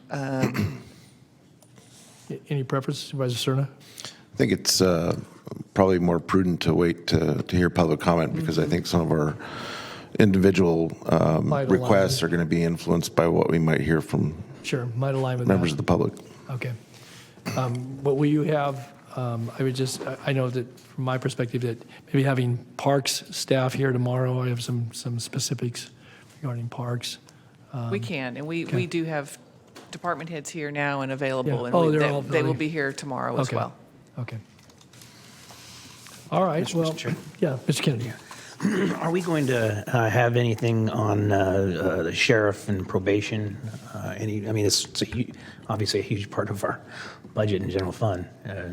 We weren't planning on it. The sheriff usually decides whether or not they want to make a presentation, and they chose not to. We can certainly have Chief Yarber here. He wasn't planning on making a presentation, but he can certainly be here to answer any questions you have about probation's budget. I'm more interested in sheriff, but if they choose not to be here. You can request, though. Yeah, we can request them to be here, yes. Yeah, I'd like to have the sheriff's department here. Okay. What about public defender? We are in receipt of a great number of email communiques from recent days that have specific suggestions relative to the PD. So I think it would be wise for us to have our new head of public defender here to be at least available for questions. Yes. So probation, sheriff, public defender. Probation, sheriff, public defender. We actually have a lot of department heads standing by today, and we will make sure that they are here tomorrow. Okay. Start with public comment, and then we'll have a discussion about TO tax as well tomorrow, and allocations in that budget unit. We weren't making a presentation on it, No. but we can. Okay, well, I've got a couple of specific requests and to go to that budget, so, yeah. All right. Other thoughts, any other, it sounds like you have departments available, so we'll start with public comment tomorrow. And we've got plenty of correspondence, a lot of that's been late arriving, some of it's repetitive, but there are some other specifics. So let me just start down. Supervisor Frost, anything else you wanted for this evening's purposes? Call out? Okay.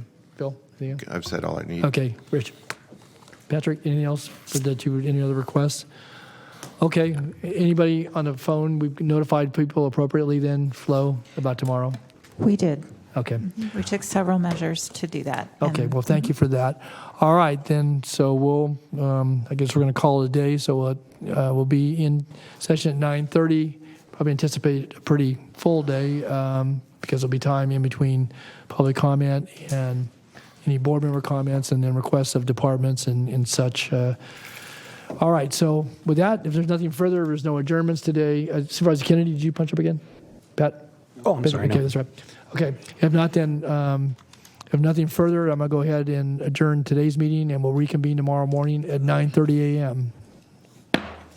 Thank you all.